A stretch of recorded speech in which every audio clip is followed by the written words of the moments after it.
Hello guys, welcome back to my channel. As you can see in the picture today, let's start the story of sequel of What If Issei went against with Miracle Leviathan and got harem with serafall and Sona. Part 2. Issei. A soft voice was heard from a close distance, causing Issei to open his eyes. As he struggles to open his heavy eyelids, the first thing he sees was a naked serafall on top of him under his blanket. SS Sarah? When did you get on my bed? Issei panics. I told you I would do this and that with you every morning, didn't I? Oh yeah, I almost forgot about my promise. Serafall grabs Issei's head and kisses him. Do you like it, Issei? Yes, Sarah. You are really acting different ever since we became lovers. Are you okay? For some reason, Serafall drops her head as if she was disappointment. For me to be caught this early, this book on lovers is a lie. Serafall took out a lover's manual from under the blanket and threw it to the ground. You had that all along?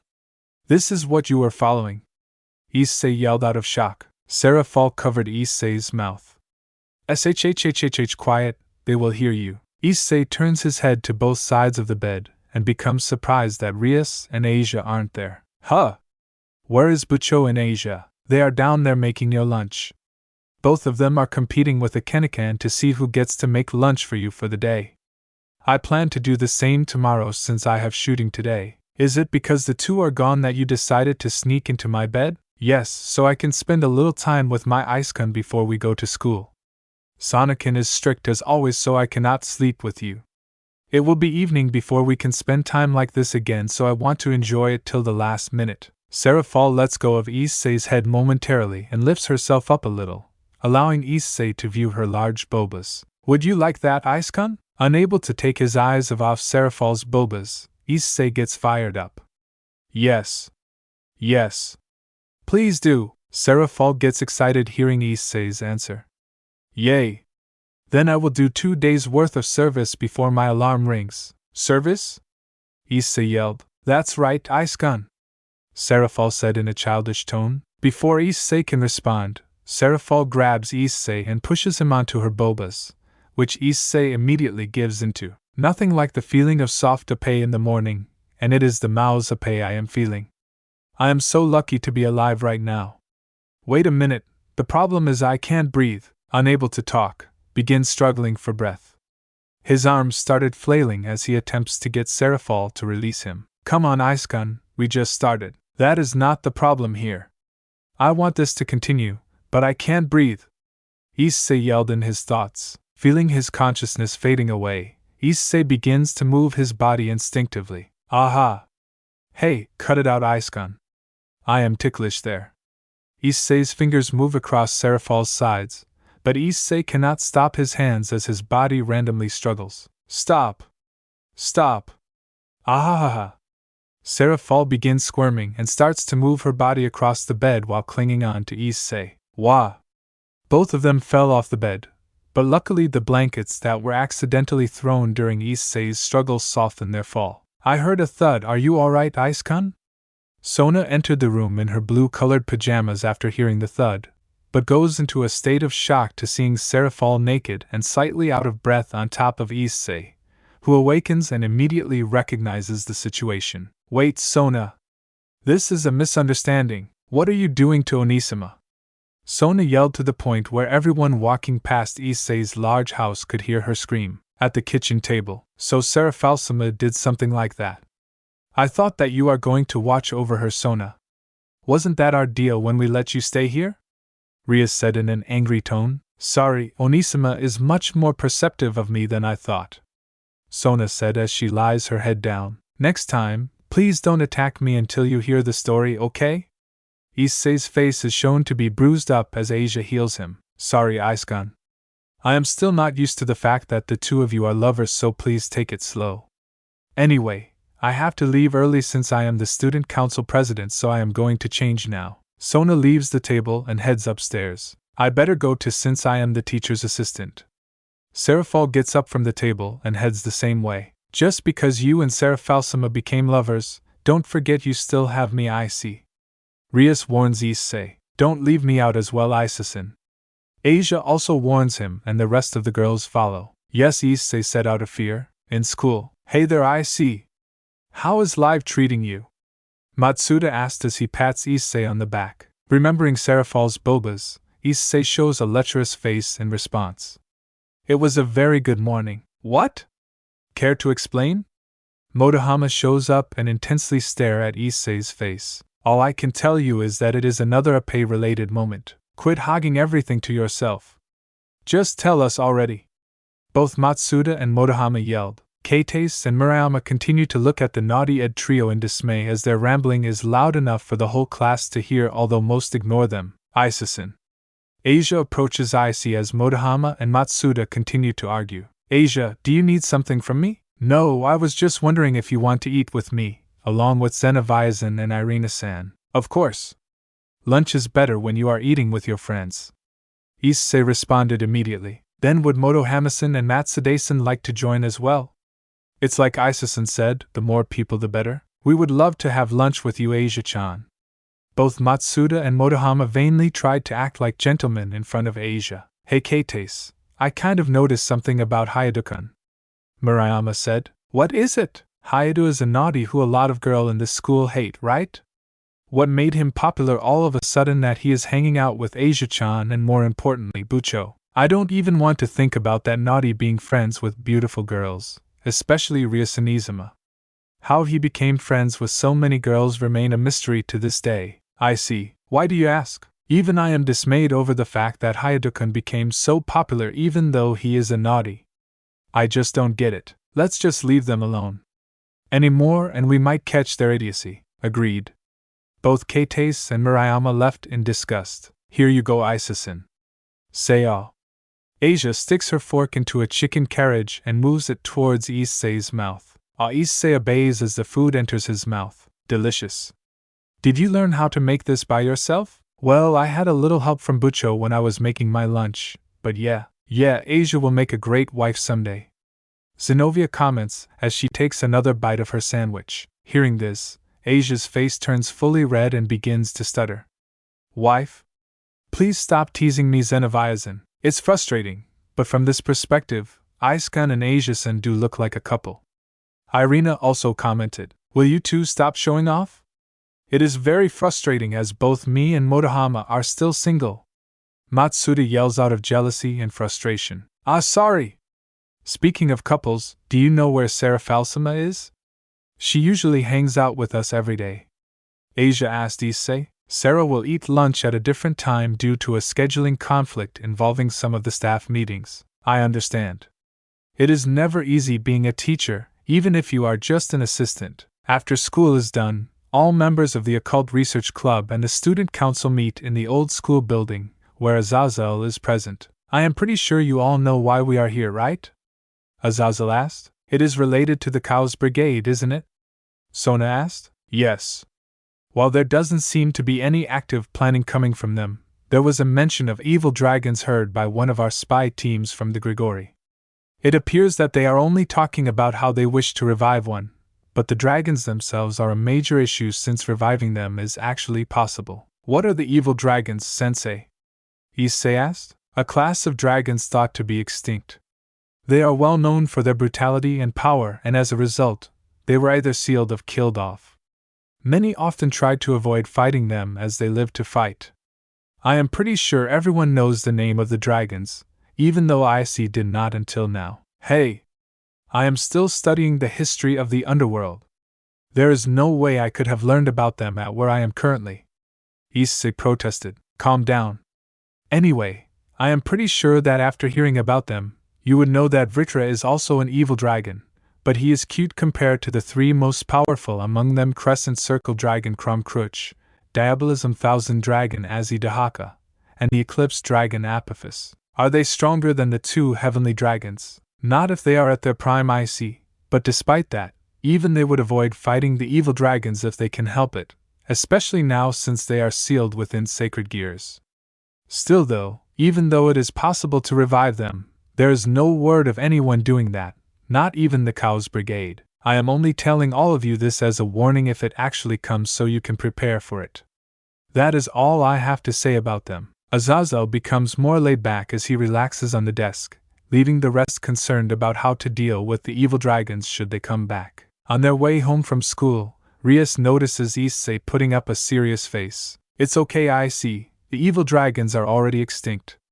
Even though revival is possible, if the Kuoh's brigade refuses to do that, then the dragons themselves will be no threat.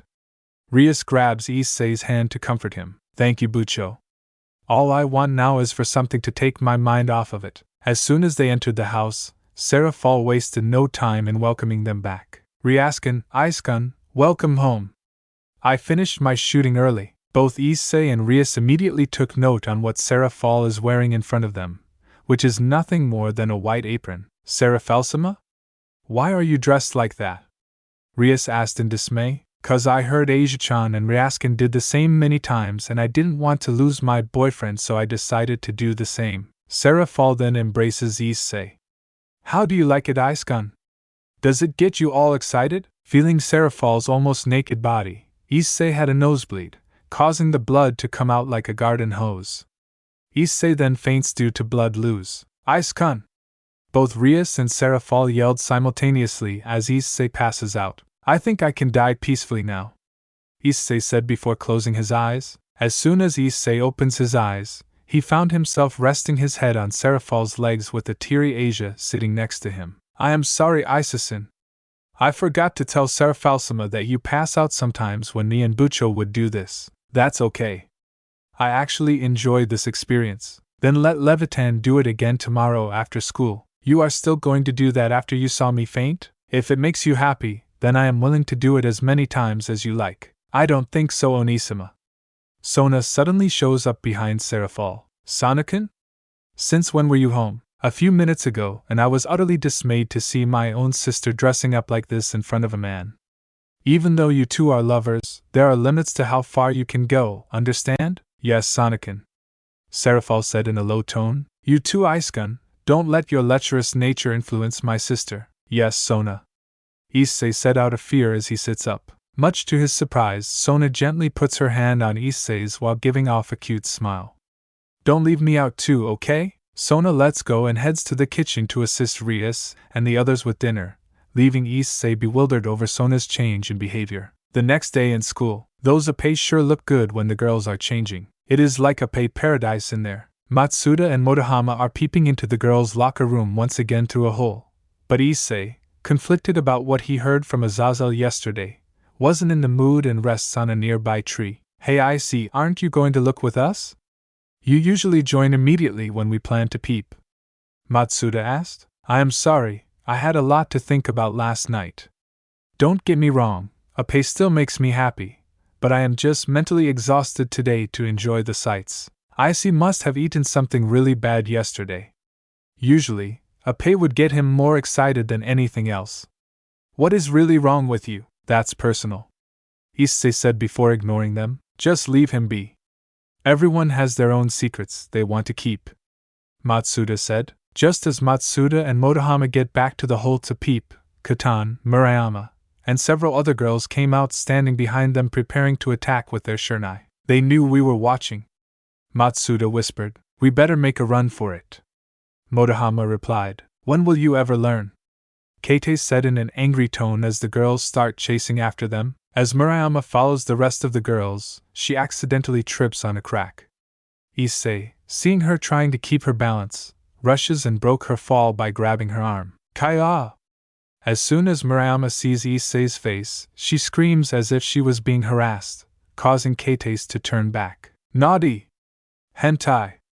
Murayama tries to hit Issei with her shurnai, but the latter keeps avoiding. Wait! I didn't even do anything. I just saw you were about to fall. I only grabbed your arms so you wouldn't, just so that you could harass me when the other girls aren't there. But I didn't even peep. Hearing this, Murayama stops her attack. You didn't see us? Oh right, we were chasing only the two of you when there should be three. I am guessing that you were hoping to peep when they are gone. Murayama again prepares to strike Issei. Wait. Don't misunderstand Murayama-san. I didn't peek nor did I plan to today. There were a lot of things going on yesterday, and I just wasn't in the mood. You should at least be a little grateful since I prevented you from falling. Murayama relaxes after hearing Issei and puts her shurnai down. You are right, Hayate-kun. Thank you for doing that. Glad we cleared this up. Get away from Murayama. Kate charges towards Issei and hits him with her shurnai. Ow! Issei fell backwards and sees Kate preparing to hit him again. Dai hentai! Wait! I didn't do anything! As Issei tries to defend himself, Murayama stops Kate. It's true, Kate. Hayate didn't do anything, which is why he wasn't seen with Matsuda and Motohama. Then why did I hear you scream? That was kind of my fault. I wasn't watching my step and tripped on a crack. Hayate grabbed my arm to prevent me from falling.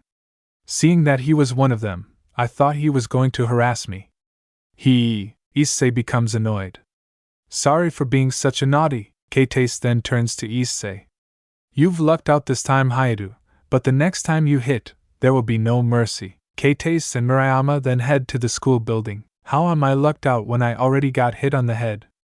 Issei asked himself. The scene then switches to a warehouse in the Underworld where a young-looking man wearing a silver robe with accessories is approached by a messenger, while being accompanied by several magicians. Master Lucifuge, our leader, has finally announced his return, so the old man is finally back.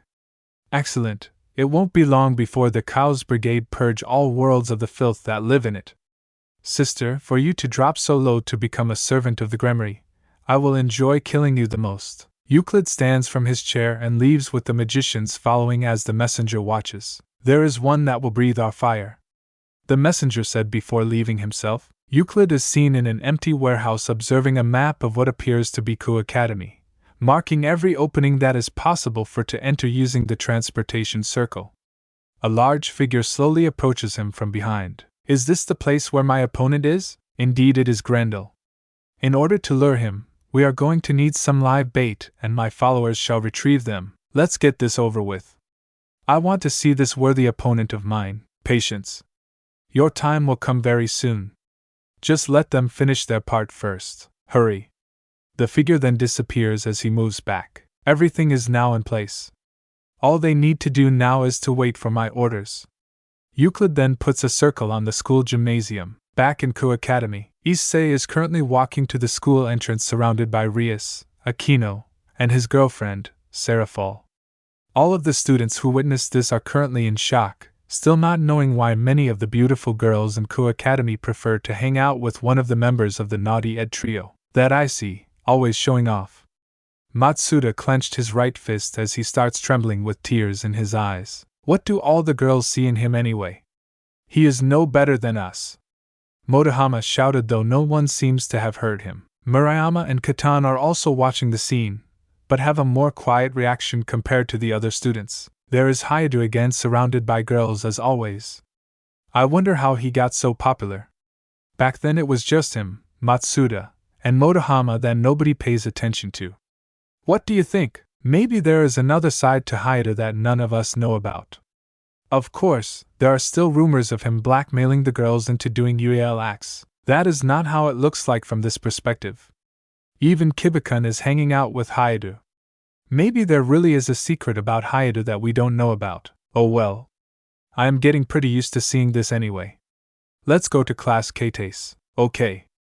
Murayama and Kate then proceed to the school building. Once free period hit, Issei is in an empty classroom talking to Drake about his new power that emerged during his battle with Hade after finding out that he won't be able to use it again. What do you mean that I am not able to use it again? It's just as I said, that form you took can't be summoned again.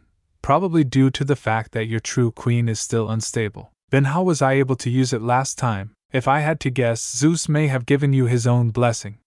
He temporarily loosened the restraints of the boosted gear for you to access this form when your emotions are at its peak, but only until after you defeated Hades. Until you get stronger, you cannot use this power. What about Vala? I heard he was able to use this power without Susama's blessing. Vala awakened it on his own. When you two first met, he was many times stronger than you were. Just as you are getting stronger, he was doing the same. Remember how he easily defeated Pluto? You are right.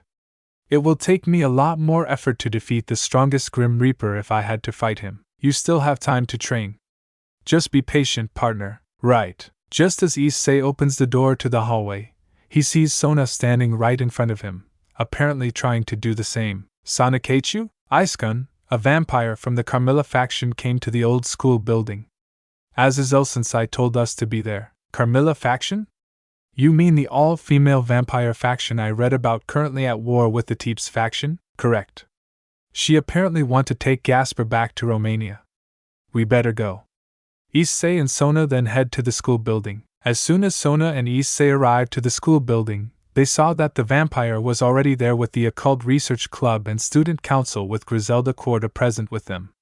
Issei becomes surprised of the vampire's doll-like appearance with long wavy blonde hair and dark red eyes. She is also wearing a red dress similar to a princess back in the Middle Ages with black thigh-high stockings.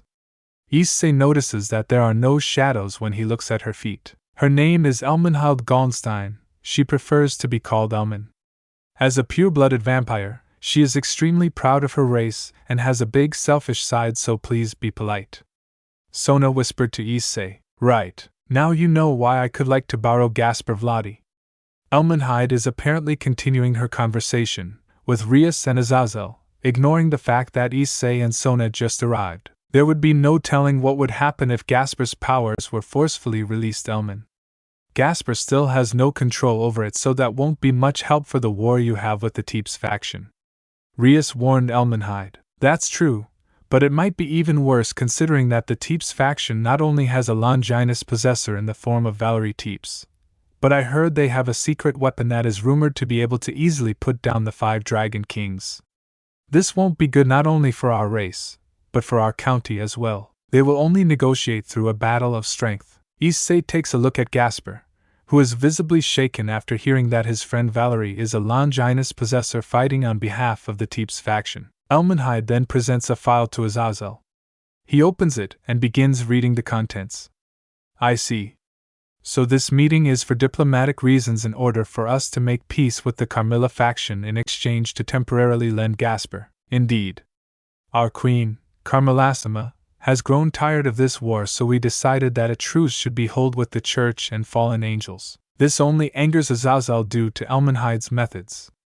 Issei himself is also getting irritated and decides not to maintain his silence. Can you guarantee that Gasper will be returned to us if we have to lend him over? It is not like we will, but that is something I need to ask. Elmenhild turns to Issei with hateful eyes. Even though you are the Security, you have no right to question me since you are nothing more than a servant of Rias Gremmerisama. Answer his question. I refuse to have one of my servants sacrificed for your war just for a truce. Rias told Elmenhild. Very well. It hasn't been decided that he will be sacrificed, but I prefer to have this settled immediately. And as for you, Azazelsima, if you want to be an advisor to one of the sides, then be my guest. Like I will work with such a selfish race. Suit yourself. I humbly thank you, Rias Gremmerisama, for allowing a vampire to your territory. Elmenhild puts on a cold smile as she gets up from the couch and leaves, angering the Gremry team, Azazel, and Griselda. I hope somebody can fill me in since I came in the middle of it. Issei said, back in the Hyder residence. So the Teeps faction have the Sephiroth Graal, a Longinus that allows the possessor to make contact with the principle of life, particularly how life and soul are made, correct? Issei asked. Yes, but for the Teeps faction to have the Holy Grail makes it even more dangerous in battle. That's why they want Gasper to use his powers to stop them even though they knew the risks. Rias answers. We shouldn't get involved in their affairs, but for them to do so makes it worse. Serafall also expressed frustration after hearing the whole story. So what can be done? Aquino asked. Me, Bucho, and Azazel Sensei plan to go to Romania to find out more about Gasperkun's powers. There is no way we will give up our friend, but at the same time, the vampires show that we need to know more. Kiba answered. We will be leaving in a couple of days. Let's get ready. Rias said. Yes, Bucho. Kiba then leaves the house back to the apartment. I also want to come. Gasper said, much to the surprise of everyone else. Valerie is my friend who helped me escape and gave me a chance to make friends with all of you, so I want to return the favor. I will not sit down when my friends are risking their lives for my sake. I want to become strong for all of you. That's why I am going. Gasper said with determined eyes. Everyone smiles and decide to make a promise to assist should they ever be called there. Gasper is my friend. Should something happen, I will protect him at all costs. Kaneko said, so will I. It is my job to protect my junior. Issei also makes his declaration. I still have a grudge over that little vampire from earlier, so take me with you. Zenobia said, Era. If all of you are going, then I should join also. Aquino said in a light manner, I will report this situation to Serzexcon and will assist once I am done. Serafall also makes the promise. Without the rest needing to say anything, Ria smiles after hearing their determination to help her servant. Then let's all agree to help Gasper when the time comes. Yes. Everyone said at once. Rias then turns to Sona. Until we get back, I will leave you with my team. I will make sure that nothing happens to them. After hearing Sona's promise, Rias leaves to pack up. A few days later, the Haida residents said their goodbyes to Rias, Kiba, and Azazel. Issei then works with Ravel on finding a magician that the former can make a pact with after hearing from Mephistopheles, the director of the Magician Council, that the Gremry group were finally eligible. So far, none that Ravel is recommending is considered to be a full fit for Issei. Well, if it isn't the Securutiacan. Kuroka suddenly shows up from behind with Lefay Pendragon following. Issei panics out of shock.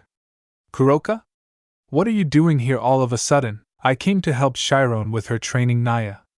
Did you forget that Chiron is allowing me to stay as long as I train her and Jaikin? I see. If you don't mind, how about I help you in your search for a magician since I am one myself? Lefay offers her services. I don't mind. It is mainly Ravel doing the work, so it would be nice for her to get help.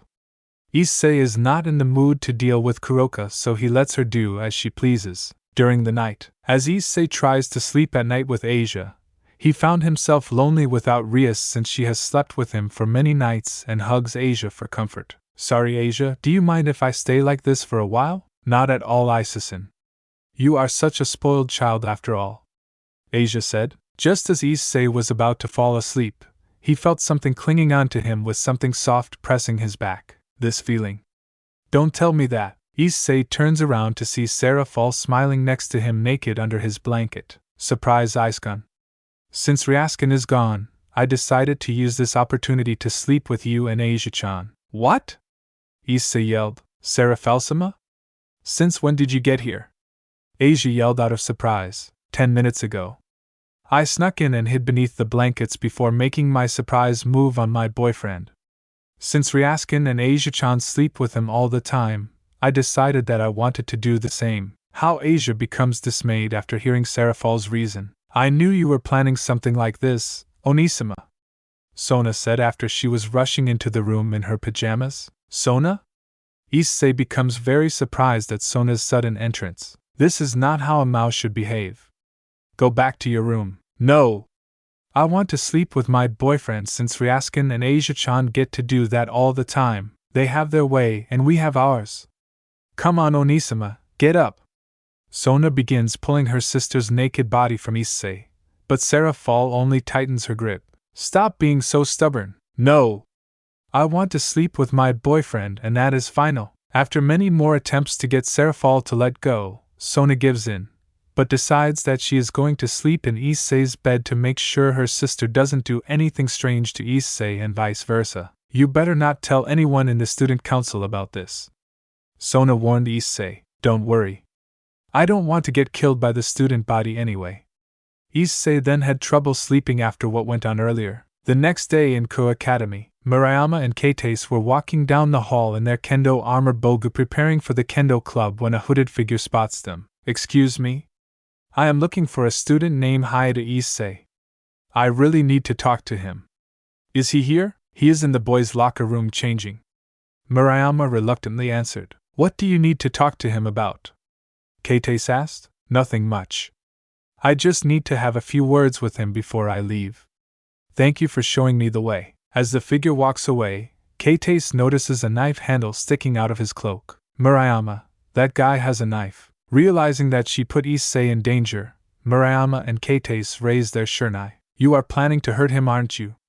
Murayama asked. Now what makes you think that? There is a knife handle sticking out of your cloak.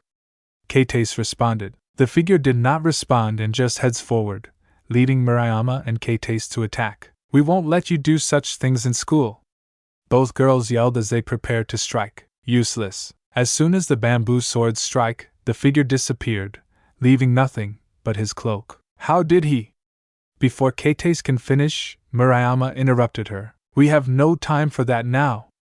Hayato is in danger, so we have to hurry. Right. The girls then head straight to the boys' locker room. As soon as Murayama and Kates made it to the boys' locker room, they see Issei fighting 3 magicians wearing his scale mail armor. Issei is being hit with shards of ice casted by one of the magicians, but blocked most of it with his gauntlet. Issei then goes for a punch as one of the magicians creates a defense magic circle, but was easily broken through and hit. As Issei goes after another, the third magician appears behind him, causing Murayama to break silence. Hayato, behind you. Huh! Issei turns around and punches the magician coming towards him, sending him crashing into the wall. He then turns to the 2 girls watching him battle. Murayama! Kates! Get out of here! The sole magician still standing attempts to attack the 2 girls as he raises his hand and begins casting a spell. Before he can finish, he was tackled to the ground. Leave them alone! The magicians get up, preparing for another round, but small magic circles begin to appear. After the circles disappeared, they then activated a teleportation magic circle, apparently retreating. We will meet again. The magician standing on the middle turns his attention to Murayama and Kates, and aims a beam of white light at them, knocking them unconscious. Witnessing this attack, Issei charges at them. What did you do to them? They have seen too much. All I did was erase their memories. Until next time, Sekirudai. The 3 magicians then disappeared before Issei can touch them. Issei then hears explosions coming from other parts of the school. I better hurry. When Issei reaches one of the affected classroom, he can see that almost all of the class is asleep due to the spell put by the devils. He then spots one conscious girl, who appears to have seen what happened as she is trembling in fear with tears coming out. Hey, are you okay? What happened here? Suspicious-looking people attacked our school. Kono-kosen, Ravel-san, and Gasper-kun saved me, but then all of them got covered by a bright light and then disappeared. Realizing that his juniors were kidnapped and are being held hostage, Issei banged his left fist in the corridor. The rest of the Gremry group as well as the student council met up in the old school building, where the latter revealed that the investigation is underway and that the repairs to the school will be handled by them. As for the students, they plan to use Azazel's mind-erasing device to erase their memories of the incident, despite knowing that they can't erase their trauma caused by the attack. So it turns out that the magicians that attacked were stray magicians, those who were exiled by the council and currently working for the Kuoh's brigade. Aquino told everyone, if we can, I want to make it a first priority to save my juniors who were kidnapped. Issei declares, I will also never forgive them as a teacher of this school. Please allow us to perform the rescue operation. Rossweiss also added herself in. Sylphie decided to make a stand. Everyone, I just talked to Kaicho earlier before this meeting has even started, and we both agree that protecting lives comes first over finding who did it. We received a message from the culprits to meet them in the closest station to the school, and that is what we will do. One question though, how were the magicians able to pass through the barriers protecting Kuoh Academy? I thought only those with similar auras as the top members of the 3 factions can pass through them. Irina asked. It's possible that there is a traitor among us, Hayato-kun, but we have no leads on who it is. That will be dealt with for another time. Right now, saving the kidnapped students is more important. Tsubaki answered. Zenobia immediately summons Durandal. I want to teach those stray magicians for kidnapping our friends. Tell us what we have to do, knowing where they will be. We cannot use our strongest attacks since the station will collapse. Here is what we have to do. Sona begins explaining her plan as the rest listened to her in silence. After reaching the station, they took an elevator down to the floor. Ben-Nia and Lu Garu are tasked to watch for possible reinforcements. After reaching the floor, they saw over 100 magicians preparing for battle. Despite being outnumbered, none of them show even the slightest amount of fear. All right, let's teach them a lesson, Sona declared. Thanks to Sona's skills as a tactician, many of the magicians were subdued with barely any damage, to the point where Issei didn't have to use his balance breaker. Out of desperation, the magicians summoned 3 chimera creatures resembling a snake, bird, and turtle. Like those creatures can stop me. Zenobia easily disposed them. Ufufa. It looks like I can finally unleash my abilities. In her Miko outfit, Akino shocks the entire battle arena with holy lightning, being careful enough not to hit her allies. I guess the dragon's energy from Icekun's arm would have probably worked from the start, but then again, I was afraid that it would collapse the whole station, so I figured that the compatibility between Saji and Icekun would be the next best thing. Sona commented, but it looks like after seeing the strength of the Gremry group, it looks like I am going to have to push my time even further. Seeing Sona's intense eyes, the Citri group also starts becoming frightened not only of their master, but also the Gremry group after witnessing their strength in battle. I don't think I want to fight them anymore. Me too. Both Hanukai and Kusaka expressed their displeasure at the thought of fighting the Gremry group. A magic circle suddenly appears beneath the feet of both teams. What is going on? Issei asked. One of the magicians got up with a smile on his face. Time for you to meet our boss. The next thing they saw was an empty white room. But before they can figure out where they are, they were spotted by Ravel, Kaneko, and Gasper. I see Sama. I senpai. They all rushed towards Issei out of joy and relief, apparently unscathed, although Gasper is shown to have a couple of bruises on his face. Gasper, what happened to you? Issei asked after seeing Gasper's condition. We were being scanned by the magicians using a magic circle, but Gasper tried to resist capture, and this is the result.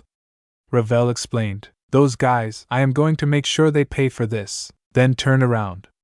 Euclid's voice was heard. When everyone did what they were told, they saw a man wearing a silver robe, but have yet to figure out his identity. Are you the one behind this attack? Sona asked. Yes, I am. I suppose you are wondering why I did what I did. There are two reasons for that. First is that since there are many magicians on our side, they cannot control themselves very well since the old Mao faction and the Hero faction are both gone, and they became curious of the securitized power after hearing a report about him. The second reason is this. One of the walls began to move, showing what appears to be a laboratory which Euclid calls a factory. We plan to mass-produce Phoenix Tears to be distributed in the black market in order to gather the needed funds, and in order to do that, we needed to produce many high-class Devil's Phoenix you can see in the capsules. Many have stopped functioning as this factory is planning to be abandoned. All of them have stopped functioning. We needed Ravel in order to improve the accuracy of its production. Issei took a look inside of the capsule to see that the cloned body is already dead. He then turns to Ravel, who is extremely depressed after knowing what they needed her for. How repulsive, Sona said with disgust. Yes. Now that you know, perhaps it is time for me to introduce you to a friend of mine. Euclid summons a dark green magic circle. Vritra takes the form of a snake using Saji's shadow and is dismayed by what he is seeing. This color? No way. That dragon was supposed to be dead. The color of the dragon gate could only mean one thing. Saji braces himself. The legendary dragon, Crime Force Dragon Grendel. Come on out! A large dark green dragon emerges from the circle and gives a loud roar which shakes the whole room. You have kept me waiting long enough. Where is my opponent, Grendel?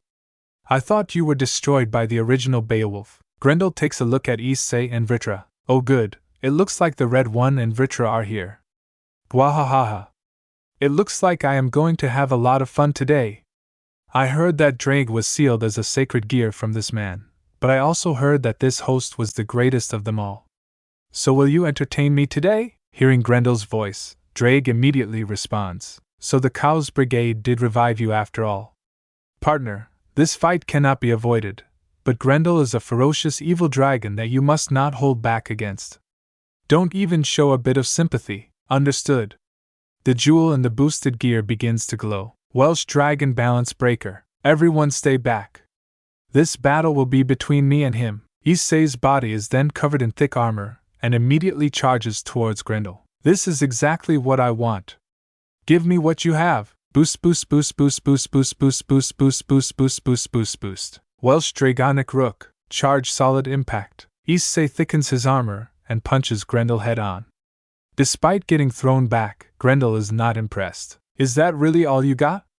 The great drag got weakened by that much? I was expecting something much better. Are you serious? That was an enhanced punch I just threw earlier. The lack of damage Grendel sustained greatly surprised Issei. It looks like we have no choice. Let's transform to True Queen, understood. Issei then does his chant. I, who is about to awaken, am the security who holds the truth of King up high. Holding the infinite hopes and unbreakable dreams, and walking the path of righteousness. I will become the Emperor of the Crimson Dragon. And I will lead you to the path of heaven glowing in deep crimson light. Cardinal Crimson full drive. Issei's armor transforms from red to crimson in an instant. Seeing this transformation, Grendel laughs. Crimson? That is a transformation I have yet to see until now. I see, so you have become stronger than before. Entertain me even more, like I will let you do what you want. Let's go, Drake. No holding back. Issei and Grendel then proceed to charge. The next scene shows a dimension within the jewel of the boosted gear. Inside of a dark room, a large black western dragon is seen sleeping. A loud roar was heard, forcing the dragon to open his eyes. Hearing Grendel's voice, the dragon unleashes a loud roar of his own. Grendel! The dragon shouted in anger. As Grendel and Issei charge at each other, the large dragon attempts to strike with his claws. But using his high speed, Issei dodges the strike and hits one of his own on Grendel's face. Despite the high impact, Grendel did not receive much damage, much to Issei's shock. Careful, partner, Grendel has one of the hardest scale among the extinct dragons. Attacks like this won't work, Drake explained, but I can't go any further than this due to my surroundings. Using Crimson Blaster will destroy the entire room. Indeed. Then you are going to have to change your strategy rather than just powering yourself up. Changing my strategy, huh? Before Issei can give himself time to think, Grendel launches a fireball from his mouth towards him, causing Issei to move at high speed. After dodging the attack, Grendel shows up in front of Issei and strikes him hard with his fist, slamming him to the ground. What insane power! Issei said as he struggles to get up. Gwahahaha. Get squashed. Grendel prepares to stomp Issei with his giant foot, but Issei rolled out of the way just in time and flew above. The punch he did earlier was even more powerful than Serorg-san when he's wearing the lion's armor. Guess I will have to make my strikes harder. Issei flew up and begins boosting his armor. Boost boost boost boost boost boost boost boost boost boost boost boost boost boost. Issei then landed a hard kick to Grendel's jaw. Despite that, Grendel shows no signs of slowing down. Issei then started a fistfight with Grendel, successfully landing multiple strikes, but unable to keep the large dragon down. Partner, this guy also enjoys receiving damage. You have to finish him in order to stop him. Are you serious? Here I come, Drake. Grendel launches a more powerful fireball towards Issei. Issei responds by charging through the fireball. Time to put my plan into action. Boost boost boost boost boost boost boost boost boost boost boost boost boost boost. Let's see how you like my punch mixed with Escalating's power. Issei strikes Grendel with his right fist on the stomach. Solid impact booster. The impact of the punch sends Grendel to the ground with blue blood coming out of his mouth. However, Grendel gets up almost immediately despite the damage. That hurts. This is the best fight I've had in a long time. Let's continue fighting until one of our bodies shattered. What a crazy dragon. Drake is just as dismayed as Issei after witnessing Grendel's desire to keep fighting. Before we keep going, I decided that I am going to kill all of you, so prepare yourself. Hey! Your opponent is me. Leave my comrades out of it. Too late. Grendel expands his stomach greatly and unleashes a huge fireball, which soon begins to split. It's okay, Hayado-kun. We will be able to block it. Sona prepares a defense spell, but before the fireball can separate completely, Issei's left gauntlet begins turning black, releasing an ominous aura. Grendel! A deep voice is heard shouting. Drake, what is going on? Issei asked. So he finally decided to accept a host. Partner, explanations can be done later. Use your new power. Breathe fire. Understood. Issei then took a deep breath. Boost boost boost boost boost boost boost boost boost boost boost boost. Transfer. Issei unleashes the flames from his body, but something unexpected happens. Blue flames came out of Issei's body instead and at a very wide range, extinguishing Grendel's flames and burning some of his scales off. Blue flames. How could this be? I think it's time for us to retreat, Grendel. Euclid said. Hold on. I still want to fight. You are still at your tuning stage. Any more and your body will turn back into a corpse, especially after what we just witnessed. A magic communication circle appears next to Euclid. Good news, it appears that they are having trouble with the White One. You can fight them when we get there. Oh. So it's Albion this time. Alright, my playtime with you will be put on hold. But next time we meet, I will kill you all. Gwahaha, I suppose after all of this, I think I should introduce myself. I am Lucifuge. Euclid Lucifuge. So that would explain how you are able to let stray magicians into Kuoh Academy. Sona said, please tell my elder sister, Graphia, if you are living as you like by abandoning the role of Lucifuge, then I have the right to do the same. Soon enough, all of you will meet the true boss of the Kuoh's brigade. Until then, Euclid and Grendel then disappears through the magic circle. As soon as they left, the space around them starts to collapse. We better evacuate. Under Sona's command, Aquino activates a teleportation magic circle while Ravel and Sona release magic circles towards the capsules. Everyone was then evacuated safely. Back in the Haida residence, Issei is seen talking to Ravel, Sona, and serafall about the battle after the situation was reported to the Underworld Council. So that's what happened. I have already reported to Serzexcon about the Kuoh's brigade and the evil dragons, but for Greyfeachin's brother to be involved with this is quite surprising. Serafall said after hearing Sona's report. We have already delivered the capsules to the Underworld authorities. An investigation is already underway to stop the production. Ravel reported. Serafall then turns to Issei. For you to have a special power all of a sudden, I wonder what could have triggered it. I don't know. There is nothing in history about Drake shooting blue flames.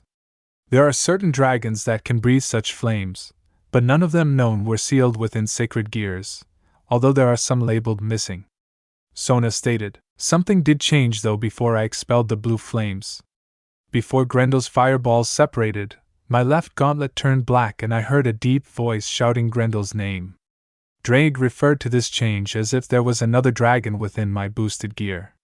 He then told me to use this power, and I guess you already saw the result. Issei added his own story. If you are right, this would be the first time I've heard of a sacred gear where two dragons reside in. But if that is the case, then I don't think even the 8 pawn pieces Icekun is given would have been enough without some turning into mutation pieces. Serafall stated, Icekun has 4 mutation pieces already, and the fact that this power has remained dormant until now made it possible for Rias to turn him into her servant. Even if the dragon wakes up now, there would be no negative feedback since Issei's body not only has already adapted to Drake's power, but also became a dragon as well. The only limit, like when Icekun first uses the boosted gear, is how much his body will be able to handle this new power. But given that Icekun can promote to True Queen, it is safe to say that he will be able to handle it very well even if it fully awakens, as long as it doesn't mix with his full abilities using Triana. Wait, Sona, are you saying that if the new dragon awakens, I won't be able to use Triana as long as I use the powers of the new dragon? You can either use one or the other, but you still haven't fully mastered True Queen yet since it is still unstable. Until you do, combining the armor of these 2 dragons at full power would be too much for your body to handle. I see, that is only in theory, Icekun. Did Drake tell you anything else? No. Drake hasn't spoken a word ever since the battle. I wonder what is going on. I guess only time will tell. Serafall said, but even so, for Greyfeazin's brother to get involved, things can only get much worse as he isn't even in charge of this whole thing. I cannot disagree with you on that. But we don't know how powerful they really are, so let's lay low for a while until we find out. In the meantime, I also suggest that you find yourself a magician to make a pact with Icekun. Sona suggested. I am already on it.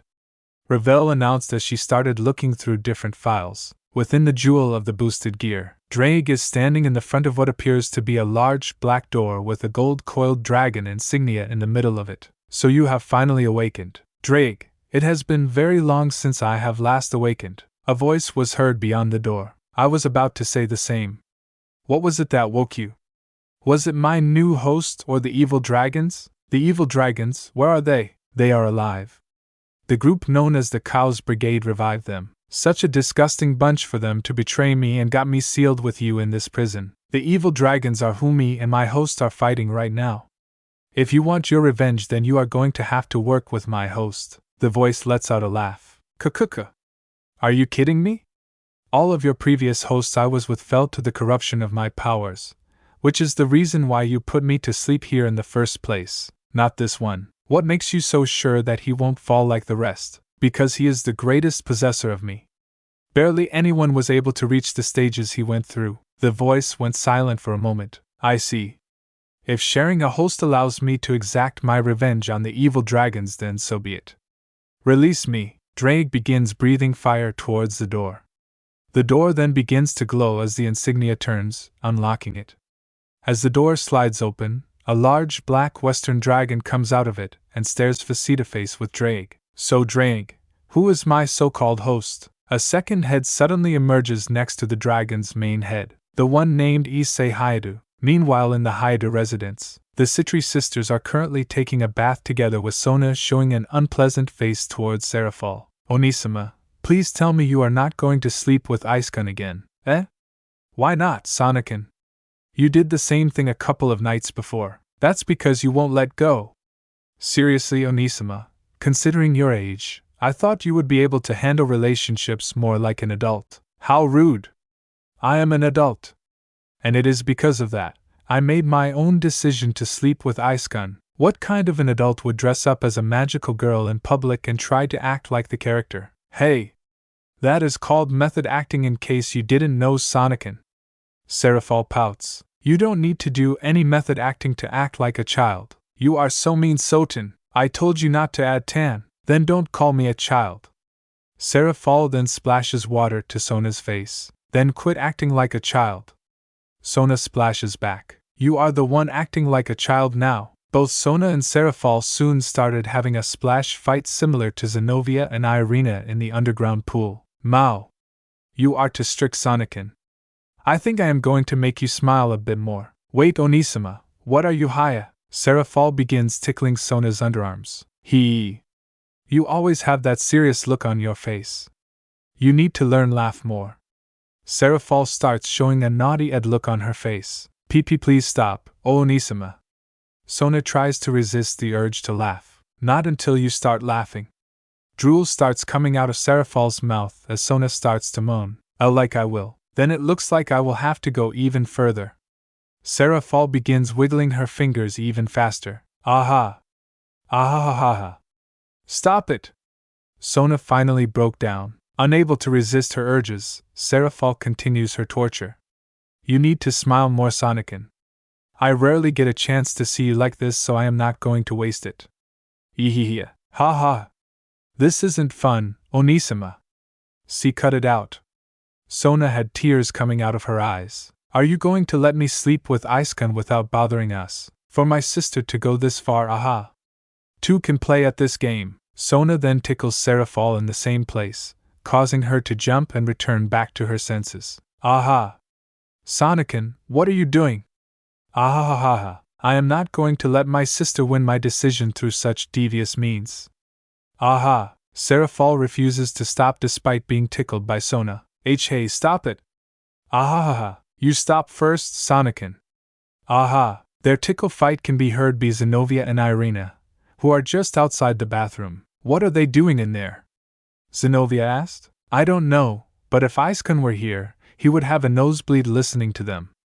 Irina responded. As Issei heads toward one of the training room with Ravel, they see Kuroka training Kaneko and Gasper in Senjutsu with Lefei watching them. Kuroka then spots Issei and rushes to embrace him. Ah. Sekuritiakin. I just came back from battling an evil dragon, so I am tired. Let me rest on you so I can heal Naya. An evil dragon? Both Ravel and Issei yelled. Yes. That is the reason why I want to make Chiron and Jaikin stronger, Naya. After Issei finds a chair to sit on, Kuroka wastes no time and leans on him. So what is your story about your encounter with an evil dragon? Ravel asked. A dragon named Azidahaka came and attacked us. If I recall, Sensei told me that Azidahaka is one of the top 3 strongest of the evil dragons that died. It was killed by the hero Radona in a state where it was basically sealed. Correct. We were traveling the world seeking strong foes and mysteries when that dragon attacked us. That dragon was indeed the strongest foe we ever faced. No matter how much we punched, kicked, or cut, the dragon shows no signs of going down and continues to laugh. He definitely wasn't normal, Le Fay continues. After that, Grendel shows up with a man wearing a robe wanting to fight us. But Azzy Dahaka wouldn't let him and instead began fighting each other. The situation quickly turns disastrous, so we decided to leave temporarily. Even Vala, who happily fought, was an incredible idiot. Naya. You shouldn't be like that, okay? Just stay who you are right now. I am not like Vala or the evil dragons. Good boy. Now let's test Chiron to see if she is concentrating fully. Naya, you are going to do that again? Yep. Kuroka takes Issei's right hand and puts it down to her bobas. What? Issei immediately gets excited over the softness of Kuroka's épée. Kuroka's épée is so soft. For me to get to touch them again, I am truly in joy. Hurry for épée! Issei yelled in his thoughts. Kuroka? What are you doing? This time only Ravel reacts while Kaneko continues to stay the way she is. My. It looks like Chiron is doing better in controlling her urges. Any more than that, and she will soon surpass me. Naya. Thanks for the help, Sekiryutiakin. Before Kuroka goes back to them, she turns towards Issei one more time. Before I forget, if you are looking for a magician to make a pact with, how about I recommend Le Fay? What?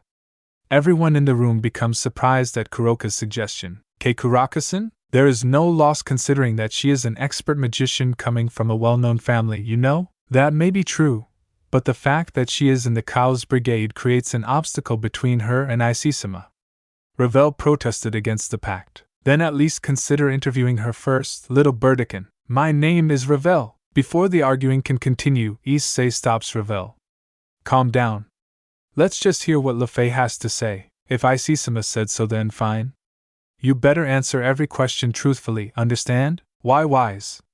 Le Fay said out of fear. After several minutes of getting to know Le Fay, Ravel becomes shocked hearing all of her accomplishments as a magician. Impossible! What's wrong, Ravel? Le Fay-sen has exceeded the standards of the magicians I recommended you, but the fact that she supported the Kuoh's brigade is still a big issue. I guess that is good enough for now, Naya.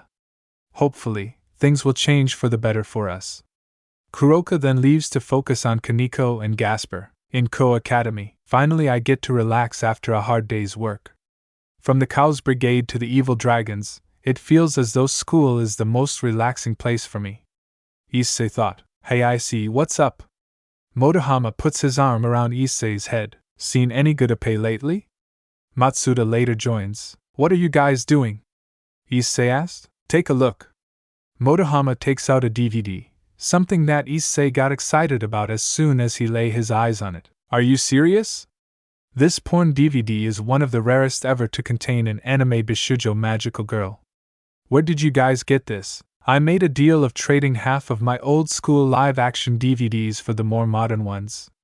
What do you say, Icy? Want to watch it with us? Are you kidding? Of course I will watch it. Before Issei could take the DVD, serafall suddenly came in and took it from them. You are not supposed to discuss inappropriate things when you are in class. According to Sonakin, it disrupts morals, so you can have it back after class. What? But you were hugging Icy when you first came here and now you are against such acts? Matsuda pointed out. In fact, Sonakin said if I can control public morals in my own class, she will let me be with Ice-kun. Don't say that in front of my friends. Issei protested. What is this all about, Icy? Motohama and Matsuda yelled. As Issei tries to desperately get out of the situation, Murayama finds herself staring at him as Keitase and Asia are talking to each other. A flashback occurs within Murayama's mind of Issei saving her in his scale mail armor from one of the magicians trying to attack her and Keitase, revealing that she remembers the incident. What are you, Haida? Murayama said in her thoughts. Serafall then takes notice of Murayama as if she senses something within her, but decides to let it go for the moment. Issei then decides to take a nap under a tree near the tennis field. When he opens his eyes, he saw that he is no longer in the school, but in a large dark space. What is this? Where am I? As Issei continues looking around, a dragon emerges from the ground behind him. Hello, Icy. Ga! Issei immediately freaks out upon seeing a dragon head emerging from the ground. Finally I get to meet my host. Another head appears behind issei. Stop doing that. What do you mean by host? It is just as I said. The real dragon finally appears in front of issei, causing the two heads to vanish from the ground. I have been asleep for a long time. I have finally awakened upon hearing the sounds of an evil dragon within the boosted gears dimensional plane. I am the evil dragon, Azdaja, of the Slavic mythology. Are you my worthy possessor? Issei goes into a state of shock upon seeing that an evil dragon is in front of him. Issei finds himself in the boosted gears dimensional plane after falling asleep under a tree near Kuoh Academy. Much to Issei's dismay, he is also inside the home of the evil dragon, Azdaja, who has the ability to multiply his heads on his own body and even other surfaces. Wait! So you are telling me that I had an evil dragon within the boosted gear all along? Where the heck were you all this time? Issei yells. I was put in this dimensional plane where I would sleep until I could find a host worthy enough. Until that time, my power would remain dormant and unresponsive, which is why it seems like only Drake lives inside of this prison you called the boosted gear. So why is an evil dragon in my boosted gear? Azdaja puts his head closer to Issei, staring intensively at his host, much to the latter's discomfort. Do you know why I have finally awakened, Issei? It is because of the roar of an evil dragon. I was once thought of as one of the strongest evil dragons before I was sealed here, killing everyone including other legendary creatures to prevent them from reaching my territories. After I was left for dead by St. George, who wielded Escalating during the time, I asked for help from the other evil dragons to finish him off, but it turns out that it was a setup to weaken me since I would attack them if they crossed as well. Not long after Drake's soul was sealed in a sacred gear, members of the three factions tried to seal me up as well in my weakened state, but my dark powers have rendered them mad. Unable to seal me within a sacred gear of my own, I was forced into the boosted gear as it was strong enough to suppress my dark energy, and was forced to share it with that arrogant and prideful red dragon. Azdaja begins expressing his disdain of sharing his home with Drake. So you were the dragon that was said to be killed by St. George. But if you weren't dead and was instead sealed within the boosted gear due to the evil dragons, how come your powers remain dormant instead of Drake's? The previous host that tried to unseal my powers also went mad as a result due to my aura. I am not as powerful as Drake, but the damage done to my host makes me a more dangerous dragon. There were a few who were able to use me temporarily, but in the end, the results remain the same. It turns out only those with strong willpower shall be able to possess me. Believing that my powers and my quest for vengeance against the evil dragons was killing off our hosts, I was sealed in within this dimensional plane by Drake, where I decided to sleep until the time comes when a suitable host is found. Issei becomes nervous after listening to the story. Hearing why you were sealed is kind of scary considering that I am also your host. Drake believed that you were strong enough to become my possessor. If what he says is true, then you shouldn't have any problems using my power, but that's still dangerous. There is still a chance for to get corrupted by the rest if I start. Believe me, Issei, I wouldn't want to be denied of the opportunity to face off against those who betrayed me, and you going mad is not going to help. I will hold back should you go mad, but then it shows that you are not ready if I do, and therefore you will never gain access to me again. Are you serious? You mean that I only get one chance to overcome your power, and if I fail, you will go back to sleep? This is exactly why I hate having a host to do my revenge. I need someone who can overcome this should they wish for my assistance. All of my former hosts who gained access never did live a decent life, you know? But if Drake trusts you to be my host, then that shows potential. Otherwise you will have to fight the evil dragons on your own with Drake, which doesn't help considering that the red dragon wants you to stay away from them. Issei gives himself some time to think. Okay. If you can help me defeat the evil dragons, I will accept this challenge. Then summon me when you face an evil dragon yet again. Farewell. A bright light flashes in front of Issei, bringing him back to the tree he rested on. So I am back. Geez, it's always one thing after another for me. When am I going to have my peace? I see. So that's what happened. Issei immediately heads over to the Occult Research Club and the Student Council in the old school building, telling Sona about Azdaja and why he became his possessor. Amazing for Iskun to have two dragons instead of one.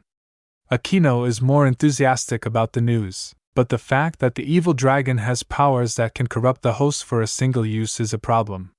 Sona, however, is more cautious about it. Drake believes that I could overcome Azdaja's power, which is why he released him so I could be his possessor in our fight with the evil dragons. It will certainly give us an advantage during the fight, but I think it is better for you to figure out and practice Azdaja's abilities. Kiba responded, no doubt. I honestly thought St. George slayed that evil dragon, but for him to be inside of ISE's boosted gear. That sounds amazing. Yes. With two powerful dragons on our side, we just became even more powerful. Zenobia and Irina enthusiastically added themselves in. I've never even heard of an evil dragon inside of a sacred gear. You truly are a unique possessor, I see. Ophis suddenly shows up with Rasse on her head, much to Issei's surprise. Ophis? Where did you come from? Kuroka and Lefay are out with Vala, so they told me to come here instead. Anyway, where are Ravel and Gasper? Issei asked. Ravel is currently sorting out the documents searching for the magician that would most suit you, considering that Lefay still has the status of terrorist. But she never ruled out the possibility considering her abilities as a magician. Gasper is somewhere training with Kaneko, and Kuroka out of request to prepare for his trip to Romania. In the meanwhile, I think it is best to use the new dragon as a last resort. I don't want to have Icekun corrupted before we face the Cow's brigade. Sona suggested. That's a good idea. I have no idea what kind of power Azdaja has, so using it might become a hazard. The meeting then ended. Back in the Haida residence. Amazing for Icekun to have another dragon inside of a sacred gear. With this, I can add a new dragon to my show. Serafall reacts enthusiastically to the news. I think that is only from your view, Sarah. We don't even know what this dragon can do as a sacred gear. Issei responded to Serafall's enthusiasm. Plus, before Icekun can even use this power, he still needs to overcome the dark energy that drives the dragon's previous hosts mad. Sona added, I think Icekun is strong enough if Drake trusts him that much that he would release the evil dragon, Azdaja, for him to use. Let's hope so, Sarah. I don't want to go mad just because of one mistake. Zoom Ian. Ophis said as she watches a pay dragon. Oh, that reminds me that I haven't given Drake his medicine yet. Excuse me? Issei left the room and moves to the kitchen where he starts pouring the medicine into the jewel of the boosted gear over the sink. What a relief. It feels like all of my troubles are going away by just a sprinkle of this. Do you feel that your scar has healed a little bit? It is not that easy to heal a scar caused by something I have never experienced before. I don't know how long it will actually take for my heart to heal. Seriously, Drake, you are way too sensitive for these kind of things. Among all this time, I never had the thought of a heavenly dragon who needs medicine. What happened to the prideful red dragon that the leaders of the three factions were afraid of? Azdaja added himself in, unable to stay away from the unique conversation. The things that are going inside my partner's head is causing a huge influence in the underworld. The change is unbearable considering what I was previously known as before I was sealed. Now that you mentioned it, Iase's head is filled with naughty Ed thoughts. Not long after waking up, most of the images I see are a pay. The next thing I see is Ise touching them, and ing them. Never seen such an obsession over women's bobas, and it's quite disgusting. What did you say? A pay is the greatest thing for males of all races to lay their hands on. An evil dragon wouldn't understand that.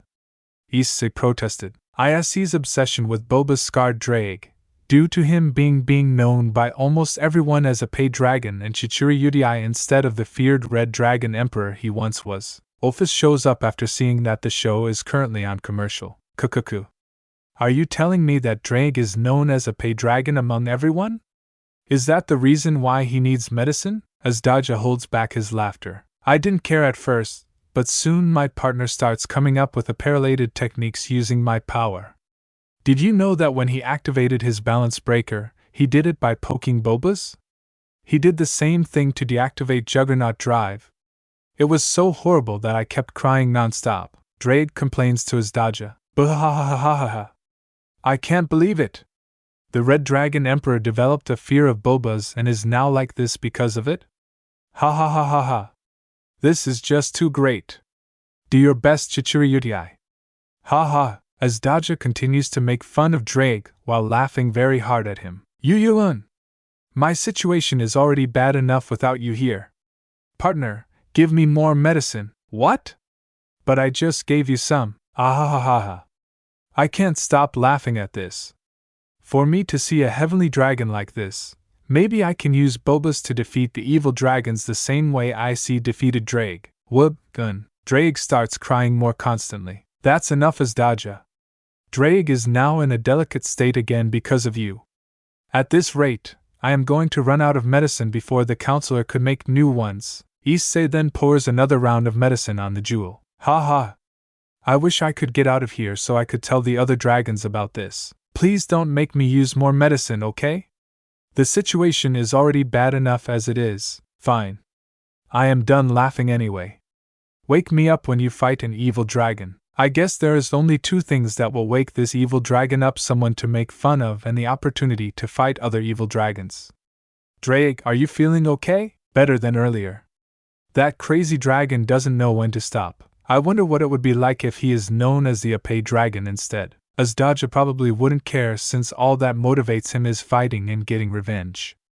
All I want right now is to live peacefully in this era. I guess that would be good when it comes to fighting the evil dragons. Since his Daja is one of them, maybe he will know how to defeat him since he doesn't seem to show fear. That, or maybe he is just stupid. Just remember how stubborn evil dragons are, partner. Grendel couldn't beat me when I was at my prime, and yet he still keeps coming. You are right. I'd better be careful, or one mistake might cost me my life. At night, Murayama is seen sleeping in her room peacefully, but suddenly started shaking. When she awakens, she sees herself at the tip of a mountain, barely able to keep herself from falling. What is this? How did I get here? As Murayama tries to look around her, she sees a dark blue dragon heading towards her. A dragon? No, that can't be. They are not real. The dragon then spits out a fireball into Murayama's direction, causing her to lose her balance and fall. Ah! Somebody help! A giant eagle came and broke her fall. The giant bird then goes head to head with the dragon. The dragon then breathes a stream of fire towards the eagle. With Murayama hanging on the bird's back, the eagle then expands its giant wings and starts creating a strong gust. The strong winds blew the fire away towards the dragon, causing severe burns on its body. Unable to continue fighting, the dragon decides to retreat. Thank you. I am Hraesvelgr, the bird of these mountains. Should you wish to summon me again, you must awaken. What? Before Murayama can say any more, Hraesvelgr drops her, causing her to scream as she falls to her apparent death. But as soon as she hits the ground, she finds herself on the floor next to her bed. So it was only a dream. As Murayama starts feeling relieved, she starts to feel a cold object on her chest. She then realizes she was wearing a necklace, and on it is a small crystal eagle with the same shape as the one who rescued her. No, it wasn't a dream. If that's the case, what am I supposed to do? Murayama then went to bed, but was unable to sleep for the rest of the night due to fear and confusion over the events that occurred. The next day, Murayama was on the way to school where Kidnapping met her halfway. When both of them started commenting why they couldn't sleep well last night, they both realized they had the same dream. What? You too? Kidnapping said, flabbergasted. I am actually scared knowing this. This is just like when we saw Hayate fighting those guys while wearing his red armor. What they exhibit was almost like magic, and when we reported to them, we were laughed at as soon as we mentioned that the people can do magic. The people who were near there acted like they didn't see anything at all. Part of the school is damaged, but was back to normal the next day. Something is going on here, but it seems that no one from the school knows anything about it, but Hayate. The thought of asking that naughty scares me, but you are right, he is the only one we can turn to for now. As soon as free period starts, let's get Hayate. Murayama and Kidnapping finish talking as they head inside the school building. Sometime later, Issei is seen talking to Matsuda and Motohama, who later beats him up after Zenobia hints how he won Sona's heart. First the school idol and now the student council president? Why is luck only on your side? We are just as naughty Ed as you, yet none of it is coming to us. Matsuda complains. Give us those flags now, I see. Motohama yelled. I am telling you it is not like that. Issei attempts to struggle as Matsuda puts him in a wrestling submission hold. Before Motohama and Matsuda continued their assault, they were hit by Keitase and Murayama on the back of their head, knocking them down before dragging Issei from the floor. Murayama? Keitase? What are you doing? We need you to come with us for a bit, Hayadu. Murayama said. I don't like it, but there are some things we need to know from you, so bear it. Keitase answered. Wait. Why me? Just come. Both of them yelled simultaneously. As soon as Motohama and Matsuda took witness to the situation, they remained unusually calm despite seeing Issei getting grabbed by the girls of the kendo club. Issei must have done something to anger them. Matsuda commented. That will teach Issei to get ahead of us. Motohama shows a confident smile. Murayama and Keitase reach the rooftop and finally lets go of Issei. Why did you two drag me here? Murayama answers first. We know you have something hidden from us, Hayadu, and we want answers. What are you talking about? The fight last week. You were wearing that red armor while fighting the guys who infiltrated the school. The things we saw are very unusual, as if they are magic. What is going on, Hayadu? Keitase answers next. Issei becomes surprised when the two girls reveal that they remember his battle with the stray magicians. Wait. How could you remember all of this? That magician erased your memories. Both girls became shocked and started to panic. So that really was a magician we saw that attacked Hayadu. What is going on here? It's actually a very long story, even if I wanted to tell you. Issei tries to avoid answering. We have been having abnormal events happening to us as well since then. We both even have the same dream where we were saved from a dragon by a large bird. At least tell us what you think of all of this. This is definitely not normal. I probably would have reported this to Bucho, but she is not here. Maybe I will report this to the student council as well. That won't be necessary, Aiskan. Serafall emerges from the stairs to the roof, much to Issei's surprise. I already knew about it long before they did. You already knew Levisensei? Yes, in class Murayama-chan and Katasekin both already exhibit signs that they remembered you from a certain event as well as a special ability none of us knew about until now. Serafall then turns to Murayama and Keitase. Tell me, girls, did you say that you dreamed of a large bird saving you from a dragon? Yes, but what does that mean? Keitase replied. With everything that's happening recently, I guess it's okay to tell our secret. Me and Aiskan aren't humans. We are actually devils, and to explain the unnatural events occurring, you two signed a contract with Hraesvelgr, the cosmic eagle of Norse mythology. What? Both of them yelled simultaneously again. Meanwhile, in the mountains of some country, ah! Gasper screamed. Keep it up, Chiron. Jayakin, stop screaming and focus more on surviving Naya. Gasper and Kaneko are on the mountains getting chased by a herd of minotaurs after Kuroka purposely attacked one. Why do we have to come here to train? Nisama said. In order to master Senjutsu, we must have a focused mind, and that can be done by getting in shape. Why is it necessary to get chased by minotaurs to do that? She also said that by doing survival training, your mind will be focused on nothing but survival. Doing this will help give you understand how to clear your mind. I think Nisama took it too far with this one. Kaneko doesn't show signs of exhaustion compared to Gasper, who is practically running for his life. I am going to become roadkill at this rate. Somebody save me, and so the chase continues. After Murayama and Keitase confronted Issei to question him about the natural events that were occurring around them, Serafall went outside after hearing their questions and revealed that both she and Issei are devils and that they unknowingly signed a contract of the cosmic eagle of Norse mythology, Hraesvelgr, which is said to have created the winds whenever he beats his wings. Soon after, they were taken to the old school building where they are introduced to the members of the Occult Research Club and Student Council. Much to their shock, they all revealed that they were never or are no longer human. Wait, so everyone, including Kibikun, are not human, but devils, angels, and other beings? Murayama asked. Yes. The Occult Research Club that was formed was actually a cover to prevent normal humans from finding out about us and our important meetings.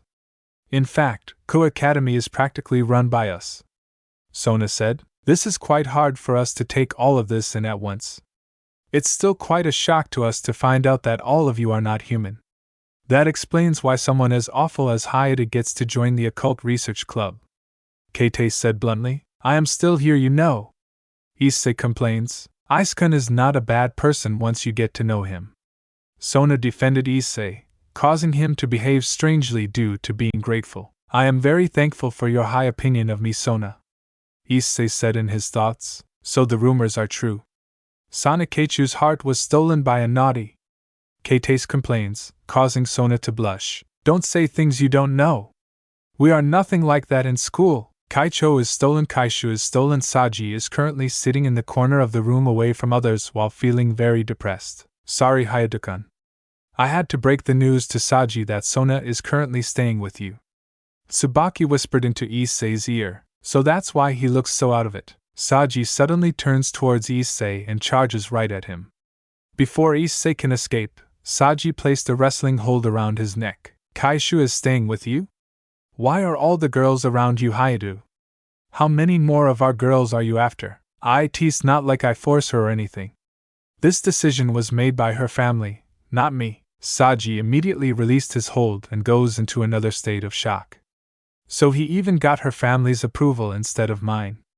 As I thought, only Hayate has all the luck. Saji then goes into another state of depression. I am sorry, Saji, but it's not like nobody likes you, Issei again said in his thoughts as Momo and Ruruko tried to comfort Saji. Murayama and Keitace are also in shock after hearing Saji's outburst. Wait! Kaicho is actually living in Hayate's house. Murayama screamed. How awful! Hayate is keeping her prisoner for his own desires. Keitace cried out. Hey! Hey! Don't say things that will cause misunderstandings. Issei protested. All of the girls here besides the student council, with the exception of Sona, live in Issei's house and he is not who you think he is. Akino defended Issei this time. After a brief period of silence, Murayama and Keitace decided back to the main topic. Is it true what you said earlier? The fact that you all are not human, is that really the truth? Keitace asked. Yes. This school is the main base for the three factions, which is why they are allowed to attend this school. They used to be at war with each other, but with greater threats that is happening at the moment, a peace treaty was signed in order to combat the threat. We can't let normal students know about it due to the dangers it might bring them, so we disguise ourselves as humans to prevent suspicions. Sona answered. Wait, so the people that attacked Hayate earlier were not human? They are, but not normal ones since you witnessed them using magic. They are real magicians. Many would not expose themselves in the human world, but the ones who attacked are very hostile towards people like us and have committed terrorist acts to get their demands met, no matter the cost. This time, Issei answered. Serafall then adds herself in. I think it is time to explain to the girls why they are here, so I will explain. I told both of you earlier that you two signed a contract with Hraesvelgr, correct? Hraesvelgr is a giant eagle that sits at the northern edge of the heavens, and according to legend, the bird is also said to create Earth's wind whenever he beats his wing. Hraesvelgr is often feared as its power is on par with the evil dragons, powerful dragons of abnormal power that it takes the most powerful people of the three factions to beat them. They were extinct, but with terrorists reviving them for their own ambition, we are recruiting everyone we can to stop them. Hold on, why are we the ones who got a contract with Hraesvelgr? We don't remember signing contracts like that. And why now? How come we didn't know about it before? Both Murayama and Keitace become worried. Serafall grabs a piece of paper out of the desk. On the paper, there's a round symbol with an eagle at the center. Did you two pick up this recently? Both girls immediately recognize the symbol. That's right. We saw a cosplayer passing around paper we thought were advertisements for a special event. When me and Keitace got one, we realized that these weren't pamphlets, but some sort of symbol. We were holding one half of the symbol, so we thought that by connecting the two halves, we can see what else is going on in the city. When we did, a bright light flashes on the eagle symbol and then it disappears. The two halves were suddenly connected. We thought it was some kind of trick, so we ignored it and move on. For the two of you to be holding both halves, no doubt that Hraesvelgr has chosen you two. Connecting the symbols together means that you two have signed the contract, and therefore is now the master of this giant bird. So because of this, we are going to have to fight terrorists. No way. We may be good at kendo, but as humans, we can't deal with supernatural beings all of a sudden. Keitace complains. We know that. Only our strongest will be the ones dealing with the terrorists such as Icegun. Issei becomes alarmed at serafall's statement. Wait, are you telling me that I am the one who has to deal with our strongest opponents? I never said you are doing it alone. You have all of us to help you, including me. As long as we are together, no one can stop us. Serafall said enthusiastically. Sona sighed. Seriously, Onisima, you shouldn't take this situation so lightly. Considering that you now hold a contract with Reisvelger, I don't think it is safe for you to even live in your own house due to increasing terrorist attacks by the Kuoh's brigade. Kiba told the two girls. Kuoh's brigade? Both girls said at the same time. That's the group responsible for the attacks that have been happening recently. Then the only place I know that is safe enough for them is Isei's house, considering that it was built to withstand warfare. Zenobia suggested. Murayama and Kates becomes dismayed over Zenovia's idea. No way! No way! We are not staying at the naughty S house. Both of them yelled simultaneously. He will violate us once we even take one step in there. Agreed.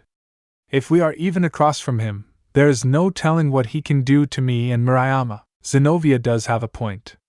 If you stay in your own homes, both of you will be at risk of terrorist attacks along with your family since we can't be there to protect you. Are you sure you want to risk that? Irina asked. Murayama and Kates, unable to respond, became silent. What should we do? What should we do?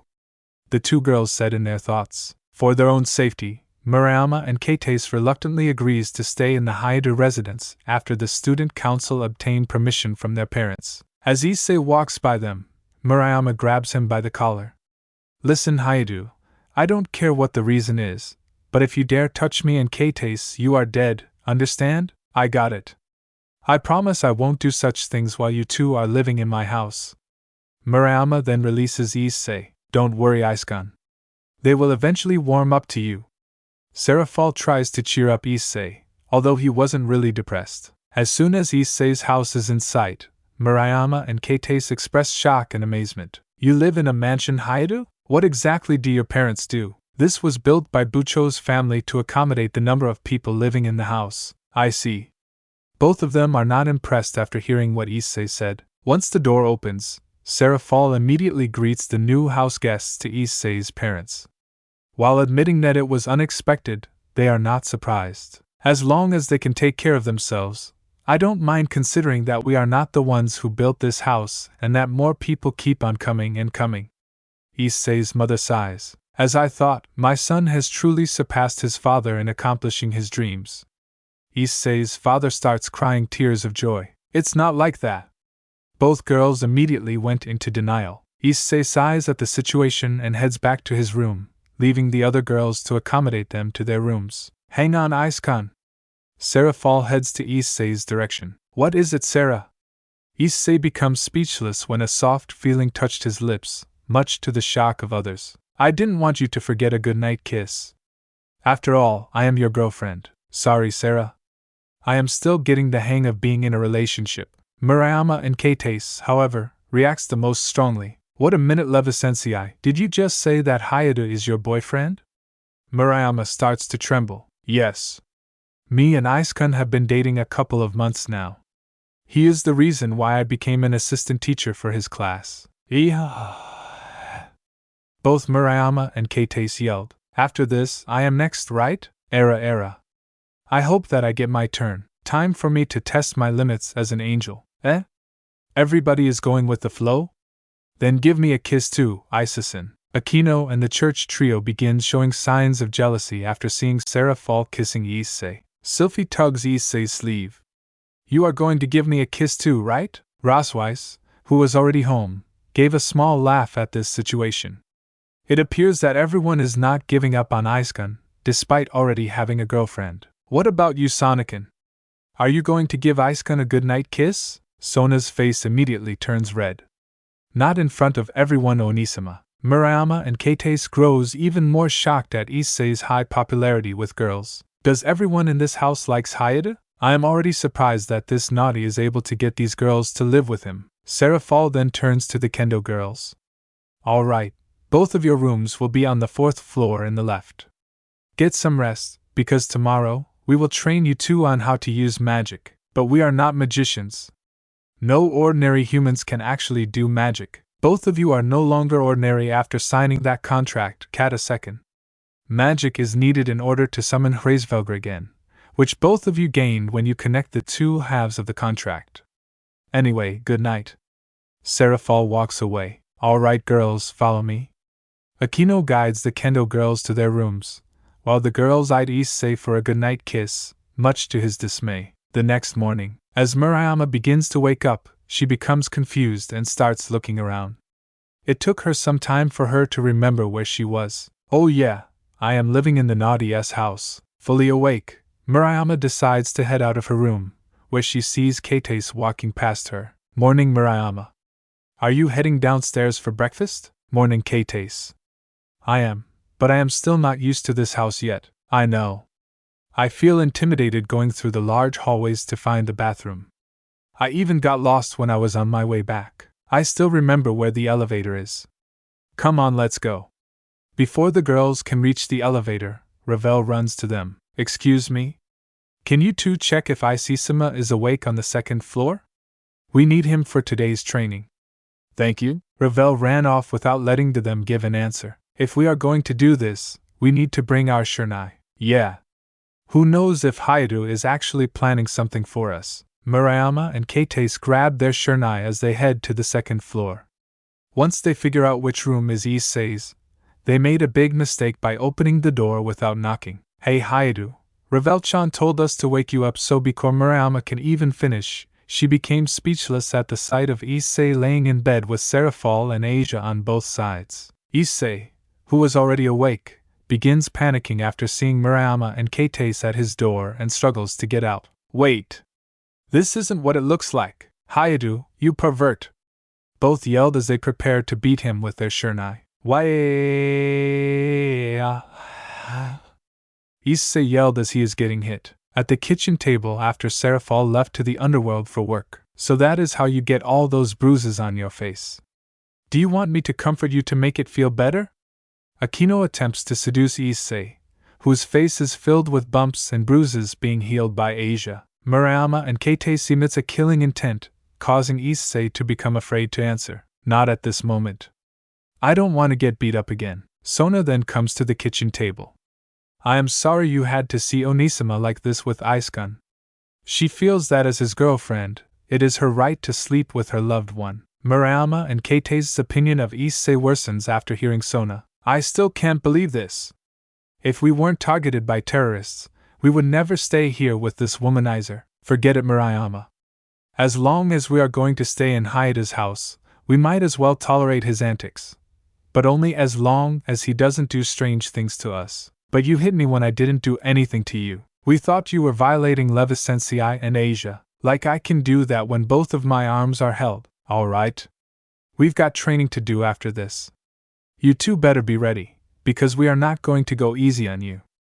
Zenobia warned. Why wise? After finishing the rest of the morning preparations, the kendo girls were dragged to one of the training rooms in the first basement with LeFay Pendragon supervising them. Alright. Now try concentrating your magic into your hands. LeFay apparently already taught them the basics of magic, but being able to use magic is a different story for them as they hold up their hands, trying to concentrate. Nothing is coming out. I am pretty sure that this is the way you taught us. You are not supposed to force it out. Relax and concentrate, otherwise your magic could become out of control. Sylphie and Rossweiss are seen training together in combat, while Zenobia is sword fighting with Kiba. Sona, who is also interested in getting magicians for her servants, is working with Ravel. Aquino is also training with magic alongside Irina and Asia. Issei, on the other hand, is currently attempting to further develop the forms of illegal move Trident in order to fully stabilize True Queen through various training methods involving speed, weightlifting, and magic, considering that the forms are based on them. This house sure has a lot of convenience. Griselda's voice is heard as she, Dulio, and Dog, who brought a large black dog with him, make an unexpected visit to the training room after Issei's parents welcome them. Hello there, I am Dulio Gesualdo. We are here on behalf of Mikkelsima and former Governor Azazel. Let's get along from now on. I am Tobio Accuse. This here is my Longinus who I named Jean. Dulio-sama? What did Mikkelsima send you for? Irena said out of disbelief. We are here to supervise the training of the Gremry to further prepare you to fight the Kuoh's brigade, especially Sekiryutai Dono. Murayama and Kates became confused of their unexpected visitors, which Lefei took notice of. Delio-sama is an angel of heaven who is known as the strongest exorcist ever. Griselda-sama is also a top exorcist who was reincarnated to an angel by the seraph, Gabriel-sama. Dog is also the current possessor of the Longinus, Canis Lycaon, which is the big black dog you see there. Longinus? Top-tier sacred gears with enough power to kill gods. Issei-sama, Delio-sama, and Dog are currently Longinus possessors. Our leader, Valisama, is also a Longinus possessor, although he is not within this group. The Kendo girls goes into a state of disbelief. Are you telling us that Hayata has a weapon that can kill a god? Not at this moment, Murayama-san. Issei-sama has gotten powerful, but he has yet to fully master it. That is why Delio-sama and Dog are here. So what do you say? Will you let us be your sparring partners? Delio asked. Many immediately agreed, especially Issei, Zenobia, and Irina. If you don't mind, I would like to have our Vitra user to participate. I am hoping that he would be able to reach balance breaker with these members. That should be okay. The more people we have, the stronger our force. With the Kuoh's brigade making even more mysterious actions than before, we are hoping to get all the support we can, since those who can stand up to them are all in high positions, which is hard for them due to political issues. We need all of you to lend your strength to stop them, and we will do our best to offer support as well for the sake of the three factions and the human world. Sister Griselda bows her head down as everyone agreed. After hearing her reason, Murayama and Kates rid themselves of doubt and decided to take part in the training as well. We don't know much about what is going on here, but it seems that the situation is quite serious. Our family was threatened. If we want them to live, what choice do we have but to get stronger? If the Kuoh's brigade are as tough as you said they are, then let me become stronger as well so I can fight them. We will also have to come up with a plan as well to defend against them, especially since we don't know what their motives are. Sona suggested. That's right. Even the most powerful should never underestimate the enemy, Delio said. Just as they begin, Kuroka came back with the exhausted Kaneko and Gasper. That was very mean of you, Nisama. Two don't think I can move anymore, Kaneko and Gasper complained while catching their breath. Naya, ha ha ha. You two are the ones that wanted me to train you, and that was the quickest way, Naya. I am glad that my sparring partner is Julio and not Kuroka. Issei joked. How rude, Naya. They are the ones who asked me to train them. Was it really necessary for us to clear our minds by getting chased by minotaurs? Gasper asked, while shaking. Again, I am glad I am training with Delio. Go get some rest. Our training has just started. Yes, Senpai. I will. Both Kaneko and Gasper head to the bath to wash up as Kuroka watches over their training. In Romania, what exactly do you mean that Valerie escaped? Rias is questioning Marius, the new mayor of the Teeps faction. Even I don't know myself, but for sure her escape won't last as long as she still has the Holy Grail. If you get in the way, I will send Kromkruch to deal with you. Hearing this, Rias backs down, but swears to stop him after leaving with Kiba and Azazel. Valerie, however, is no longer in Romania. Wounded, but still alive, she collapsed in front of the Hayata residence as she loses consciousness due to blood loss. Issei is seen sparring with Delio in the training room, although he seems to be at quite a disadvantage due to the difference in strength. Issei can't even land a single punch despite using illegal move Trident. Delio, on the other hand, would just simply move aside to dodge Issei's attack or would block them by only using one hand. You fight quite well, Sekiryutai Dono, but the instability of Cardinal Crimson promotion is showing with the way you fight. You seem to rely more on using the powers of the Rook than Knight, and you lose your stamina much faster than your other forms when you use Bishop. I train my forms one by one. Using all three at once is most troubling when you are in battle. That is true, Sekiryutai Dono, but you shouldn't train just one form consecutively. In order for you to fully master Cardinal Crimson promotion, it might be better for you to take turns each day instead. I see. In that case, Welsh Sonic Boost Knight. Issei's armor begins to shed, making it less bulky. Armor release. His armor sheds even more weight. Issei then begins charging at Dulio at Godspeed and begins circling around in an attempt to confuse him, but the latter remains unfazed. As Issei moves in for a quick strike, Dulio sticks his hand out and easily blocks his fist and pushes him back. As the rest continue training, Saji suddenly shows up in a panic. There was a wounded girl outside of your house, Saji? What happened? Issei asked. There was a wounded girl found outside of the gate. Your parents took her in and are treating her, but we need Asia-san to treat her. Yes, I'll come. Asia immediately rushed out of the training room. We'll put our training on hold. Whatever happened to that girl might relate to the Kuoh's brigade, Dulio said and then rushed out. The girl is seen in the living room currently being treated by Asia while being cared for by Issei's parents. Hayato, do you know who this girl is? Saji asked. No. This is the first time I've seen her. I wonder what happened. Jean can smell the blood of the vampire coming from this girl. She must have traveled all the way from Romania. Tobio explained. How is her condition? Dulio asked. Her wounds are deep, but I should be able to heal them, though it might take a while before she can wake up. Asia said. As Gasper and Kaneko make their way downstairs, the former immediately recognizes the girl and rushes to her. Valerie! What is she doing here? How did she get like this? Saji found her wounded outside of my house, so my parents took her in and Asia started treating her. If she came here all the way from Romania, then something must be happening there.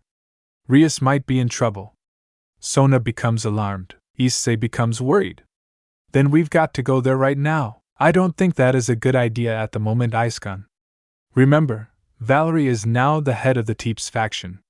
If we just leave her here or bring her back, it will put her in danger. You already saw her condition when she was found. If they are looking for her, then at least we will lead the danger away from Rias and the others for the time being. Sona explained. We better watch ourselves, however, since we don't know how powerful her enemies are. We have to stand on guard at all times. Rosswise suggested. Everybody, Valerie's starting to wake up. Irina took notice. When Valerie opens her eyes, the first thing she sees is Gasper's crying face before looking at everyone around her. What? Gasper? Valerie asked. Valerie Gasper immediately hugged Valerie upon seeing her wake up. Hee. You are still such a baby, Gasper. I am just glad to see that you are still alive, Valerie. Same here. Valerie then takes a look at her surroundings. Where exactly are we? Valerie asked. You are in Senpai's house. His parents took you in after Saja-senpai saw you injured. Gasper turns his head towards Issei, allowing Valerie to get a good look at him. Much obliged to your hospitality. No problem. You are Gasper's friend after all. I see. You have made many friends, Gasper. I am so proud of you. Thank you. They are also the first people who accepted me. Gasper smiles. Suddenly, Valerie remembers something and begins to panic, turning her head side to side. Valerie, what's wrong? Gasper asked. They are coming for me. Everyone, find a place to hide quickly. Before they can react, an explosion was heard from a long distance. When everybody goes outside, they can see smoke coming from Kuoh Academy. They must have tracked her to the city. We must hurry or there will be human casualties.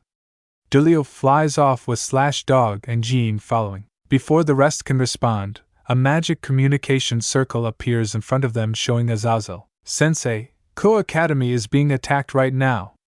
What is going on? I see Marius has sent Euclid, Grendel, and Krom Cruch to retrieve Valerie.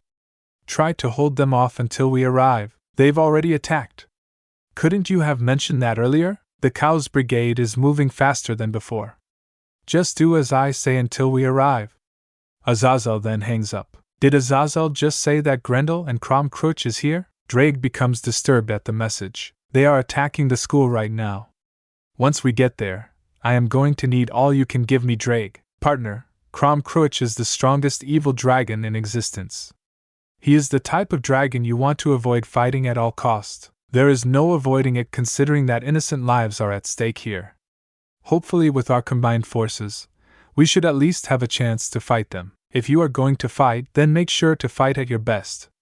Don't even think about taking it easy. Good luck, partner, Drake warned. Griselda retreats back to heaven to alert the seraphs of the attack. Le Fay, Kuroka Ophis, and Ravel were told to stay home to protect Valerie and watch over the house in case the Kuoh's brigade gets there.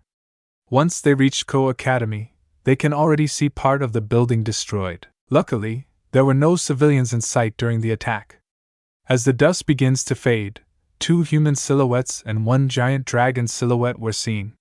When the dust clears, Euclid, Grendel, and Kruch, who has taken the form of a human with black blonde hair and heterochromic eyes, were standing only 10 feet away from them. "We are here to take back Valerie. Should you not obey, death will be what awaits you," Euclid said. "We don't negotiate with terrorists. We will protect Valerie and we will stop you," Delio shouted. "I see." So the strongest exorcist and one of the top fighters of Grigori decided to join. "This should be interesting. I am back, Drabechan. Is it time for me to destroy you?" Grendel approaches issei. As issei prepares for battle, Delio stops him. "Secretary Dono, we will take care of Grendel and Euclid, you take care of Kruch. You are pitting me against the strongest evil dragon alone? No. Jean can sense another coming," Dog said. As issei looks straight at Kruch, a magic circle appears in front of him. The one coming out happens to be Vala in his normal balance breaker form. "So this is the strongest evil dragon I was told about. It looks like we are going to have to work together in order to fight him," Haida issei. "So Vala is also joining the battle. That actually makes me feel relieved a little," issei said in his thoughts. Before Vala and issei could say any more, the Gremry group along with Saji and Sona already begins attacking Kruch, while Delio and Dog attacks Euclid in his inferior balance breaker form. Seeing this, issei begins activating Cardinal Crimson Promotion. "I, who is about to awaken, am the Secretary who holds the truth of the king up high, holding the infinite hopes and unbreakable dreams and walking the path of righteousness. I will become an emperor of Crimson Dragon. And I will lead you to the path of heaven, glowing in deep crimson light." Cardinal Crimson Full Drive. Once issei's armor turns crimson, he notices that Vala is still in his normal balance breaker. "Sorry about this, Haida issei, but I have to save the energy to use Juggernaut Overdrive against the real enemy," Vala stated. "Real enemy? Yes. He is a super devil even more powerful than the people we are facing right now. That is the person I want to fight the most. He may be the one most likely behind this attack." "Seriously? If that is the case, then let's try to find a way to overthrow Kruch then." Uneasiness grows within Easy. For both heavenly dragons to work together instead of fighting, this should be interesting. I shall enjoy this to the fullest. Kruch raised his key as he prepares for battle. "Take this." Issei attempts to land a punch at Kruch, but the humanoid dragon easily dodged the attack. Kruch strikes back with a punch of his own, sending Issei through the debris of the school. Gah! Issei can still feel the after effects of the punch. Vala unleashes a powerful demonic energy towards the enemy dragon, but was blocked after Kruch had one of his wings enveloped his own body. "It appears that I will have to use stronger attacks. Vala, I need you to support me so my attacks can hit him." "Ho, that sounds interesting." Vala then moves closer to Kruch and begins fighting him in close combat. Issei grabs a cannon from his left wing and aims at the dragon. Crimson Blaster plus Escalating, Fong Blast Booster. A large amount of energy in crimson color blasts out of the cannon, hitting Kruch directly while he was defending himself with his wings. The attack had strong impact, but as soon as the smoke clears, the only damage seen on Kruch was a damaged wing and part of his human form destroyed. He still stands as if the attack did not affect him. "That was a good attack, but that won't be enough to break through me, who is known as the Darkness Dragon. We will complete our main objective no matter what the cost is. The training I have done in the human world and underworld allows me to take ideas like that directly. I thought you were destroyed due to the lack of people believing in your existence," Vala said. "True that I left the land for that reason, but not once was I destroyed. I just went observing both worlds as an experience. I want to see the place where dragons would reach at the end. Looks like we both have something in common. I'm even more interested in you now, Kruch. Let's see which one of us will reach that goal first." Murayama and Kates were forced to watch the battles in the sidelines, but are trembling after seeing their true abilities. "These are the terrorists all of you are fighting against? We thought Hayato was strong, but by the looks of it, all of them look kind of scary. You two are still new, so it's common that you would be surprised by this, Sylphie said, acting as a bodyguard. But while they are fighting, what are we supposed to do? It doesn't feel good just to watch as they are risking their lives protecting what is left of the school, Murayama stated. Yes, but you two still lack the training to be fighting in battles like this. They are actually some of the strongest opponents that both the forces of the Underworld and Heaven are having trouble dealing with, and are working together as a result. Beginners like yourselves shouldn't be involved with such fights. I also don't feel good just standing here and doing nothing. Can we just summon the giant bird? Every creature that are summoned are different. There might be a price you have to pay in order to summon Hraesvelgr. I know this especially after seeing Asiasen summon the Dragon King, Fafnir, during training. Man, that dragon was horrible. Sylphie also begins trembling. What happened? The kendo girls immediately got curious. Don't make me remember. Sylphie's face turns red as she looks away from the kendo girls. Drake, it looks like we are going to need a little help here. It was never wise for us to take on Kromkruch at this stage, partner. He was able to withstand one of our most powerful attacks without any enhancement, and with the extra training he has been through, his power may have reached the level of a heavenly dragon. Even in Truqueen, you are not at the stage to defeat him, but we can't let them to get to Valerie. As Kromkruch begins to strike, he suddenly stops moving. He looks at his leg and saw that it was being pulled by a dark force.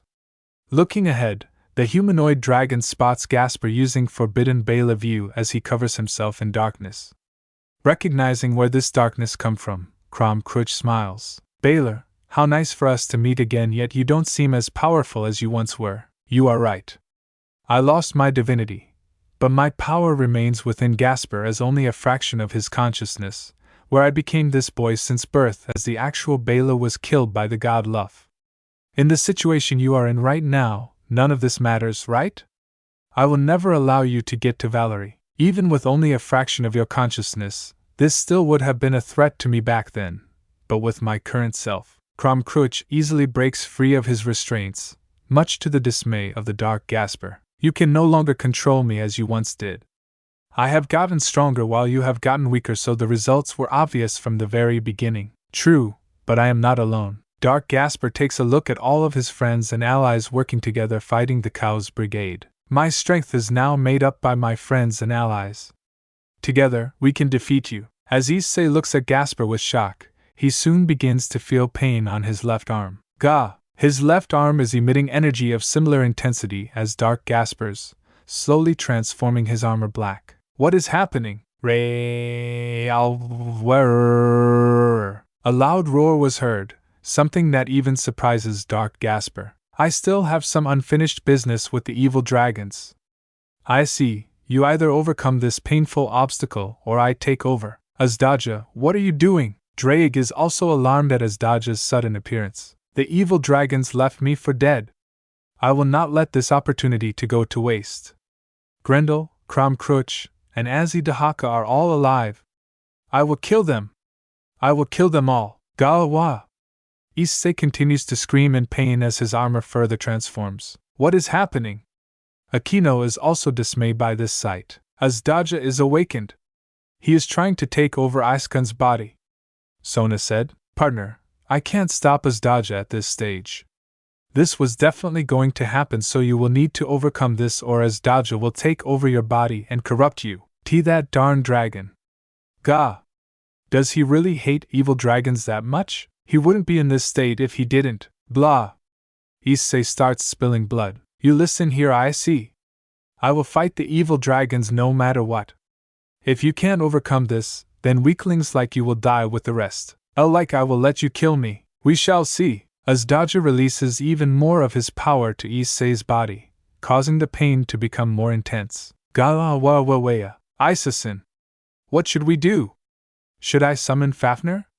Asia begins to panic and goes after Issei before being stopped by Rosweiss. Don't. If you come too close, you will go through the same thing. We just have to believe that Aiskan will overcome this. I shall be in control and slaughter those who tried to kill me. No, I shall rule all, and no Azdaja, it will be me who rules you. And how can you do that in this state? You are already at the state where you can barely keep your sanity. You are no partner of mine. Issei then starts seeing the tragedies of the previous hosts caused by the attempt of using Asdaja's power. Realizing that he is doing the same thing as his predecessors, he now knows that the struggle of power is what killed them, that he won't be able to suppress Asdaja from coming out in the end. I see now. Asdaja, if vengeance is what you truly desire, then I shall allow my body to be your vessel. Take over. What? Everybody yelled in dismay. Asdaja's dark aura finally spreads fully across Issei's scale mail armor. This is new. Albion, do you know what is going on? No. This is the first time I have seen this in all my years of being sealed. Drake doesn't even have this power, which means that his current host has something else. As soon as the dark energy clears away, Issei is seen in a black armor filled with yellow spikes on his forearms and a tail connected between his shoulders. The armor is very similar in appearance to Issei's normal balance breaker, except for the color, and it appears to be more primal and bulky, making it more beast-like. It appears that you have finally figured it out. Congratulations, I see. Asdaja commended Issei for being the first host to finally achieve balance breaker with him. I thought I recognized that energy from somewhere. So Asdaja was in Drake's sacred gear all along. A lot really has changed since I last saw him. Crom Crouch commented. Asdaja? The evil dragon of Slavic mythology? Vala is also astonished. Amazing for the boosted gear to have 2 dragons instead of 1. Albion is also impressed. Amazing! Dulio is also impressed at Issei's transformation. An evil dragon on our side? Things just got more interesting. Tobio commented. It looks like I will have to gather more data on this boy. Euclid also seems surprised. So Asdaja, what does this armor do? There is a wide variety of abilities that you can choose from and use. Considering that you can only reach your imperfect true queen with Drake at your farthest, this armor is only as strong as that in terms of raw power, but its variety of abilities will make it more reliable for use. The only drawback is that you will run out of stamina much more quickly. Partner, I can still transfer power to the armor, but you won't be able to use the abilities you have with True Queen since you are using Asdaja's armor instead. I see. Time to give this armor a test run, starting with Crom Crouch. Issei grabs the tail behind him and rips it out from his armor. Dark energy surrounds the tail, transforming it into a black sword. The sword can cut the power of your opponents, but not by large amounts, and it won't be able to absorb it like Albion. Alright. That's a start. Yuria! Issei begins charging at Crom Crouch with his tail sword, but the humanoid dragon easily dodged the attack and unleashes a powerful breath of fire. Crom Crouch is fighting more seriously now. I see, use your fire breath, Asdaja ordered. Yes. Issei did as he was told and begins inhaling deeply. Boost boost boost boost boost boost boost boost boost boost boost boost boost boost. Issei uses the boosted gear's ability to power his attack and finally releases his own breath of fire. Like his battle with Grendel, his flames are blue instead of orange. As soon as Issei's fire clashes with Crom Crouch's, both attacks explode upon impact. I see you haven't lost your step despite being sealed in a sacred gear. In fact, you might have become even stronger than you were. This will make the fight more entertaining. Crom Crouch increased his ki, having more of a desire to fight Issei seriously. Let's see what else this armor can do. Issei points his sword at the dragon. Crom Crouch begins charging at Issei after witnessing Asdaja's true awakening. This is it, Asdaja. Give me a battle that I would never forget. Crom Crouch then aims his right fist towards Issei, showing no signs of holding back. Hold still, Issei. I am going to stop this guy. Just what are you planning? What the? Crom Crouch notices that his fist is not moving any further after reaching just 1 inch apart from Issei's face. When Crom Crouch looks down, he sees a dragon head grabbing his leg. Another dragon head shows up and bites his arm, pulling his fist back from Issei. Wow! How did I? As Issei tries to figure out this ability, Asdaja calls him again. You didn't. I did. In legend, I am considered a multi-headed dragon, but that is only half correct. I can actually copy my own head and make them grow on any surface, including my own body. People saw me in that form, which is why the legend was born. Alright, so now what? Hit him with the sword, you idiot. Azdaja becomes frustrated. Okay. Issei then prepares to swing his tail sword at Kromkruch, but the humanoid dragon manages to break free and avoided a direct strike. Heh, it seems like you managed to make a small cut on Kromkruch's face. I can feel his power decreasing a little. TSK. Kromkruch shows small signs of frustration. It looks like we might have to intervene. Euclid suggested. First Drabe-chan, then Albion-chan, and now Azdajakin is going to join the fight? I love this era. There is no end to how many strong brats there are in this world. Grendel becomes excited, but both he and Euclid were stopped by Kromkruch. Don't you dare interfere. It has been a while since I was able to fight seriously, and I am going to enjoy it to the fullest. Besides, your opponents are us. Dulio, followed by Tobio and Jean, stops Euclid and Grendel. The rest of the team also joined in, but does not interfere with Issei's battle with Kromkruch. This is very interesting. I wonder what other abilities Hayate Issei has using as Daja. Vala watches the battle patiently, knowing that all of the opponents would be too easy since the whole team is battling them. Among all the years I was sealed, never have I thought of a sacred gear with 2 legendary dragon, let alone the red one and an evil dragon. If his host manages to master the power of both dragons, we are at a disadvantage. If that is true, Albion, that would only increase my desire to fight Hayate Issei once this is done. Back to the battle, Issei breathes blue fire again, but this time, he manipulates it, surrounding Kromkruch and trapping him in a fireball. Like such a thing could hurt me. I see. Increase pressure of the attack. Like this? Issei begins turning his right hand into a fist. This is new. Kromkruch notices that the fireball surrounding him is getting smaller and brighter. Let's see what happens when I do this. Issei's hand finally turns into a fist. The fire then begins glowing until it turns white, releasing all of the pressure and causing a huge fiery explosion, strong enough for everyone to use defense spells, but falls short of damaging the rest of Kuoh Academy. Whoa! Issei was amazed by the power of the explosion. Did we stop Kromkruch? Is he dead? The strongest evil dragon won't go down so easily, I see. That attack might slow him down, but it won't kill him. Issei then notices magic circles that were summoned by the team. Sorry. Did my attack hit you? It's okay, but it did catch us by surprise. Dulio laughs a bit. It looks like I will have to research a bit more about Azdaja. He has an amazing number of abilities. Sona takes a curious look at Issei, making him feel awkward. That was another nice attack. Too bad that it still wasn't strong enough to break through me. Kromkruch emerges from the smoke with his human skin damaged on the head and his left shoulder. It looks like I will have to try another technique. Before Issei can try anything else, however, he felt his body becoming heavier all of a sudden. What's happening? I warned you about my abilities. Each technique requires a different amount of stamina for you to use them. Apparently, that last attack took a lot out of you. The fact that you also haven't fully mastered True Queen also plays a factor to your lack of stamina. You won't be able to use the same attack for a while. It looks like I will have to stick to what I already used. Issei charges at Kromkruch with his tail sword, but his strike was avoided by the latter. Kromkruch then launches a direct hit with his fist, sending him flying backwards. GUH. As Issei struggles to stand up, he puts his hand on the damaged area. How? It looks like Isaacson is in trouble. I will have to summon Fafnir.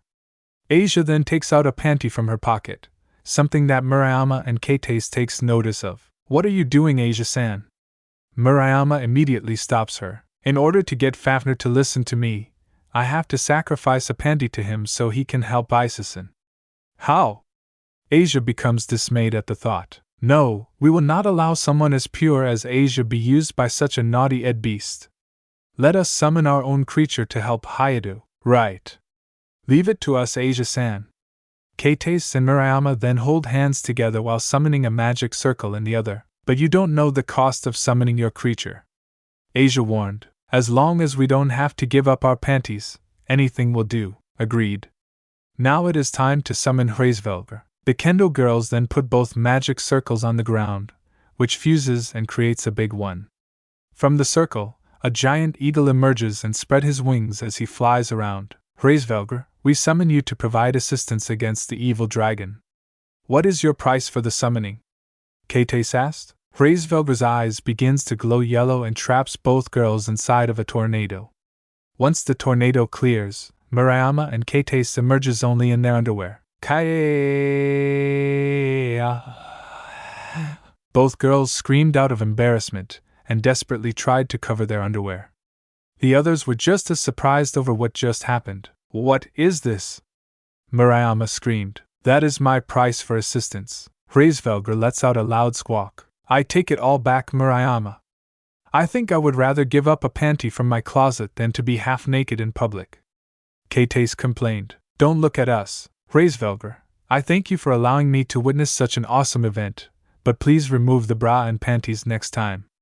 Issei whispered while wiping out blood from his nose. Ouch. Kaneko hits him on the back of the head. Lewd thoughts are forbidden, senpai. Are you thinking of naked bodies of women in the middle of a battle? Turn your head around. We still have to deal with Crom Crutch, as Daja is very dismayed over Issei's lewd thoughts while he is still battling. Alright, let's see what else I can do. Before Issei can think of a strategy, Crom Crutch was already heading towards him. Issei narrowly avoided the strike by moving to the side. Not bad, but you can't dodge this one. Crom Crutch then strikes Issei using his other fist, but Issei manages to block it with both of his hands. While still holding on, Issei then unleashes another large stream of blue fire, directly hitting Crom Crutch this time, but to little effect as it only burns more of his human skin off. Time really has not weakened you as Daja, but sadly, your desire for vengeance have caused you to lose your judgment.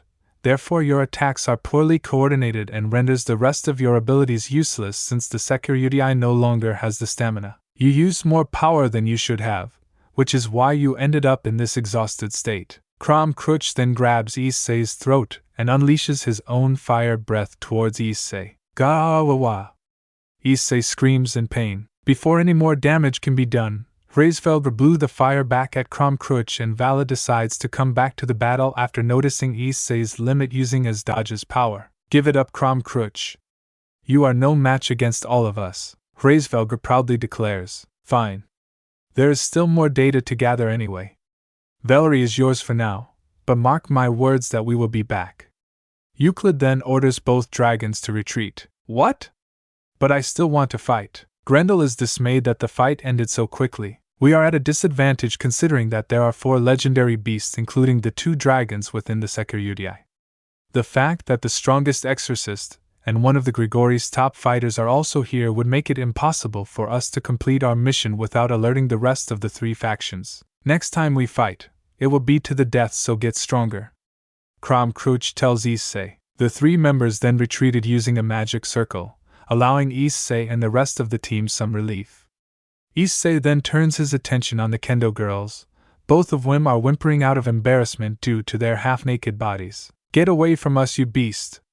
Murayama yelled after noticing that Issei's gaze is on her and Kate's. Since Issei is now more focused on his allies, he tries to resist letting his naughty Ed instincts take over. He places his school jacket over Murayama and asks Asia if there are any towels or extra clothing for Kate's. Hayadu? Kate's is surprised by Issei's act of kindness. After everything that has happened, I am more concerned on whether you are okay or not. Just please don't call me a naughty when I am only trying to help. I see. So this is the side of Hayadu that Sonakechu was trying to tell us. Murayama remembers Sona's opinion about Issei being more than just a naughty, causing her to question her initial opinion of him. I see. Murayama and Kates turn their head back to see Rias, who is currently showing a surprised expression on her face after seeing Issei standing in front of the half-naked kendo girls as Azazel and Kiba make their return. Bibibucho? Wait. This isn't what it looks like. Just what in the heck were you doing while we were gone? Rias yelled. Back in the Hayadu residence. Oh, so that's what happened. I've heard from Sona and Azazel about ISC's new power as well as rescuing Valerie. I am quite amazed how many things have happened since we were gone, but it is even more surprising that we have 2 more girls that hold another legendary creature. Rias shows mixed feelings after looking at Murayama and Kates. We didn't think we would have a legendary creature ourselves. We were just living our lives as usual until we found out. It was horrible summoning that creature. Murayama's face turns red after remembering the price of summoning Hraesvelgr. That bird making our clothes disappear as a price. Rarely have I ever been so humiliated other than being harassed by Hyadu at school. Kates is still shaking over the experience. Hey, I don't do that while we are in the house, okay? Since you are already living here, let's just try to get along. Issei complained. But I will admit, you did look kind of cool when you are fighting Hyadu.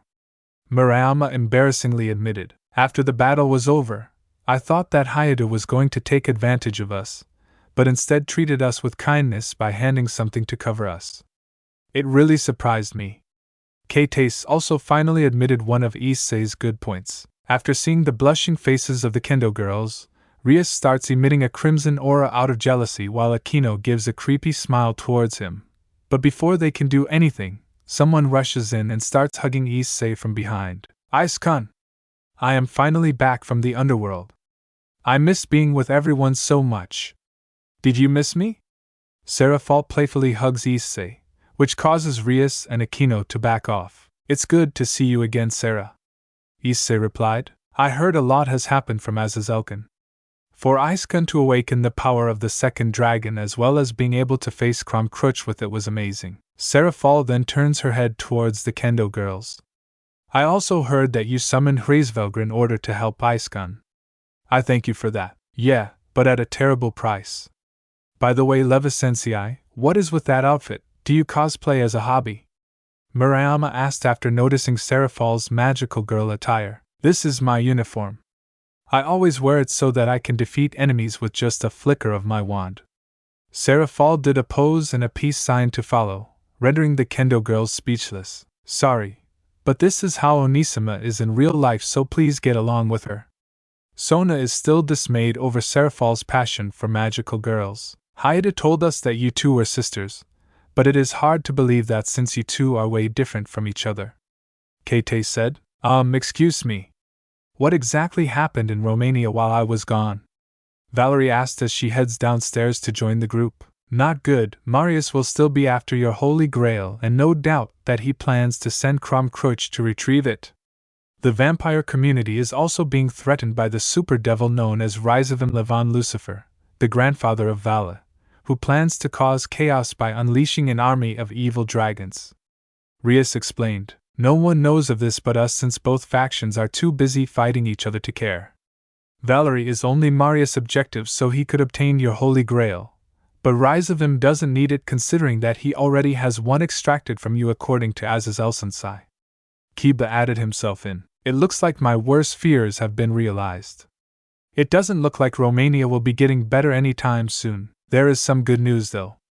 Considering that they were able to successfully defend you from Marius, his plans were halt, and knowing that he would need to be at his full strength to retrieve it, and due to the war with the Carmilla faction, it would actually take some time for him to prepare another attack. And next time, we will be the ones who attack him. What about Rizavim though? Rizavim is not the type who would attack directly out into the open.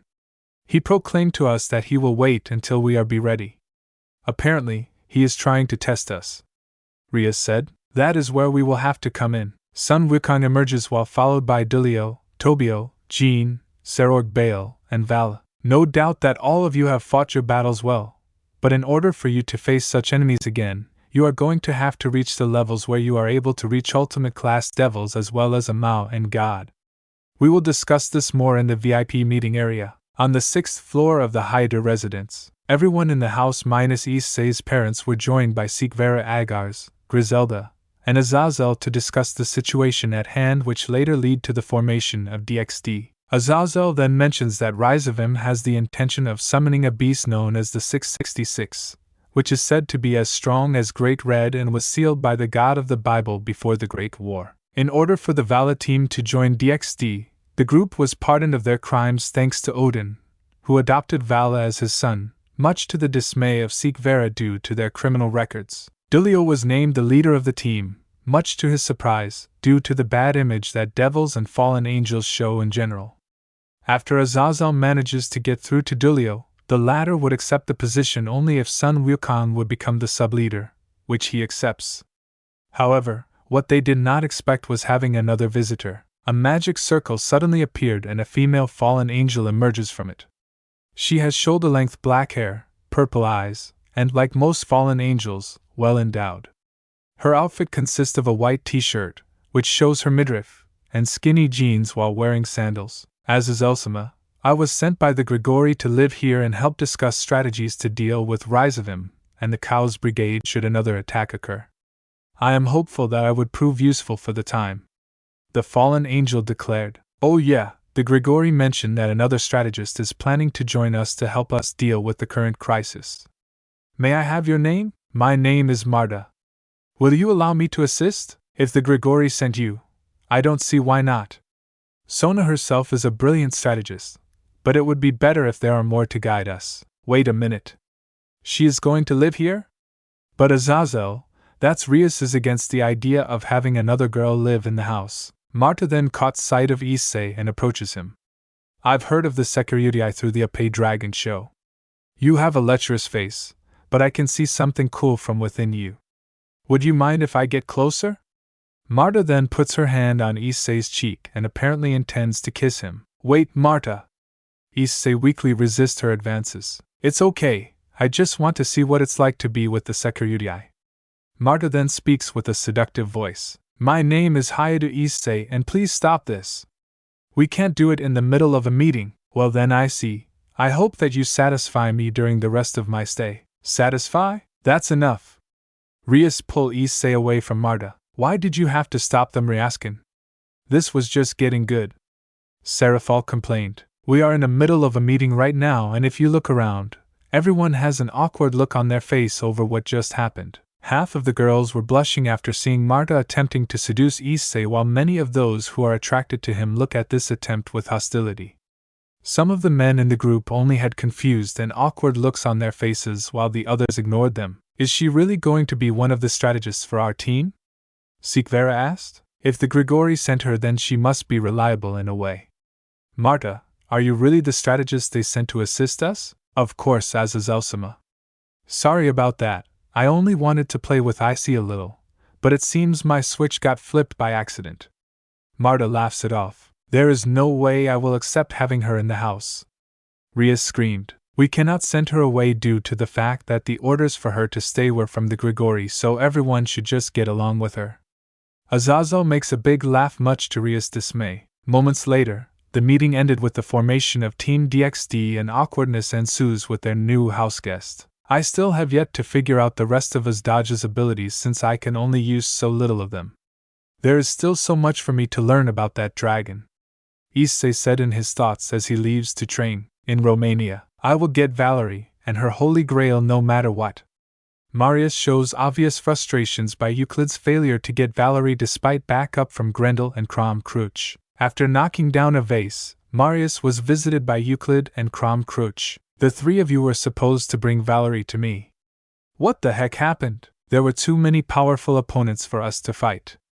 More data needs to be collected before we can go any further. If we are going to win against the Carmilla faction and take over the human race, I need the Holy Grail for the mission to be accomplished, and you two coming back empty-handed does not help. Euclid then stabs Marius with a blade he had hidden in his robe. We never intended to win the war. Humans and vampires will all meet the same fate eventually. We only came in to let you know that you are not needed anymore and killed you under Rizavim's order. No longer will this war be relevant. Euclid then pulls back the blade and Marius drops dead. The last fight may have delayed us, but we will succeed nonetheless. Euclid and Krom Kruch then leave the room as Marius' blood begins spilling on the floor. The next morning, as Issei lies on his bed half asleep with Serafall, Rias, and Asia, he felt something heavy lying on top of him. Huh? Bucho? No, she is sleeping on the right side of me. Sarah? No, she and Asia are sleeping on the other side of the bed. Did Akena-san sneak into my blankets again? Then again, her ape is slightly bigger than what is on top of me. Dang it! No time for this. Who is underneath my blanket? Issei finishes rambling in his thoughts and uncovers himself to see Marta naked on top of him. Martazan? Issei accidentally bursted out. Rias moaned for a bit before turning, much to Issei's relief. Good, she is still asleep. I can't imagine what she will do to me if she sees this. Wait a minute, what is Martisan doing on my bed anyway? I also don't want Sarah and Asia to see this. I am afraid that they might get influenced to do this. Never mind. Sarah also does that from time to time, but still. Come on, Martisan, get off of me. Issei again rambles in his thoughts. Huh? You were awake, I see? Good morning. Marta rubs her heavy eyelids before allowing herself to get a good look at Issei's face. What exactly are you doing in my bed, my? Is it so wrong just to get to look at the sleeping face of the security? I see you may not have known, but I have always been fascinated by you since you became the hero of the Underworld. To see you in Drang's armor, the way you treat kids, and the sportsmanship you have shown against Serorg Bale, I have seen it all through the recordings of you, and it only intensifies my desire to meet you. Now that I have, I feel like I want more. Marta puts her hand on Issei's cheeks. Wait, Marta-san. I don't want any misunderstandings to occur, especially so early in the morning. Issei becomes desperate. Relax, I see. I am not going to have you break off the relationships you've made with the other girls. I am just wondering if you have room for one more. One more? Issei becomes speechless at the thought of Marta becoming his. Marta definitely has the beauty of a fallen angel for her. She has a very good figure with a large épée. Her thighs that are currently touching my legs are also very soft. To have my body be connected to hers, that is definitely not a bad thing. Maybe I can, before Issei can continue thinking about the pros and cons of having Marta with him. He felt a strong pressure coming from the right side of his bed. Marta, just what are you doing with my issei? Rias is staring intensely at Issei and Marta. Well, if it isn't the Crimson Bus Princess. Aren't you supposed to say good morning instead when you see the face of your friend? Someone who calls me by that name and steals issei is no friend of mine. Looks like we have a selfish one here. Do you honestly think that you can keep issei to yourself? I heard that he is already in a relationship with Serafall, yet you and the other girls are treating him like he doesn't have a girlfriend. I think I have the right to allow myself into this group. I am not going to consider you to be part of the Haida residence just because you live here. There is no way I am going to allow such a person to be near Issei. Azazelsima told me that everyone should get along, but apparently, he never told me that the Crimson Bus Princess could be such an obstacle. Marta teased. Stop calling me that. Rias grabbed her pillow and tosses it towards Marta, but she easily dodged simply by moving her head to the side. It looks like I will delay my fun for the time being, I see. But I do hope we get to play next time, and when we do, I will offer you even more of my service. See you downstairs. Marta gets out of bed and puts on her sleepwear she left on the bed before heading downstairs, leaving Issei puzzled and Rias frustrated. Who does she think she is to do this to Issei? They sure do get along, don't they? Sarah said. Sarah? When did you wake up? Issei asked. Around the time you accidentally blurted out Martishan's name. She looked like she was having fun, so I decided not to bother her. Serafall lets out a small giggle. Issei checks on Asia and is relieved that she is still asleep despite the whole ordeal. During training, Ga! Saji takes a blow from Dulio as they spar. Dulio and Saji continue their match in hopes that the latter will achieve balance breaker, but with no luck so far. Issei sees this as a completely one-sided battle with Saji on the losing end. Come on, Saji. You are going to have to do better if you want to achieve balance breaker. Issei is currently using as Dodge's armor rather than Drake's in an attempt to unlock and understand his new abilities despite having yet to master True Queen, which is essential in mastering his new armor as well. If you are going to use my powers for training, keep the level of power of your techniques in moderation, or you will pointlessly deplete your stamina like you did when you battled Crom Crutch for the first time. As Dodge warns Issei, I will remember that as I train. Let's see what else I can do. Issei spreads his wings as they become covered in blue flames and shoots them like bullets. Fire can take on many forms, I see, but the power remains the same, so don't just rely on it as one of your main attacks. If long-range attacks are needed, there is still a variety you can use as mentioned before. Sekuryutai Dono, you better watch out when using as Dodge's fire. Blue flames are a lot hotter than regular, so try not to burn down your own house. Dulio warned. Right. I will take note of that.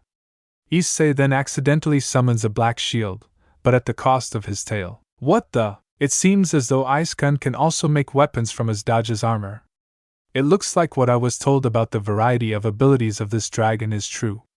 Sona explained. Yes, but there is no telling what more I can do considering that each ability I use drains my stamina. I suggest you switch back to Drag and train using True Queen to work on your stamina. After all, you haven't unlocked all of Drag's abilities as well. I will do so.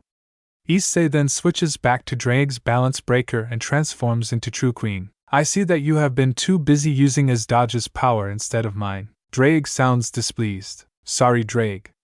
I just wanted to get more used to the armor. It's definitely a good thing trying to adapt to the changes, I will admit. But it won't do any good if you try to force it like you did in battle. I know. Let's just get this done. Issei then proceeds with his training as Sona watches both him and Saji. It seems like Sun Wukong and Val are making decent progress, although none of the Hacker Yuku's attacks are hitting Sun Wukong. Marta approaches Sona. Ice-kun is making progress as well with his new powers, but hasn't fully adapted to it yet due to lack of stamina. He is currently training with Drag to get around that. I see. It looks like it's very clear on who is the stronger of the two heavenly dragons, but Issei definitely has a few advantages over Vala, especially since that he can use True Queen during training. Agreed. By the way, do you have any information regarding the Kuoh's brigade? Azazel seems to trust you in order to let you be our strategist, so I suppose you have some knowledge of the situation. I was told how sharp you from Azazel-sama, and for you to deduce this just because of his approval is very impressive. Yes, I do have some new knowledge of the Kuoh's brigade from a source. Sona becomes curious. A source? Before I was sent here, the Grigori decided to send a spy to join the Kuoh's brigade to figure out what their goals are and the methods they plan to use to achieve that. What we did find out from him was that the summoning of 666 is actually a very slow process, and that has yet to begin, so we will be given some time to prepare. He wasn't able to find what method is needed to undo the seal as of this moment. Our spy also has yet to meet Rizavim, but promises to tell us when he does. For now this information is classified, so we have to keep it a secret from the rest until information is gathered. I see. Ah!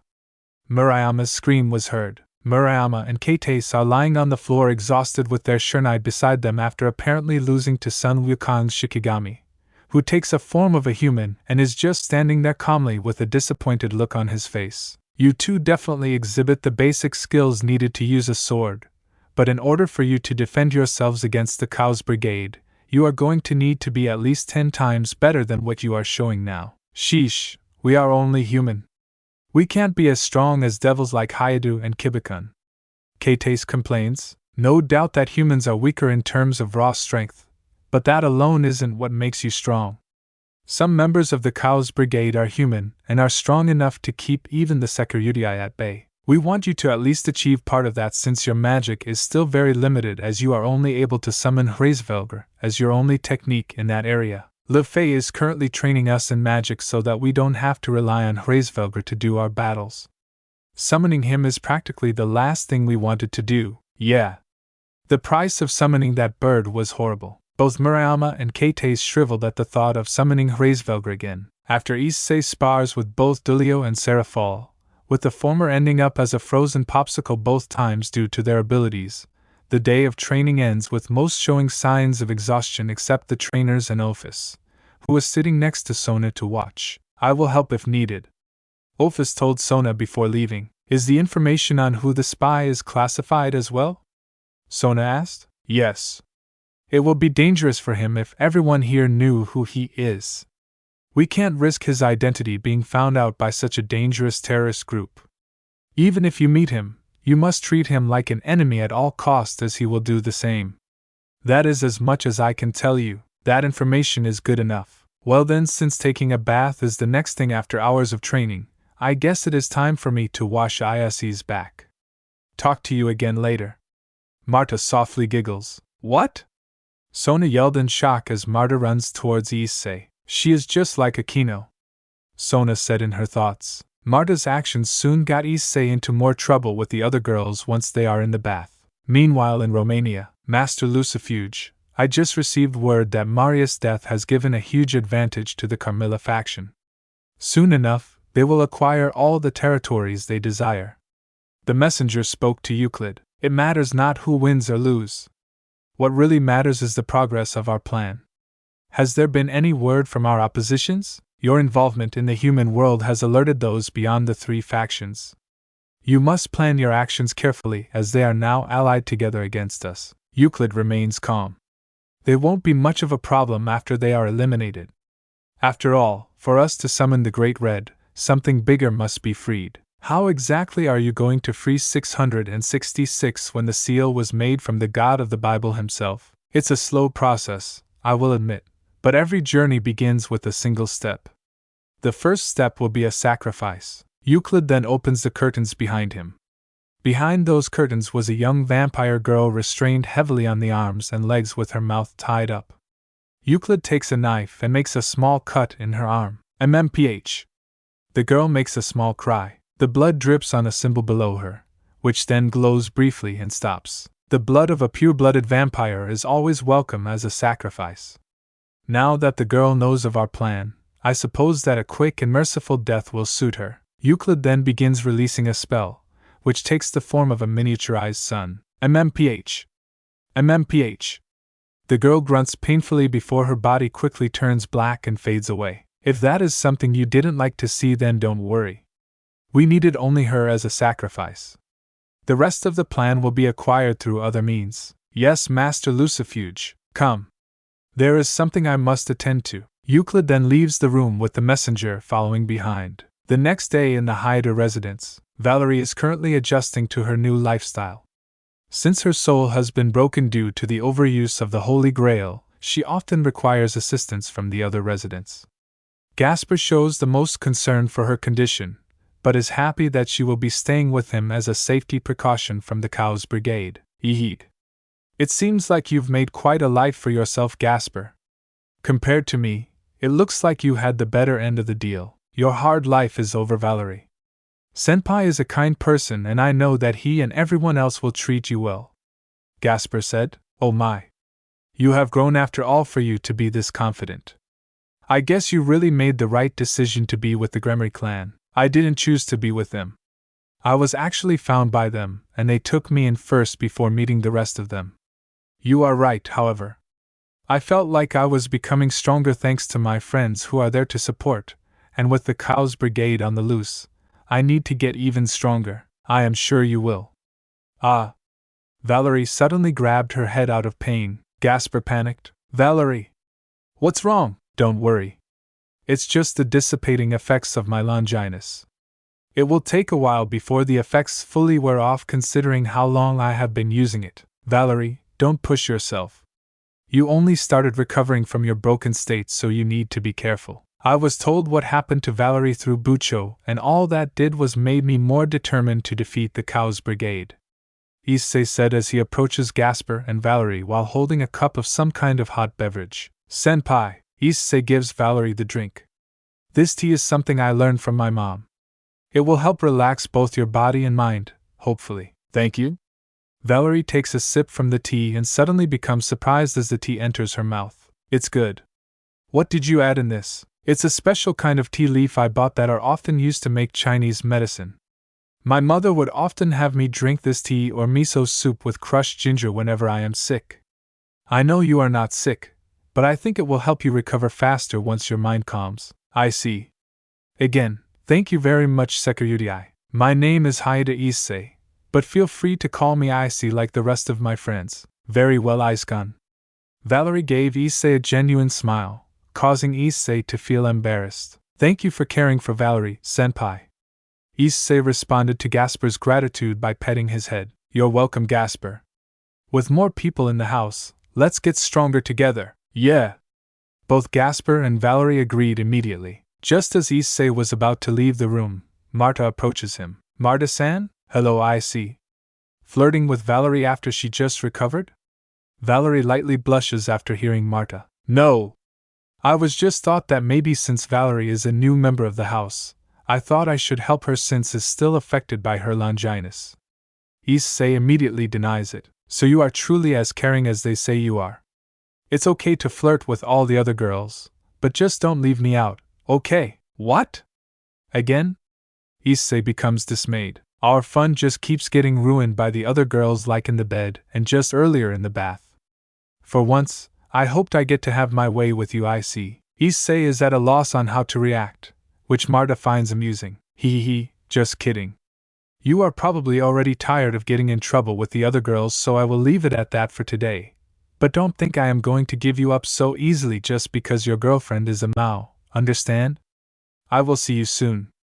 Marta gives Issei a wink before leaving. Oh yeah, I forgot to tell you some things about Senpai. Senpai is a very kind person who also attracts a lot of girls around him. He also likes women's bobas a lot. Gasper told Valerie. Issei panicked after Gasper told Valerie one of his bad points. Gasper, you didn't have to tell Valerie that. Seeing Issei like this caused Valerie to make a small laugh. Don't worry about it, Iskun. Everyone has their bad points. Besides, if those girls are attracted to you, it must mean that you have more good points as well, and one of them is being brave, like Gasper said. You did take on the strongest evil dragon, and to do such a thing, you have to be really brave. Is that so? Ha! Issei gives out an embarrassed laugh. Besides, I don't mind if Iskun likes women's bobas. That just proves he is a man, since I heard men are turned on by such things. What are you saying? Issei begins stammering. If you were to find me naked while I was taking a bath or something, I wouldn't mind. Issei suddenly imagines Valerie's naked body in the bath talking in a naughty voice, telling him to come.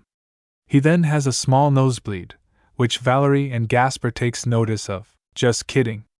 I prefer it if men don't try to peep at me, but I still don't mind though. I just wanted to poke a little fun at you, but I will give you a little reward for protecting me and trying to treat my current state. Valerie gets up and gives Issei a kiss on the forehead, causing the latter to blush. Anyway, I am going to go explore the rest of the house. Make sure to take care of Gasper for me. Right? Issei could not respond in any other way as Valerie left. Sorry, senpai. When we were kids, Valerie has a tendency to play with me every chance she gets in order to deal with the tough environment back in Romania. She doesn't really flirt with men like Marta senpai, but she can be just as playful, and she doesn't take kindness for granted, considering that no vampire in Romania was ever kind to me and her. Gasper told Issei. Is that why she kissed me? Yes, because it is the first time that someone has risked his own life for her, and she didn't feel right about not returning it.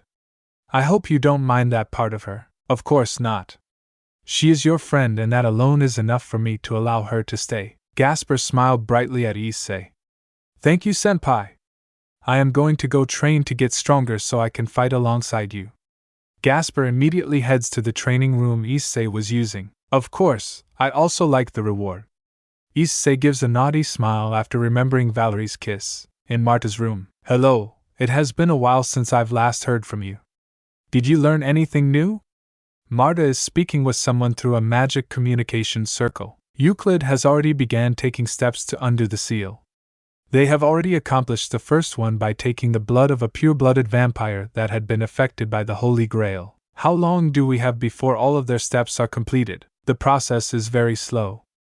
I would say no less than 8 months, maybe about a year at least. Team DXD is currently training to the max in order to catch up to the Kuoh's brigade. Do not blow your cover until we are ready. Back in Romania, understood. I will keep playing my role. I will also make sure to keep you updated. See you soon. A fallen angel shuts off his magic circle before going through the door behind him. Behind that door was none other than Euclid and Krom Kruch. Looks like our messenger has returned. Euclid remarked. What is the next step, Master Lucifuge? You will know soon enough. For now, let's try to draw the attention of the Carmilla faction away from us, and once that is done, our enemies are next. Years before the Great War, in the land of the Geats, Gotaland, Sweden, under the night sky, a naked woman enters a cave carrying what appears to be Grendel's head into a cave. After reaching the lake inside, she gently lets the head sink into the water as she mourns. My son! Who did this to my son? She screamed in pain as she mourns. The water soon begins stirring up huge waves as her scream reaches out of the caves. She then destroys a nearby rock out of grief. May no mercy be shown to the killer. No mercy be shown to man. The woman begins transforming into a much larger creature with dark silver reptilian skin. Her head and lower body remains unseen, but shows to be on all fours. As she leaves, she lets out a mighty roar before heading to the village where Grendel was killed. Today in the Haida residence. Hello? This is Marta calling for Doran. How are things going with Euclid and Crom Crutch? Marta is in her room again using a magic communication circle. Not much activity. Euclid told me he had some personal business to attend to and just left. Nothing about 666 or the process of reviving the being so far. Crom Crutch is currently getting his body fixed since he is still at the tuning stage. I see. Tell me if you find something new. Will do. How is the team doing? Team DXD have temporarily disbanded to finish their current objectives in the human world. After all, many of them are living here while still maintaining their identities as part of 3 factions. Must be tough, isn't it? Marta gave a small laugh. It's actually pretty relaxing when you are not thinking about battles or strategy for battles. Kind of wish you were here. So do I. I kind of wish to meet the team. Shoot! I got too sidetracked. Crom Crutch is now on his way, so I better go. Goodbye, goodbye. Marta's magic circle disappears. After she hangs up, issei unexpectedly enters her room. I see? What are you doing here all of a sudden? Azazel Sensei told me that he needs you back at the Grigori headquarters. Oh yeah? He and the other fallen angels are currently tracking Clipith's next move. There is still not much information I can give him though. He told me he got some information from the stray magicians captured and needs you to look through it. I see. Tell everyone I will be back within a couple of days then. They already know. Okay, see you later, I see. Marta blows issei a kiss before disappearing in a magic circle, leaving the latter uncomfortable. What is with her? Issei said in his thoughts. As issei goes into deep thought, he looks down and spots a pink panty on the floor, unintentionally getting himself excited. WHWH, what is a pair of panties doing on the floor? I thought Marta-sen is a more organized girl, but to leave something so precious on the floor. Issei then looks around to make sure that nobody is watching. What should I do? Should I pick it up and put it back in her drawer? No, that would make me look like I was taking her underwear out instead of putting it back.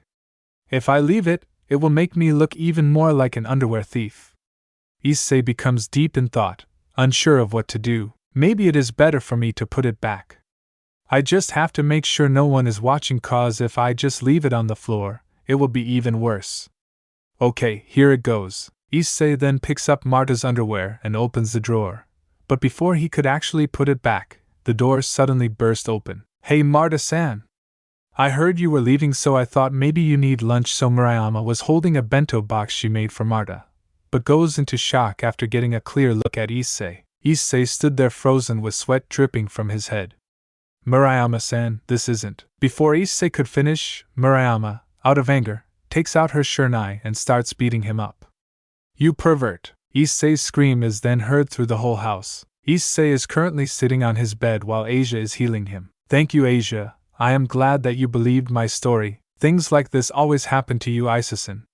You have to be more careful. Understood, though it seems like I can never get on Murayama-sen and Katasasen's good side no matter what I do. Asia remains optimistic.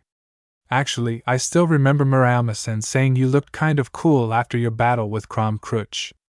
Don't worry, Isasen. Murayama-sen and Katasasen are good people. I am sure you will be able to become friends with them once they warm up to you, because Isasen is a kind person. Asia.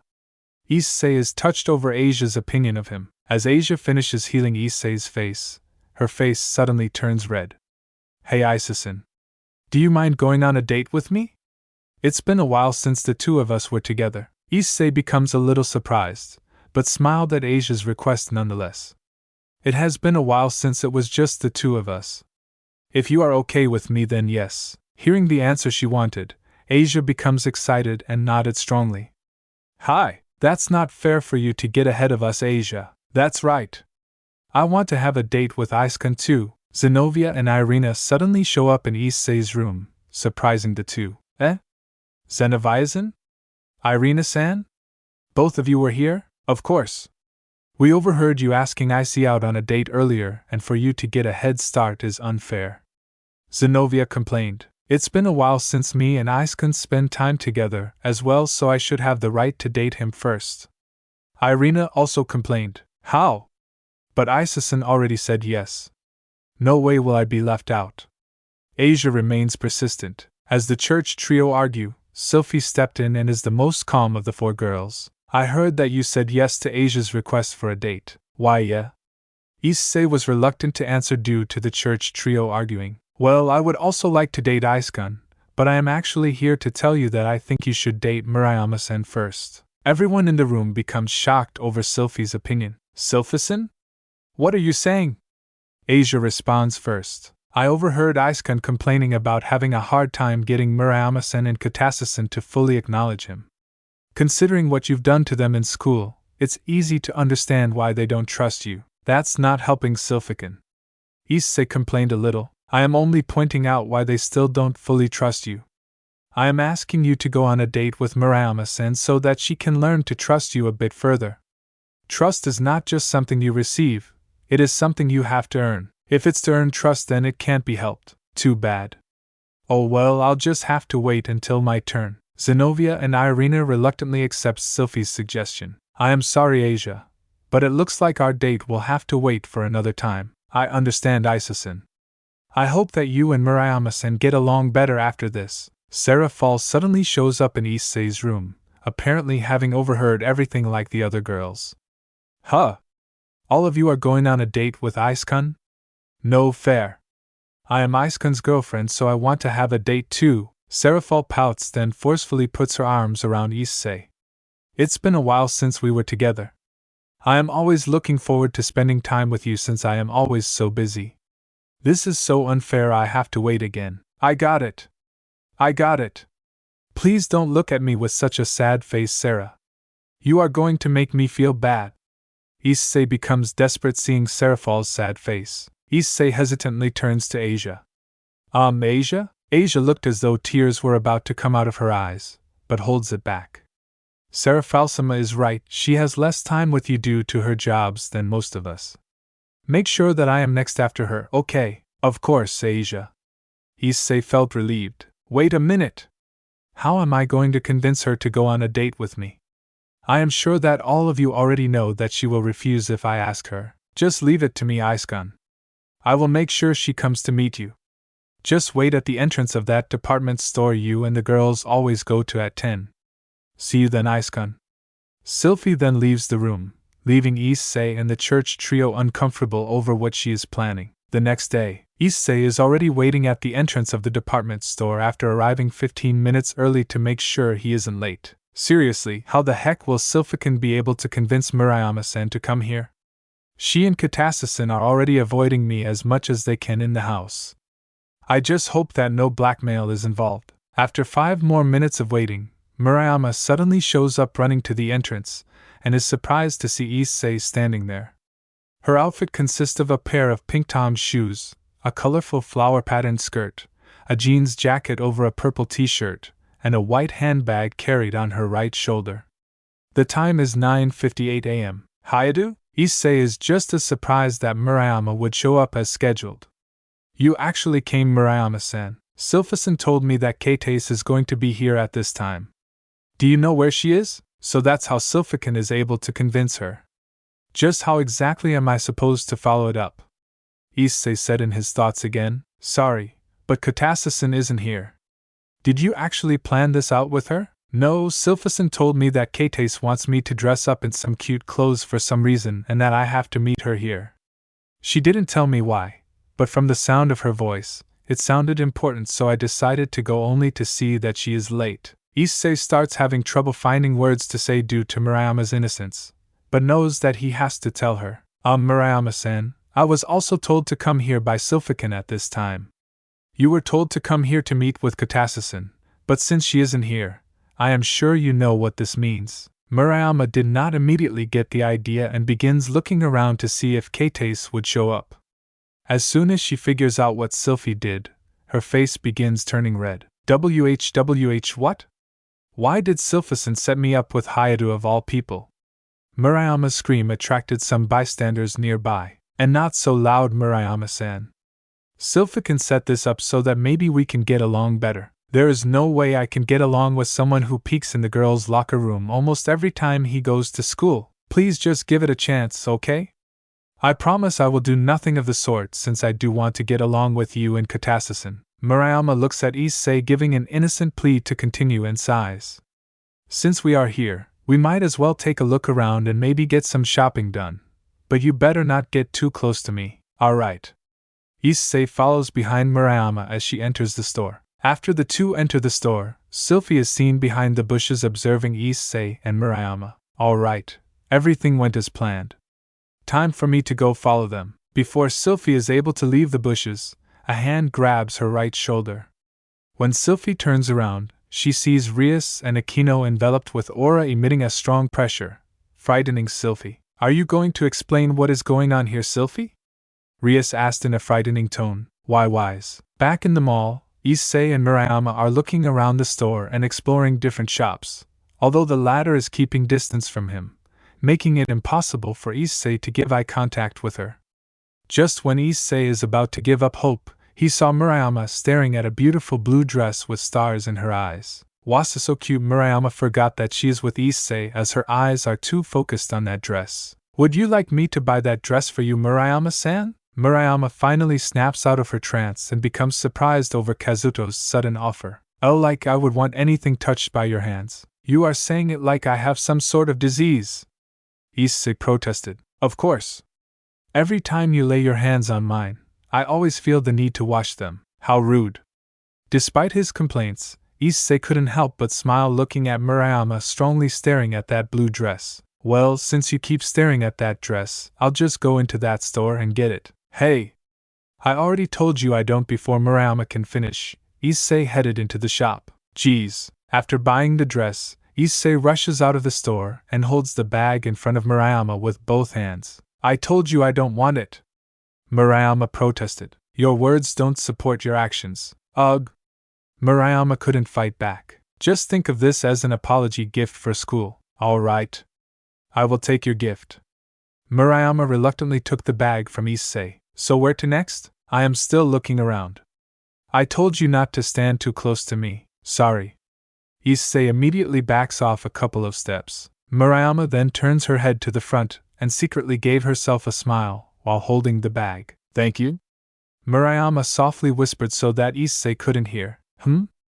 Did you say something? Issei asked. Nothing.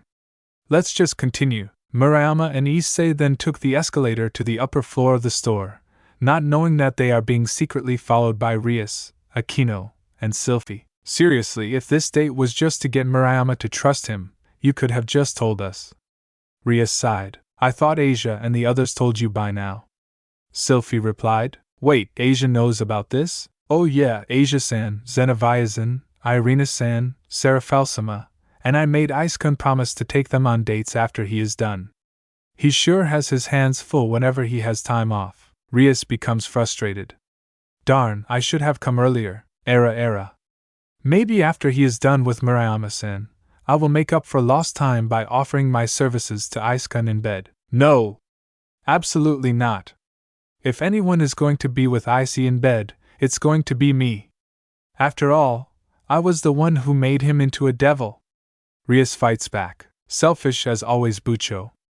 Ice-kun makes everyone happy, so why not let others do the same? I am already spending less time with him since Serafall-sama became his girlfriend. I do not want to lose any more time being with Icy. Sylphy sighs. Sheesh, then let Ice-kun know that, Riasan. We already made plans with him, because we let him know what we want, but at the same time, Ice-kun is already very busy, so he can't always come to you. Try coming to him for a change like you do almost every night. Both Aquino and Rias are surprised over Sylphy's maturity despite being younger than they are. It appears that you are still immature on how to handle relationships since Sylphasan knows how to handle situations better than you. I wonder if Sylphasan is next after Serafall-sama and the others. Wouldn't that make you sad, Bucho? Aquino teased Rias a little. Like you are one to talk, Aquino. You also barely came to Icy other than at night. Aquino snaps after hearing what Rias said, and the two starts emitting powerful auras yet again, but this time towards each other. Other shoppers took sight of this and fearfully steps away from the girls. Is that a challenge, Butcho? I'll be happy to accept since it involves Iskun. I won't lose. This is getting dangerous. I got to find Iskun and Murayama-san fast and get away. Sylphie sneaks away to the escalator while Rias and Aquino are distracted. Back in the Hayato residence. Hey Valerie-san. Keites finds Valerie cooking in the kitchen. Ah, Keites. Is there anything you want to talk about? Have you seen Murayama? She left her cell phone in her room and I can't find her in the house. I recall Asia telling me that she went on a date with Iskun at a department store before going out with Zenobia and Irina. Hearing this causes Keites go into a state of shock. Are you telling me that my best friend is on a date with that pervert? Keites yelled loudly, startling Valerie. Wah! Not so loud, Keites. Iskun just wants to get along better with Murayama. There is no way I can keep silent knowing that Murayama is with that beast. I got to go rescue her before he does something indecent. I think you might be overreacting a bit. Don't you think you have taken the situation a bit too far by calling Iskun a beast? Of course not. That pervert and his friends keep peeping on us whenever we are changing. That is why I must rescue Murayama. Who knows what he will do to her since he is that close. No more wasting time. Wait for me, Murayama. I am coming. Keites rushed out of the house at lightning speed. Maybe Iskun should try to get along with her better as well. Valerie gave a small laugh. Back in the department store. Come on, Hayato. Pick up the pace. Murayama ordered Issei around, who was forced to carry all of the things she bought. It's impossible for me to go any faster without collapsing. I am already carrying so much that I can barely balance myself. To his surprise, Murayama gave a cute laugh. You are the one who wanted this, Hayato. You have to live with the consequences. Growl. Murayama's stomach was heard rumbling, causing her face to turn red. Why don't we get lunch and take a break? Yeah. Murayama and Issei then head to the food court with Sylphie smiling behind a pillar. This is turning out even better than I thought. Hopefully, Murayama-san would think better of Iskun by now. Sylphie said, unaware that what she is doing she is attracting attention from other shoppers. Security, we got a stalker. One of the shoppers yelled out. Eh? Wait, this is a misunderstanding. Sylphie begins to panic. One of the security guards grabbed her arm. Come with us. We need to have a word with you. I am telling you that this is a misunderstanding. I am not trying to kidnap someone, I am just looking out for a friend. You can tell us everything later. For now, your actions have attracted suspicions from the other shoppers. Please wait. The guard ignored Sylphie's plea and continues to drag her by the arm. In the food court. Hey Hayato, do you mind if I ask some questions about you or devils in general? Murayama asked as she took another bite of her tonkatsu. What do you want to know? Issei then took another bite of tempura. Were you always a devil or a human turned devil? I heard that Asia-san and Zenobia-san used to be human too before being reincarnated. Issei froze after remembering his murder by Rainier that forced him to become a devil and finds himself unable to answer. Hayato? Are you okay? I am fine. It's just how I became a devil was not a good memory.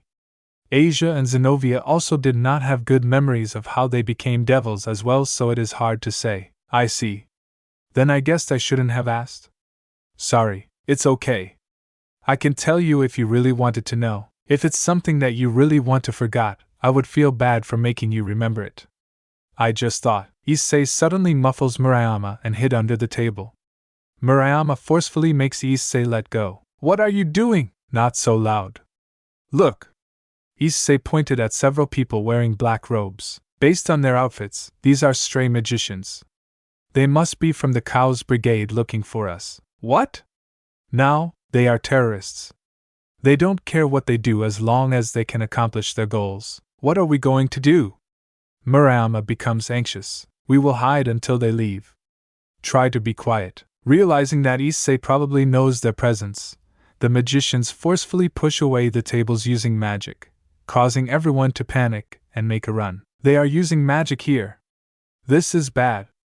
Issei becomes unsure of what to do. Security guards rush immediately with their batons in an attempt to stop their attack. Stop! Stay right where you are! One of the guards yelled. Very well. The magician then snaps his fingers and swatted all the guards away as if they were flies. It's too dangerous here. Murayama-san, get outside now. I will deal with them. Should I contact the others? Report it to Bucho and the others. Go! Murayama then rushes out to the entrance of the department store where she bumps into Rias and Akino, who were also alerted of the situation. Bucho? Akeno-senpai? What is going on here, Murayama? Rias asked. Stray magicians are going after Hayato. He told me to run to report it to you. The Cow's brigade is on the move again. Let's go, Akino. Hi, Bucho. Rias and Akino then rush to the food court. In the security room, terrorists are in the food court. Evacuate the civilians now. The security guard watching over Sylphie was alerted of the attack through his walkie-talkie, causing Sylphie to be on alert. Looks like you are innocent. Go now.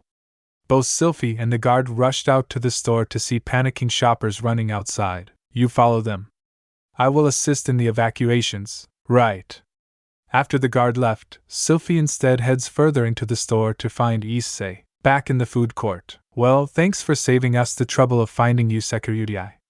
One of the male magicians said. Issei, who is already in balance breaker, just stare at them with hostility. For you to attack in a place full of innocent people, this ends now. Let's see how tough you really are, Security, replied one of the female magicians. Issei then gets into battle position as the magicians get ready to cast their spells. In the Grigori headquarters, Azazel and Marta learn from their prisoners that the other stray magicians plan to stage an attack in the human world, only to find out too late. If we go now, we should be able to assist stopping them. Right. Azazel and Marta were about to get out when they suddenly heard a loud noise. Shemhazai rushed to the two, apparently trying to alert them.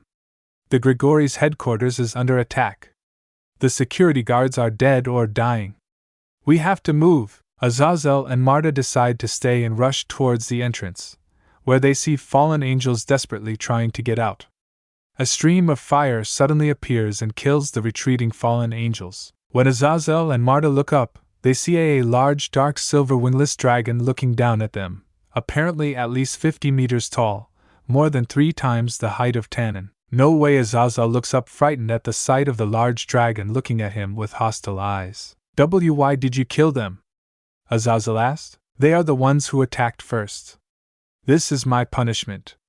A female voice comes out of the dragon. If you see my son, tell him that his mother is looking for him. The dragon then turns back to her human form before disappearing, leaving both Azazel and Marta anxious. In the food court, the male magician makes an unusual move as he takes off his robe and drops his staff, apparently putting on a martial arts pose. If you are that concerned about the people here, that is fine with me.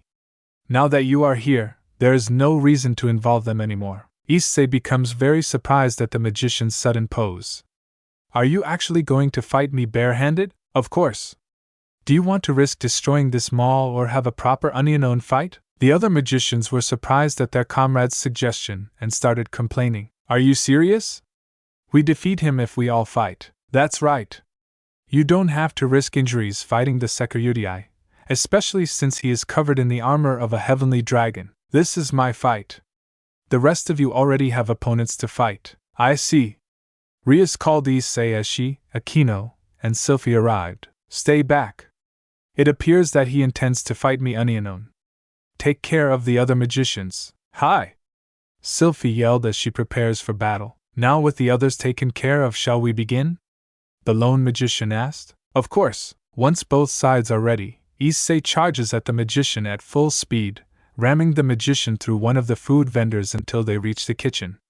Issei pins the magician down and attempts to strike his head with his right fist, but the magician countered with a monkey flip. Not bad. You sure used quite a bit of strength when you charged at me, although you let your guard down when you charged at me. I did not come here to take lessons from an enemy. Issei charges at the magician again, this time to properly land a punch. The magician, however, ducked and punched straight at Issei's neck. Gah! Issei yelled in pain while grabbing his throat. The magician took advantage of this and gave him a roundhouse kick, knocking Issei down, and proceeds to taunt him. Is that all you got, or should I provoke you by destroying the mall so you fight better? Issei gets up and tries to land another punch, but was easily avoided. He was then kneed with such force on the abdomen that his armor started to break. Since you have that armor, it wouldn't be fair for me to fight without some kind of enhancement, so I hardened my body to match that armor of yours. The magician then elbowed Issei on the back of the head, knocking him down a second time. Are you sure you were the one whom Grendel fought equally with? I just don't see it with your lack of skill. Hearing this causes Issei to become more furious, and proceeds to charge again at his opponent at full speed. Again? You sure haven't learned your lesson, haven't you? The magician proceeds to do another kick, but to his surprise, Issei stops suddenly and grabbed his foot before it can strike. What the? Who said I don't learn from my mistakes? Issei tosses the magician to the counter of the food vendor and punches him on the abdomen, sending him through one of the tables. As the latter tries to get up, Issei tackles him through the fence before he can recover, sending both of them down to the first floor. As Issei gets up, he taunts the magician. How is that? I am going to get you for this. The furious magician then charges at Issei as he prepares to defend himself. On the other hand, Rias, Sylphie, and Aquino are currently holding back the other magicians, but have much difficulty turning the tide of the battle. Haha! Is that all you've got? I expected more from someone from the Gremry clan. One of the female magicians taunt Rias. Rias unleashes another suppressed form of the power of destruction towards the magician, but her attack was easily avoided and only caused another part of the store to be destroyed. I see. So you are purposely holding back so you don't put others in danger. Too bad we don't hold such morals like all of you. TSK. The magician then casts an attack spell aiming for Rias, launching a huge fireball, only for Rias to easily block it with her defense spell. You don't appear to be that strong yourself. My, it looks like I will have to increase my power with this next attack. Huh! Rias becomes startled. The magician then casts another attack spell, this time in the form of blue energy, and launches it towards Rias. Despite the strength of her magic shield, it was unable to hold the attack and knocked Rias back. Ah! Rias fell hard on the ground. I expected a better fight from you. Mina, Kai, let's finish these amateurs off. We don't want to keep Master Lucifuge waiting. Kaya! Mina was knocked to a wall. Gah-ha-ha! Kai is shocked by Aquino's holy lightning, rendering him unconscious. Era. It seems that I can hold back less compared to Bucho. Aquino makes a sadistic smile, frustrating Rias' opponent. How annoying. The magician then casts the same spell, knocking Aquino back. Time to make sure the two of you don't get back up again. Before the magician can do anything, Sylphie, who is already transformed, was able to distract her opponent fast enough and launches a huge tornado towards her, knocking her hard through another food vendor. Don't think we are weak just because we are holding back. Nana! Kai, who appears to have recovered, yelled in distress. Nana emerges with only her robe slightly torn. Aquino becomes surprised over Kai's sudden recovery. Bucho, these magicians are apparently enhanced with magic. I can see that. All of the magicians knocked down by the girls are able to get up on their feet with ease, although their bodies show that they have taken some damage. Not bad. Let me show you mine. Kai launches a lightning attack towards Aquino, knocking her down yet again. Aquino! Rias tries to reach for her friend, but was knocked back by Nana. You shouldn't take your eyes off of your opponent, princess. Like I would like to be called that from the likes of you. Rias then launches another attack using the power of destruction, but was easily avoided again. On the first floor, Issei is currently fighting in a clothing store, but none of his attacks were able to strike his opponent at this point. Let's see how you like a knee to the face.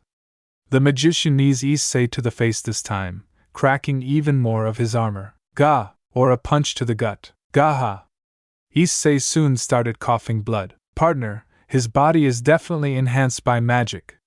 He specializes in close-quarter fighting, giving him the advantage using his enhanced strength and durability. You have to use magic in order to turn the tide, Drake advises Issei. No! If I do that, then the whole shop will come down. There may be people still trapped here. Still up for more? Then let me deliver it. The magician charges towards Issei. Not good. Can't take much more of this. There has got to be something. Issei desperately looks around the store to find a counterattack. There! Issei grabs a jacket and puts it in front of his opponent, causing him to punch the clothing instead, giving Issei enough time to dodge. What the? The magician then turns around and saw Issei's fist heading towards his face. Issei's strike connects, sending the magician from one shop to another across. Gah! This time it was the magician who spills blood. Before he can recover, Issei charges at him and delivers another blow, this time to his gut. Realizing that the magician cannot act fast enough, Issei continues to strike his body without stopping.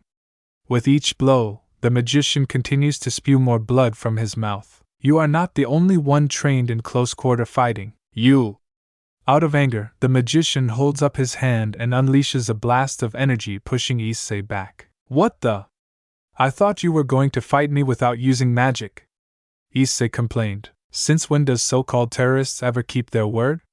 You must be dumb if you expected that. The magician then summons his staff right back to his hand. I am very well aware that destroying this mall is not what you want. Too bad for you, because that is exactly what I am doing. The magician raises his staff and begins chanting a spell. Can't use any of my attacks without causing tremendous damage. Need to find another way. It seems as though you have forgotten about me, I see. Azdaja's voice was heard, startling Issei. Azdaja? Correct. Use my abilities to stop him without putting anyone in harm's way. There are some you used during your battle with Kruch in training. Yeah, you are right. Drake, transfer a little power through Azdaja's armor. Understood. Issei's armor transforms from red to black with the exception of his left hand as the boosted gear begins transferring power. Boost. Issei then begins shooting blue fire bullets towards the magician, forcing him to cancel the spell to defend himself. Issei takes advantage of this distraction and takes out his tail sword to break his magic circle, although his strike was avoided. It looks like I am going to have to do things a little differently. The magician creates a magic circle below his feet, and out of the circle comes a huge stream of fire, taking the form of a dragon. The dragon then charges at Issei.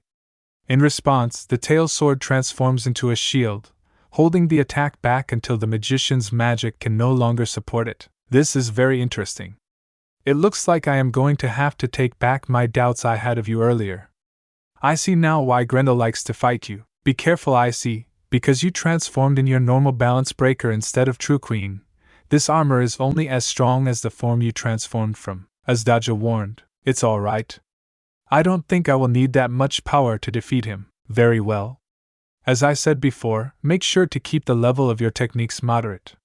Don't waste your stamina in this battle like with Kruch, like I will make that mistake again. Issei and the magician continue their fight on the first floor. The three girls fighting in the food court are not faring as well as Rias is the only one left standing while breathing heavily. Not bad, but I guess being in Clipith would make anyone's job a lot easier thanks to the magic given to us. As Nana prepares to kill them, an energy attack was launched towards her, shifting her focus away from them.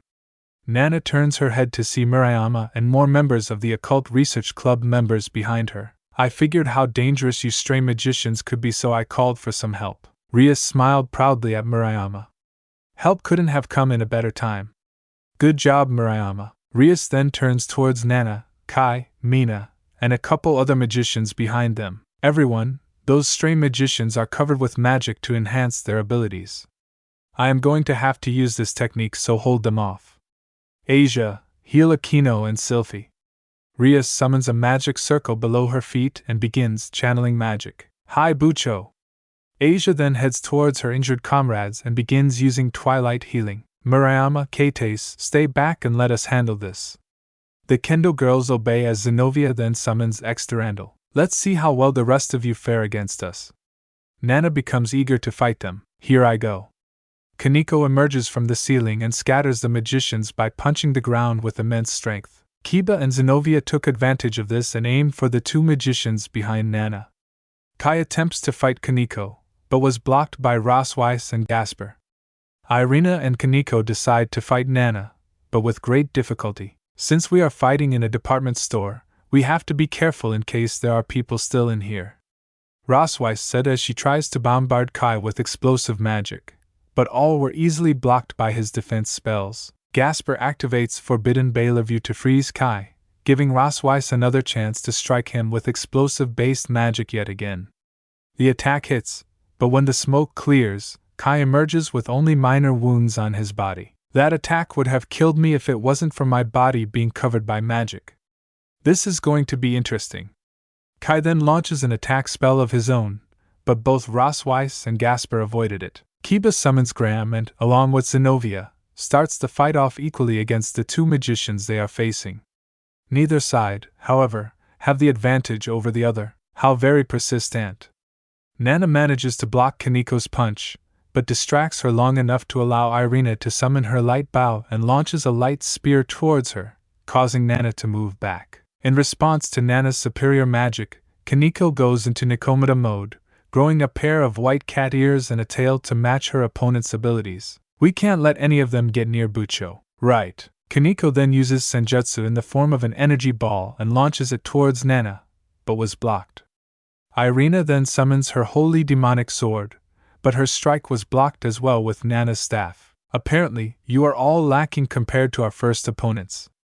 Nana easily pushes them off. This is getting boring. Allow me to create some fun in this fight. Nana summons a large magic circle below her feet. What is coming out of it isn't a spell, but a large creature with two heads emerge from it. One head is that of a lion while the other is that of a goat. Its tail is a snake head. The creature is about 3 times the height of Rias and lets out a loud roar once the summoning is complete. It can't be. Kiba becomes astonished upon sight. I heard that the group has faced one of those transformed from the one known as Freed. With this one, you have every reason to fear. This chimera is at least 4 times as strong, and he will be the one to kill you all. Nana makes a sadistic smile and orders the chimera to attack. Like I will let you. Zenobia beaks away from her opponent to attack the chimera, but her strike was caught by the snake's head and was tossed hard onto the wall. Looks like I will have to slow it down. Kiba activates his sacred gear, Sword Birth, summoning a huge number of swords below the chimera's feet. Sword Birth succeeded in slowing the chimera down, allowing Kiba to outmaneuver the creature using his high speed. Kiba then summons the Sword of Betrayer and attempts to strike the chimera. Kiba manages to land a hit. What? Despite using all of his strength, he was only successful in making a somewhat deep, but non-fatal cut on the neck of the lion's head. I forgot to mention that even our spells are enhanced. If you want to chop off his head, you will need to use a lot more magic than that. TSK. Kiba moved back before the chimera can swing its giant paw at him. Don't let it get near Bucho.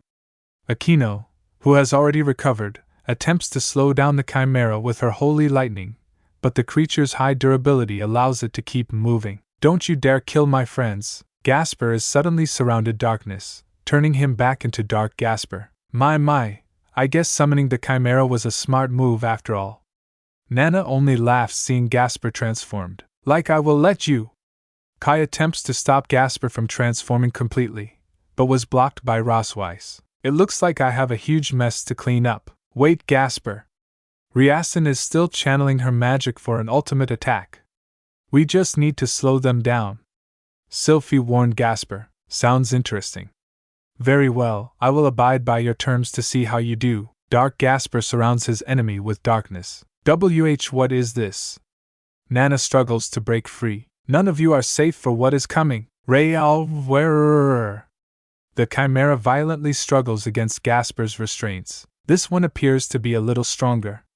When is her attack ready? Now! Everyone move back behind Bucho. Akino yelled. All of them fighting the magicians obeyed, including Dark Gasper. Once everyone is behind Rias, a slow-moving giant sphere of destruction was released in front of the chimera and the stray magicians, confusing the latter. Is this really her ultimate spell? It's really slow. Nana mocked Rias' attack. Whoa!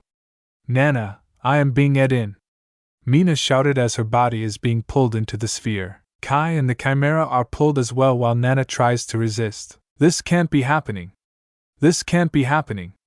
Master Lucifuge. Kai screamed out before his body comes in contact with the sphere. TSK. You might have beaten us, but I am glad to die for Clipith. This isn't the end. Those were Nana's last words before her body was enveloped by the sphere with the others. Once the sphere disappears, the bodies of the magicians and the chimera are no longer there as well, much to everyone's relief. However, A mysterious cloaked figure emerges from behind one of the broken food vendors and gets a good look at the exhausted team. A woman's voice was heard. I've heard from a couple of magicians I tortured that this is the team that fought Grendel. From the looks of it, all of you appear to be very weak. I am pretty sure this can't be all of you. I will be looking forward for when you all are gathered. For now, I have a message to deliver to the other fighting. The figure then disappears after giving a warning to the girls. As issei and the magician continue fighting, the former currently has the advantage thanks to his dodge's armor. Using the tail sword, issei manages to weaken his opponent a great deal, although the latter is still strong enough to hold his own. I am getting tired of this. I am going to capture you security, even if I have to destroy the entire city to do it. The magician then raises his staff and a huge fireball comes out of it. Let's see what a tiny star would do to this store. This is bad. I better stop it. Issei attempts to attack the magician, but all froze when he realized that his opponent is not even resisting. Smart. You know I wouldn't do such a thing if I were you.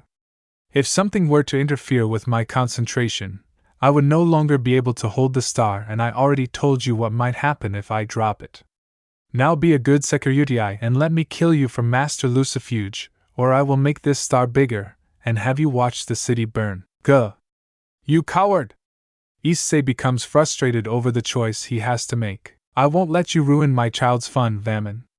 The magician's name is finally revealed from a woman's voice. Before both issei and the magician can figure out who it was, a hand was stabbed right through a magician's stomach. Gah! Vaman screamed in pain and was left dying on the floor. Before the star can touch the ground, the cloaked figure grabbed it and cancels the spell. So Vaman says you are the security? Well then, it looks like you have more trouble to deal with in the future, unless you can kill me now. The woman taunted issei. Don't get caught up in this, I see.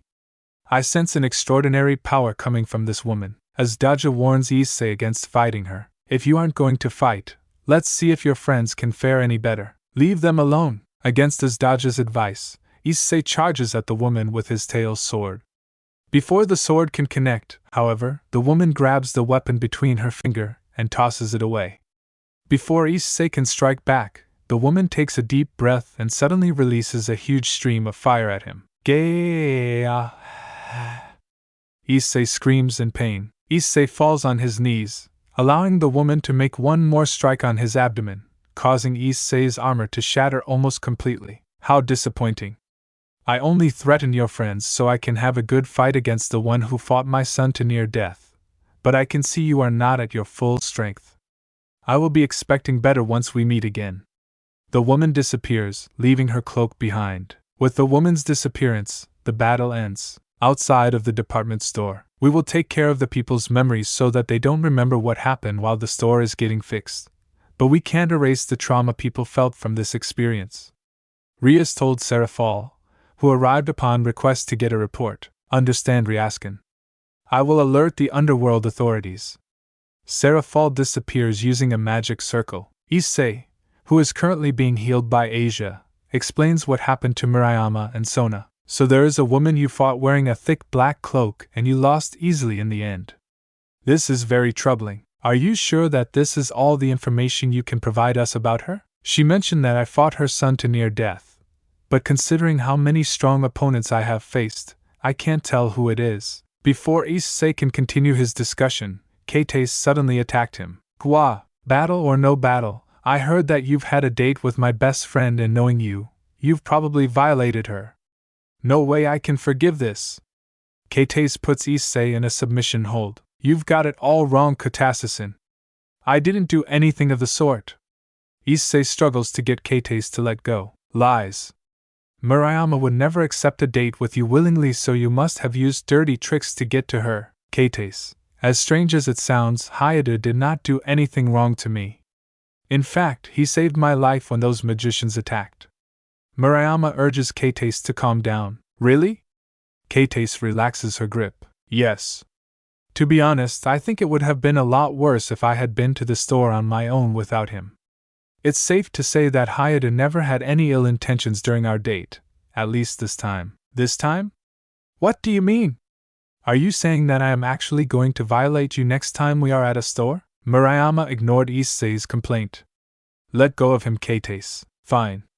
Kates reluctantly lets go of issei. Back to the issue, we must find out whose son issei defeated to find out who that woman is. Sona gets back on topic. That will be no longer necessary. Azazel shows up alongside Marta. Sensei? You know who that woman is? Issei asked. Yes. That woman is Grendel's mother. Azazel answered, much to the shock of everybody. After the battle in the department store, everyone except Issei's parents is gathered in the living room of the Hyde residence as Azazel and Marta explain their encounter with Grendel's mother. She bursted through the headquarters and murdered many of the retreating staff members.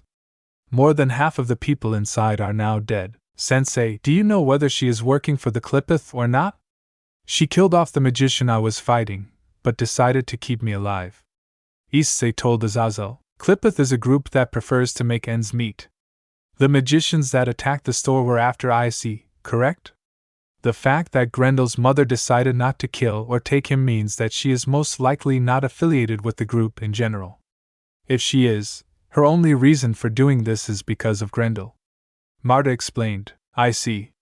So that means we have another enemy to watch out for. Rias said. Correct. For the moment, Clipith is currently quieting down due to the failure of the mission, but remember to keep alert at all times. We will never know when they will strike like last time. In the meantime, I'm heading back to Grigori headquarters to assist cleaning up the mess caused by that woman. Do you want us to help? Thanks for the offer, issei, but you already had your hands full fighting off the magicians. The least I can do is clean up my own mess. Marta, you are staying with them also. But as is Elsima, I can help.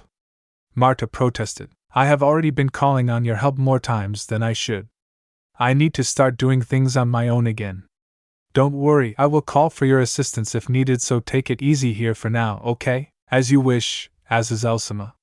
Marta reluctantly accepts Azazel's request. Azazel then disappears from the house, leaving the entire Hyde residence back to their own affairs. All of a sudden, a magic circle appears in front of Issei, and out comes serafall hugging him by the neck. I'm back, Ice-kun.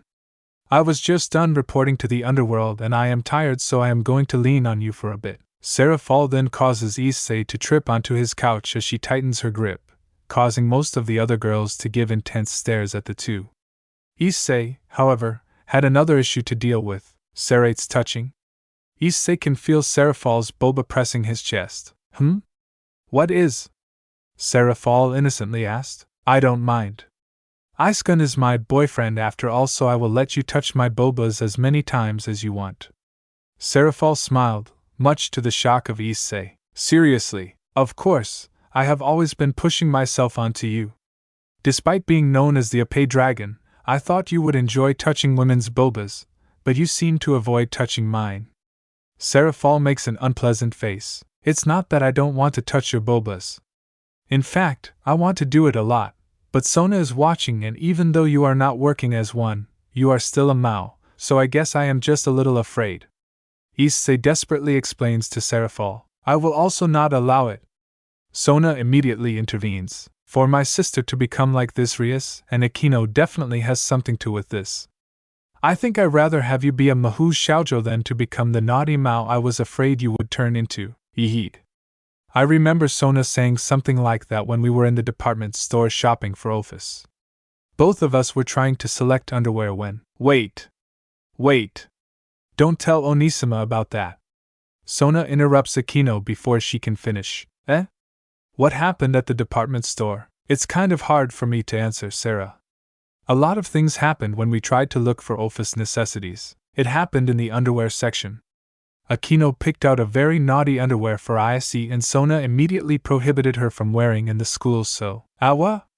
Sona closed Office's mouth immediately. Why do you have to tell them that? Like I will lose to a Kenikan.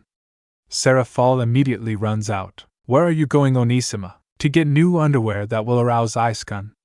I am his girlfriend, so I will not lose. Wait, Onisima. You shouldn't follow Akino and Rias. They are bad influences. Sona yelled before hastily following Serafall, much to the dismay of Rias and Akino. The Citri sisters are quite lively, aren't they?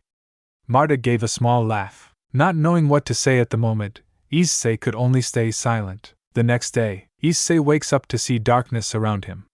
Confused, Issei tries calling for Drake, but to no avail as he can't even summon his boosted gear. Where am I? Look behind you. A voice called out to him. Issei looked behind and saw a man appearing to be in his early 30s wearing a completely black attire. I needed to speak to you, I see, so I took you to my realm. As Issei tries to figure out who the man is, he saw the man's shadow taking the shape of Azdaja. Azdaja? Is that you? Indeed. I thought it might be easier to speak to you as a human instead of a dragon, although none of us are human anymore. Issei gives a small laugh. You are right. So what did you need to speak about? I am here to give you a warning, Issei. With Grendel's mother now on the loose, all the worlds we know and love will vanish should they complete their goals. You know about Grendel's mother? Indeed. As her title says, she is the mother of Grendel, who gave birth to her son by an affair with a human. After Grendel's death at the hands of Beowulf, she challenged the hero by killing everyone in the Heorot as they were celebrating her son's death. Beowulf accepted the challenge and fought the last of the water demons to death. The result was Beowulf's victory, and like Grendel, the Cow's brigade revived her, right? Azdaja shook his head. I am afraid not, I see. I had a hatred of man back then before I was sealed and sided with her for a time before Beowulf's birth. Wait, are you telling me that you? Azdaja interrupts Issei and answers his question. Yes.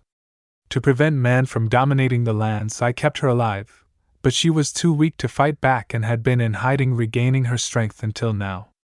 However, the loss of her land and her son eventually drove her into madness. With Grendel revived, she would stop at nothing to be with her son and take vengeance on humanity that nearly killed them both. Issei clenches his fists. If Beowulf had killed her, then we wouldn't have to deal with as many problems as we do now. There would be many still alive if it wasn't for her. It was an extremely regrettable decision. If I wasn't sealed within this sacred gear, then I could fix what I have done. It is now up to you to finish the job I started. How can I defeat someone who can fight against a Mao? This is the only option to save your precious world, considering that Clipith is also aiming to destroy it. I wouldn't have put you up to the task if I didn't have to, I see. For an evil dragon, you sure show quite a bit of morality. Maybe it's from the fact that I am now sealed inside of the boosted gear. But I was once human as well. What? You were a human? Issei is shocked at the sudden revelation. Indeed. I was a mere guard for a grand prince whose name I no longer remember. Because of my weak stature, I was treated like a lackey and was often made a fool of by the other guards.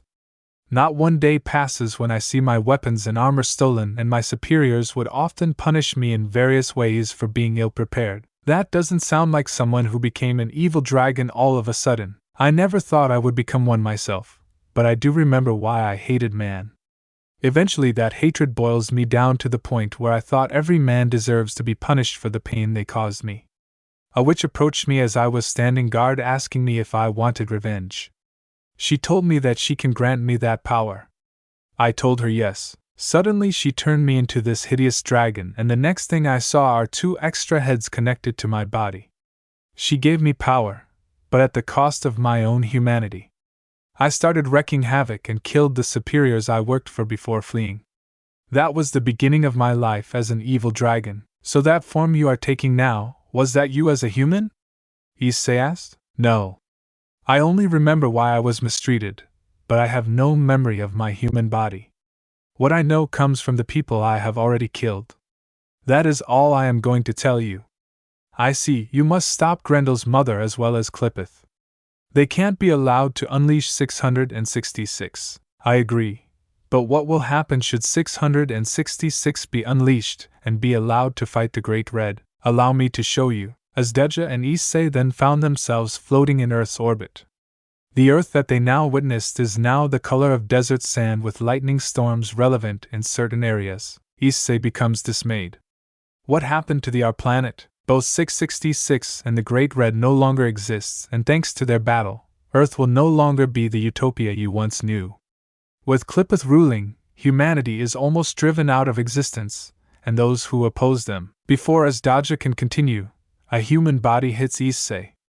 As Issei desperately tries to figure out the situation, he suddenly sees that the Earth's orbit is now filled with dead bodies of all races of different worlds. Issei begins trembling. What the heck is this? A possible future and maybe the best one for humanity should Clipith and Grendel's mother succeed on their goals. I can't tell the future, but I do know their course of action.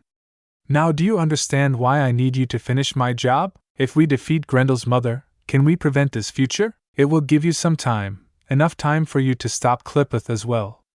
It should be better than what you see now at least. If I have to take some responsibility to save everyone, I am going to need help from both you and Drake. Don't worry, both of us are there to help so you will not face this threat alone. The only thing for you now is to get stronger. It is now up to DXD to stop them. No way will I let them win. I will not allow this future to happen. It's time to go. As Daja then covers Issei in dark energy until he disappears. Gah! Issei suddenly wakes up in his bed breathing very heavily. Was that a dream? No, it's too real.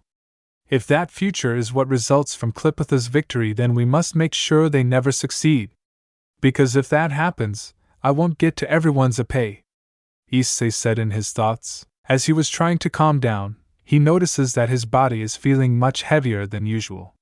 With Rias and Asia sleeping next to him as usual, Issei could only guess that serafall is under his blanket, but notices that someone else has snuck in.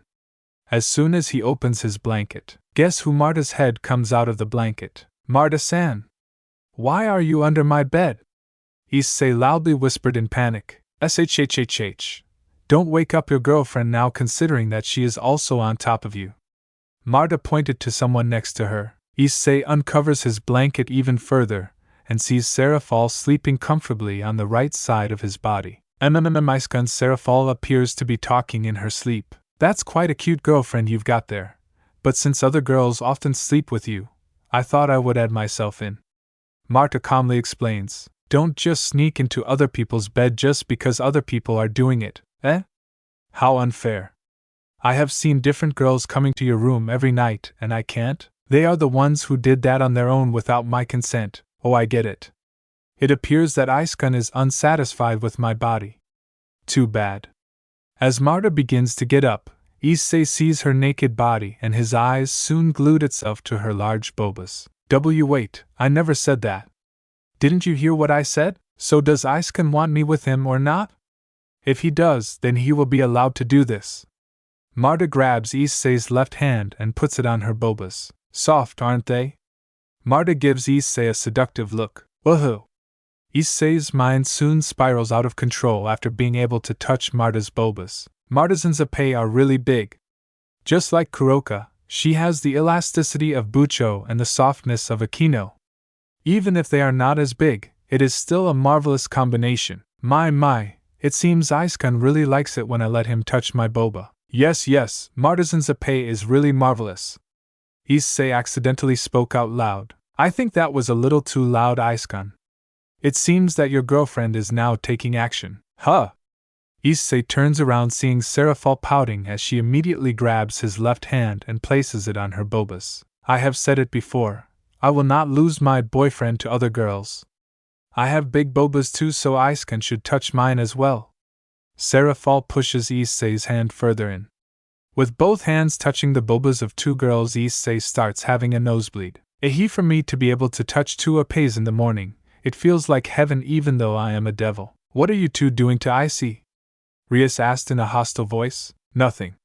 We are only just going to do it with Iskun right now. Marta teased. What? You were planning to do it while me and Asia were asleep? Rias' aura suddenly becomes visible and getting stronger by the second. Wait, Bucho. Please calm down. Issei begged. With Asia still asleep, a catfight ensues between three women. Is this going to happen every night? Issei asked himself. In the dining room. Sounds like a lot has happened this morning, didn't it? Sona is displeased after seeing not only serafall seducing Issei in bed, but Marta as well. Sorry about that, Sona. I can't help that girls would sneak into my bed at night. Issei genuinely apologizes. I already know your situation, Iskun. Having a harem has its ups and downs, but considering that being harem king is your goal, you have to take responsibility. Understood. Issei said in a low tone. Serafall becomes unhappy. What is with that low tone, Iskun? It's like you don't want your girlfriend to be with you in bed. It's not that. I just don't want to wake up in the morning just to hear you girls fight or get in trouble for something I didn't do like now. Sona remains silent for a brief moment, but her face begins turning red. Considering that my sister is involved, would you like me to watch over you at night? I just want to make sure that my sister doesn't do anything inappropriate even though you two are lovers. Woohoo! How daring of Sonakin to want to sleep next to me in Icecon. Serafall becomes excited. It's not like that. Sona becomes even more embarrassed and denies it immediately. Rias, however, is not convinced and starts showing anger while Asia starts having teary eyes. Sona, is that true? Well, I mean, Sona is desperately trying to find an excuse over what she just said. Meanwhile, Kidnapping and Murayama are watching them from afar. Seems like Hayate got himself in trouble again. Murayama commented. What do you expect? With many girls living with that pervert, there will always be trouble with him involved, right, Murayama? Kidnapping bluntly said. Alright. Murayama hesitantly answered. Huh? Is something bothering you? No, it's just that I can see another reason why trouble often occurs around Hayate. Really? Yeah, but it is something you need to figure out yourself, Kidnapping. Maybe if you try to know him a little more, you will understand. Huh? Kidnapping got even more confused over what Murayama just said. Looking at her friend's face, she can see a faint blush appearing as she watches Rias, Sona, and Serafall arguing over the incident. The scene switches back to the argument where Marta looks at Issei as if something bad happened to him. Hey Icekun, do you mind if I ask you something? Okay. What is it? I woke up first before you did and I noticed that your body was starting to tremble before you woke up and screamed all of a sudden. Did you have a bad dream? Issei realized that he has nearly forgotten to tell everyone about the possible future that Azdaja has shown him and stands up. Put everything on hold for now. I have something very important to tell all of you. Hearing Issei in a serious tone, Rias, Serafall, and Sona finally stopped arguing. During my sleep, Azdaja took me inside of the boosted gear and gave me more knowledge of Grendel's mother, and how her role in this could lead to Clipith's victory. It turns out that Clipith is planning to use her. Sona becomes curious. Can you explain this in more detail, Icekun? Azdaja didn't tell me directly, but what he told me is enough to know that Clipith is well aware of her existence, and plans to use Grendel's presence to cause chaos by luring her to both the Underworld, heaven, and here. They want to use her to remove obstacles out of the way while the evil dragons and the other followers take the role of unleashing 666. It's just as Azazel Sensei and Marta suspected. Grendel's mother is not part of the group, yet the Kuoh's brigade found a way to use her. But what doesn't add up is considering that she was revived by the Kuoh's brigade, they wouldn't need to result in using her son as bait. Sona said, that's because Grendel's mother was never killed. Everyone in the room becomes shocked over the revelation. You can thank Azdaja for that. He was the one who kept her alive after Beowulf left her for dead. Now I see. While Grendel's mother was alive, her near death as a result of her battle with Beowulf greatly weakened her to the point where she is nearly mortal. She must have been in hiding to slowly regain her strength. Rias explained. That is exactly what Azdaja told me. Before he was sealed, he had a hatred with humanity, and was willing to side with Grendel's mother despite being in different mythologies. Azdaja believed that without her, man would dominate the lands, which would lead to their deaths or permanent extinction of their kind. He did not think about the consequences it would bring and now relies on me to fix his mistakes since he himself cannot do so on his own. Then it looks like the choice is clear. If Clipith plans to use Grendel's mother to weaken us, we must take her out first in order to slow them down. Serafall said, Azdaja has shown me a possible future of the three worlds should Clipith succeed. We will stop Grendel's mother. Partner, be careful. Grendel's mother is several times stronger than her son, maybe even rivaling Kruch. If you are going to face her, you are going to have to be a lot stronger than you are now. Drake warned. I know. I felt it when I first fought her, but if I can't beat her, then there is no way that I can beat Kruch, let alone Clipith. We will not lose. Issei remains determined despite the overwhelming odds that he and the rest of DXD may face. The fallen angel messenger appears before Rizavim. Sir, the DXD team is on the move. Grendel has been permanently defeated by the Seraphs during our attack in heaven. My, That wasn't too smart of that battle-hungry dragon to suddenly attack the seraphs without good planning. Perhaps his death will serve as a lesson to us for what happens when you foolishly attack the heads of a faction before they are weakened. Rhysavim said in a light tone. Grendel's mother is not going to be happy about this when she hears it. Euclid appears behind Rhysavim. It matters not. Our goals are not too far off. Grendel may have been defeated, but she doesn't know that, and therefore, she can still be used to deal with the DXD team when the time comes. That's right. Yuhaya, besides, we have more powerful evil dragons within our possession to deal with them. As a matter of fact, I am getting a little bored just waiting around for something to happen. Euclid, make something happen now, right away. Euclid disappears using a magic circle. Unbeknownst to them, their messenger secretly recorded their conversation with a small recorder hidden inside of his jacket. In the repaired Grigori headquarters, Marta is currently listening to the recording the messenger provided for them with Azazel watching over. It seems like our mole confirms that Euclid is planning something for us. Even with Grendel dead, they still plan to use Grendel's mother for their goals. If she knows this, Grendel's mother would never cooperate Kuoh's brigade, but such rage could lead to chaos, which means that she will still be able to fulfill their goals with or without Grendel.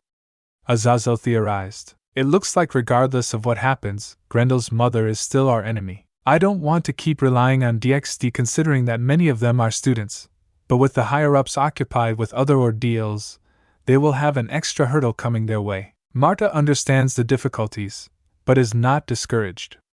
I believe that DXD will still win Azazelsima, no matter what comes in their way.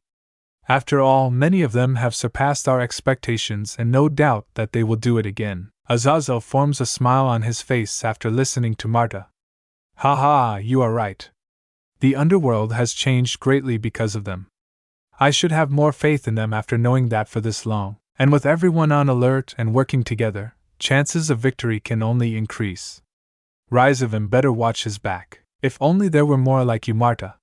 Speaking of which, how did you become a fallen angel anyway? Our records show that you were formerly from heaven, yet the cause of you falling is omitted. Huh! Marta is immediately startled upon hearing Azazel's question. Every fallen angel that is not of birth has a reason why they fall. Why is yours one of the few that wasn't listed? Marta blushes and starts to squirm as she tries to give an answer. Well, Is it something that bad? Two might have had an accident when I was young by creating a machine with liquid meant to wash our clothes while wearing them. What went wrong with it? It worked at first when I was testing it to some willing volunteers, but after a few minutes, their clothes disintegrated. Both male and female bodies were shown right in front of me. I tried to resist having dirty thoughts as the other angels tried to cover their bodies. But when a male angel turns around to complain, he exposed me to Yo, and no Marta becomes too embarrassed to continue. I see. I had a nosebleed and my mind became filled with dirty thoughts. Butts, bobas, and those areas all stuck in my head. How embarrassing to fall like that. Marta quickly said to avoid further embarrassment. Azazel, however, becomes greatly amused. Bwahahaha. So that's why there were so many angels that fell that day. Marta, please use that machine again. I want more angels to fall and come to our side and then get a good laugh at them. Ha! That is not funny, Azazelsima. I had never felt so humiliated in my entire life. Stop it. Marta begs Azazel to stop teasing as he continues to laugh loudly. Meanwhile, in the Hayadu residence, keep it up, Saji. You are doing good. Hayadu and Saji are seen sparring with each other in the training room in an attempt to unlock Saji's balance breaker. Another round. I won't stop until I am able to reach it. Saji charges towards Hayadu. Yeah, bring it on. Issei enthusiastically responds. Rias and serafall proudly watches the boy's progress. It seems like Sonakan's servant is improving with every round. It makes me proud that she got such a dedicated servant in her peerage. I agree, but I see himself as also making just as much progress. With Clipith on the move, he became even more dedicated to stopping them, and children in the Underworld became even more motivated to help others after seeing him in action. Serafall, however, doesn't seem as enthusiastic over Issei's progress for some reason. Hey Ryaskin, did you notice something different about Iska in the last few days? Different? What exactly do you mean by that, Serafalsima? Every night, Iskun would get excited whenever we sleep in his bed. He doesn't seem to feel that way as much anymore, only saying good morning as he is relaxing. Now that I think about it, he hasn't been acting as perverted as he used to be, but it's not like I blame him after everything that is going on. Yeah, but the way he acts makes me feel like he might be losing interest in us. Rias quickly becomes worried. What? There is no way Issei would lose interest in girls just because he isn't acting like himself as much as he used to, right? About half of the interactions we share are mainly about training and dealing with the Kuoh's brigade. With Iskun, he doesn't talk about a pay or women's body as much anymore and only gets excited when we are the ones doing the action. Rias becomes desperate and starts to panic like Asia. Howa! We've got to get our issei back. Serafall, will you help me do so? Serafall immediately agrees. I don't want my boyfriend to ignore me. Come on, Ryaskin, we've got to at least get Iskun back to the way he was, even if it's just a little bit. Hi! Sona, however, was watching them in dismay after listening to them. I really hope my friend doesn't end up like my sister. I am already troubled just hearing what they are talking about. Still though, I agree that Iskun has gotten more serious since the Kuoh's brigade started making their move again. I wonder if that's a good thing. Sona muttered to herself. After Saji left, Issei soon finds himself in the bath relaxing, but his thoughts on how to defeat the Kuoh's brigade remains. So Grendel is finally dead thanks to the seraphs. At least that dragon is taken care of, but no doubt that Clipith will not let this go unanswered. There are evil dragons stronger than Crom Crotch, and I still haven't fully mastered either of my balance breakers, even though I have been training hard with Vala and Sun. If I am going to face a super devil, I really have to be able to fight a god. Issei then sighs. Now that I think about, all we have been doing recently is fighting off the Kuoh's brigade. I haven't been able to relax as much as I used to, and I haven't been able to any pay at all. Since when was the last time I was on a date with Sarah? I guess I'd better make plans for that. I don't want her to think I am neglecting her. Just as Issei is about to get out of the bath, Rias and Serafall unexpectedly make their way inside. Yahoo! Iskun, me and Ryaskin came to wash your back, Serafall said in a childish tone. It's been a while since we are able to take a bath together, I see. All of us had a hard day of training, so let's just relax. But I was just about to get out. It's okay, Iskun. We all got a little more dirtier than usual, so please stay with us longer. Serafall sits Issei down, and she and Rias starts washing his back. Issei starts getting embarrassed as both girls continue to gently stroke his back. Is this really okay? I thought Iskun would be more excited than this.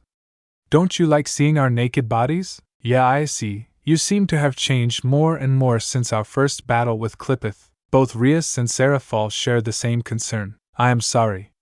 Things have gotten a little more complicated for all of us since we started fighting the Kuoh's brigade. Every time we managed to stop them, we always ended fighting even more powerful enemies no matter how much stronger we get. I am concerned with how long this will go on. I haven't been able to fully relax since then, especially since it shows how vulnerable we are when I let my Kuohs get captured. It's true. The Kuoh's brigade have been relentless towards their goals, but remember that there are even some that are on our side, knowing how grave the situation is.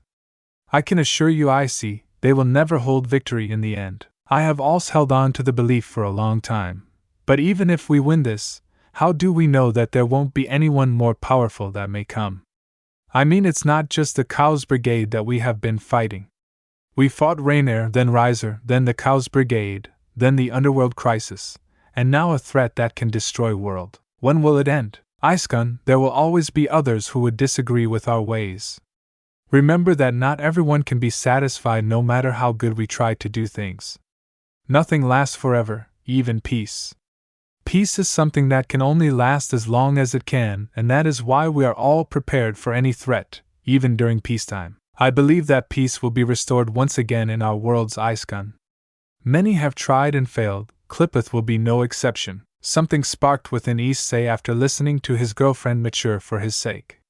Sarah, everyone still believes that we will win, Issei, and after everything you've accomplished, why are you the only one?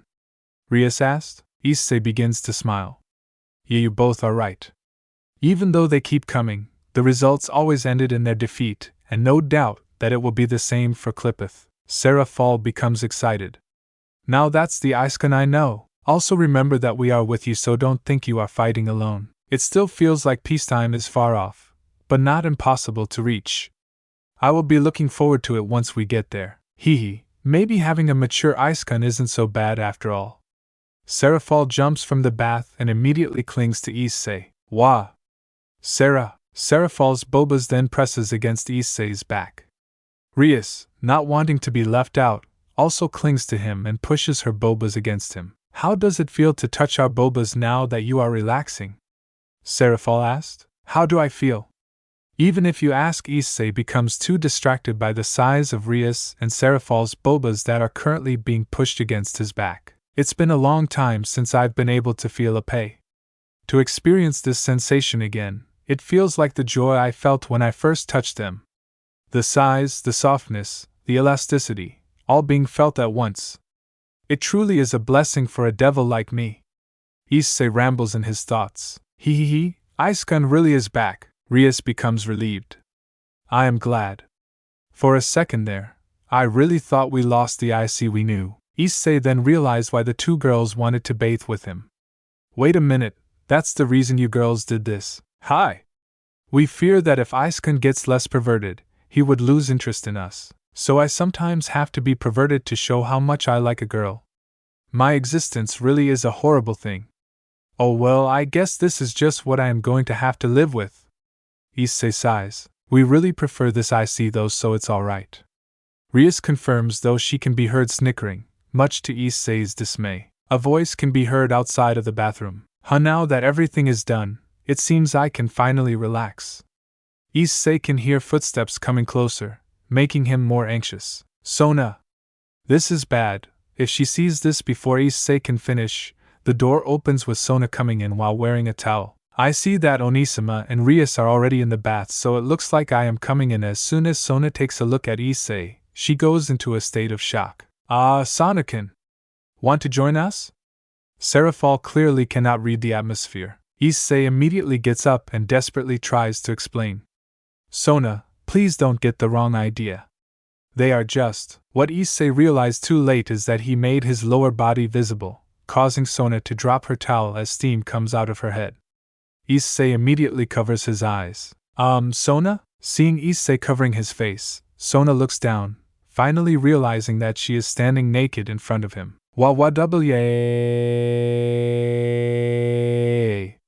Sona immediately runs out of the bathroom, extremely embarrassed by what she and Issei both saw. Issei, still heavily embarrassed, sits back to try to calm down, but more footsteps are heard coming closer to the bathroom. When the door opens, Ravel and Kaneko immediately steps in while still wearing their towels. I see Sima. What happened? I saw Kaicho suddenly running out of the room, and Ravel and Kaneko become speechless seeing Rias and Serafall hugging behind Issei. We are also going to be taking a bath. Both girls yelled as they threw their towels and jumped into the water. 30 minutes later in the living room. What's wrong, Sona? Your face has been red ever since you were taking a bath. Do you have a fever? Valerie asked. Sona desperately tries to make an excuse. No, I am okay. It was just the hot water. Really? We were in the same bath together, and it didn't feel that hot. Are you sure? I am fine. Maybe because I was just a bit tired since we were training all day. Sona saw something inappropriate during Isei's bath. Ophis emerged from behind. Ophis. Sona immediately reacts as her face turns even redder. Seeing something inappropriate? Wait, you don't mean Valerie's face turns red as well after figuring out what Sona saw in the bath? How did you know? Sona asked Ophis. I was in the bath with Issei. How come I didn't see you? I was under for 30 minutes. That is not how a dragon god should act. Sona yelled. For Sona to see Icon SW, while I never thought you would go this far. Valerie said while stuttering. Don't misunderstand. Sona yelled loudly. Sonakin! Sonakin! Serafall calls out her younger sister. Sonakin, a letter was delivered to you by mail. It has no name on it. Serafall handed Sona the envelope. Who is it from? Sona opens the letter and reads the content. As she reads, Sona suddenly gasps and has a fearful look on her face. Is something wrong, Sonakin? I need to go to Icegon. Sona immediately rushes to issei's room. What person can make Sona so nervous like this? Valerie asked. I don't know, but whoever dares to hurt Sonakin, then I won't allow him or her to get through. Serafall becomes cautious. As soon as Sona enters issei's room, he is soon playing games with the church trio watching. Sona? What's up? Icegon, I need you to do me a favor. Will you listen? What is it? 10 minutes later. You want me to what? Issei, as well as the church trio, are shocked by Sona's request. I know it is sudden, but that will be probably what he will be expecting. I honestly thought I would never had anything to do with Hal again, but it appears that he never gave up on me. That is why I am asking you to put up with this just for that time. Please, Icegon. Sona begs. I don't think I would like this guy after hearing the way you described him. Okay, I'll help out, but don't you think we should let the others know? They will probably be mad if such an important thing is kept secret from them. I will, but I wanted you to agree with helping me first, because I am afraid that the other girls will be against it. Just like they are. Sona points to the church trio. No, usually I am against such a thing, but if that guy is going to do something against your will again, that is something I will not allow. Zenobia offers her support. I agree. You should live your life the way you want to, Kaicho. Irina adds herself in. Hi, I don't want to see my friends leave. We will make sure the others understand. Asia is the last to support. Everyone, thank you. Sona is touched by her friend's dedication. All right, now we can go tell the others since we now have support. I am sure that Bucho will understand also as your friend. Issei reassures Sona. You are right, Icegon. I shouldn't have gotten worried over a letter since my friends will be there to support and protect me. Let's go. Sona, Issei, and the church trio then left the room. After spending the next 20 minutes explaining everything to the rest of the Haida residents, most of the girls, with the exception of Rias, Aquino, and Ophis, were in shock. Many were slower than the church trio in accepting Sona's favor to Issei, but later understands her situation. For Hal Valak to return again, this is most troubling indeed. I thought that an agreement was made that he would never do such a thing again. Rias said. No, only his family agreed to it. I didn't hear Hal say such a thing. Knowing him, he probably convinced his family to give him another chance, and he is making full use of that opportunity. Sona explained. There is no way I will give up Sonakin to this guy. Serafall already declared. If Hal was the only one who didn't swore, I guess I shouldn't be too surprised then, but that's quite low of him to reject his family's agreement, says the girl who tries to break up her arranged marriage with Riser. Ravel points that out, much to Ria's dismay. Hey, not all of my family agreed to this even though my parents did. Aniissima and Onissima opposed to it, and send IC to rescue me. Rias goes into denial. Maybe you should choose your words carefully or they may come back to bite you. Ravel, at this point, is making fun of Rias. Anyway, I will make sure to protect my friend at all costs and I hope all of you help out too. Rias changes the topic, causing everyone to laugh. Hey, stop that! This is about Sona here, not me. It took a few more minutes for everyone to calm down and get back on topic. So when is he going to be here? Gasper asked. In the evening. Even though none of us like him, I want all of us to behave around him if you can. I don't really want him to think that I am being corrupted in a carefree household. Everyone reluctantly agrees to Sona's condition. Sona then turns to Issei. You ready, Icegon? Hi, leave it to me. Issei answers confidently. A couple hours later, a handsome young man who appears to be a couple years older than Sona walks into the house. He has brown eyes and hair that reaches down his neck and his attire consists of those typically worn by nobles with the colors of black and gold. He looks around the house and is delighted upon catching Sona within his sight. So this is the house Sona is currently living in. Not a bad place for the security, I guess. How rude of me, I forgot to introduce myself. I am Hal Valak, the heir of the Valak clan, which as most of you know is one of the surviving families of the 72 Pillars after the Great War. Hal, I've read your letter. Care to explain why you wanted to visit the Haida residence all of a sudden? Sona asked as Aquino serves him tea. Thank you.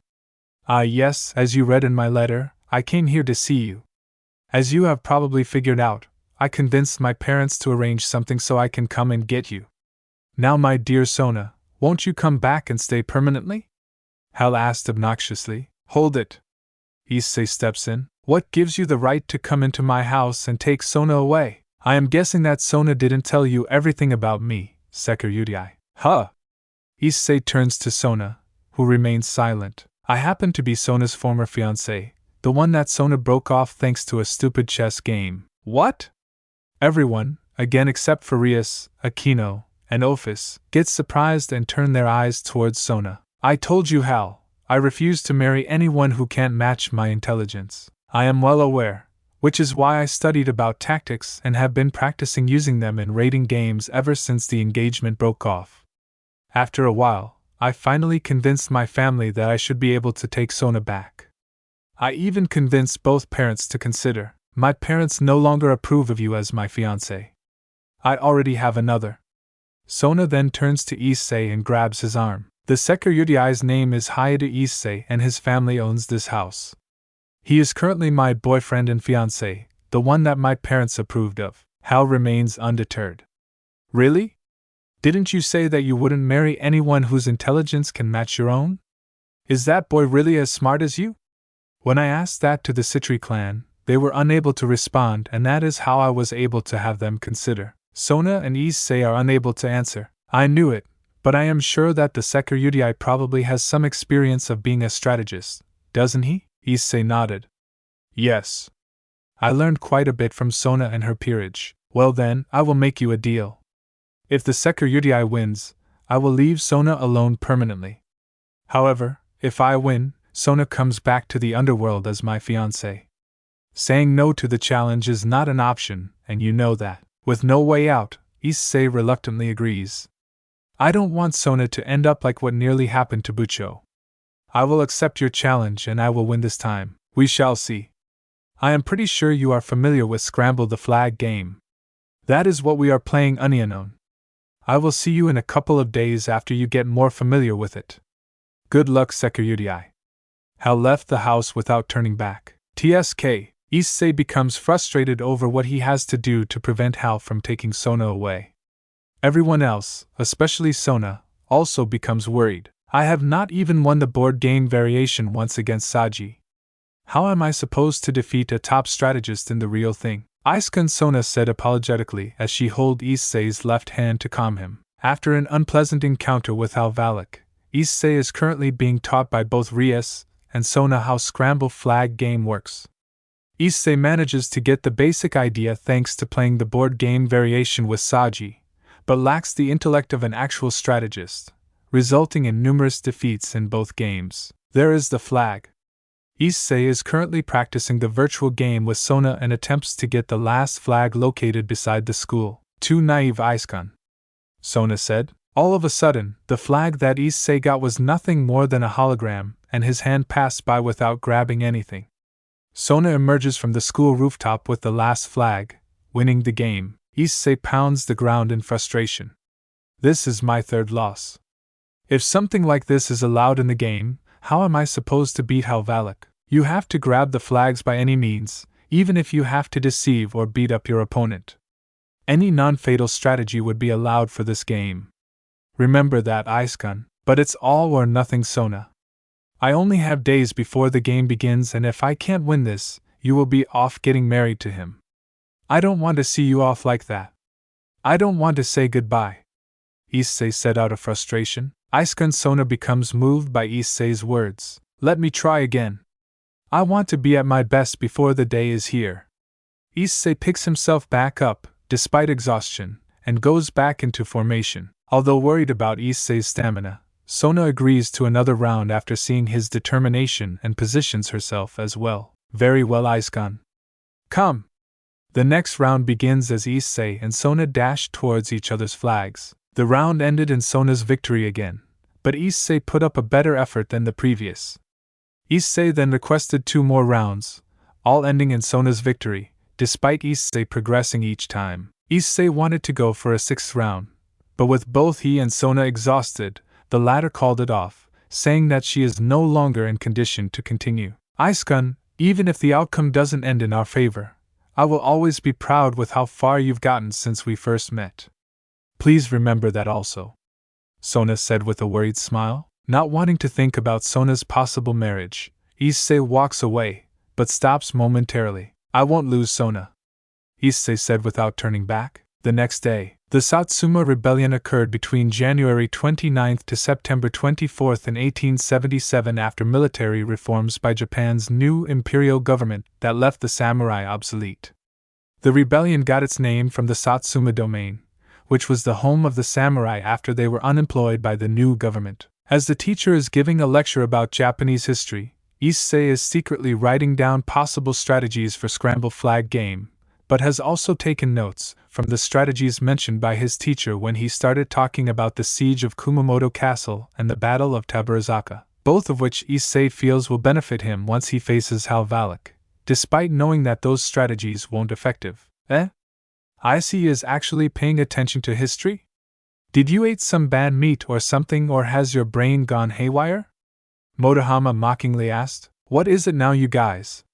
Can't you see that I am busy? What is it? Did you get dumped by several girls and are trying to change by studying? In your dreams, I see, because girls can never see someone change after hanging around us for a long time. Matsuda also mocked Issei. Actually, quite the opposite.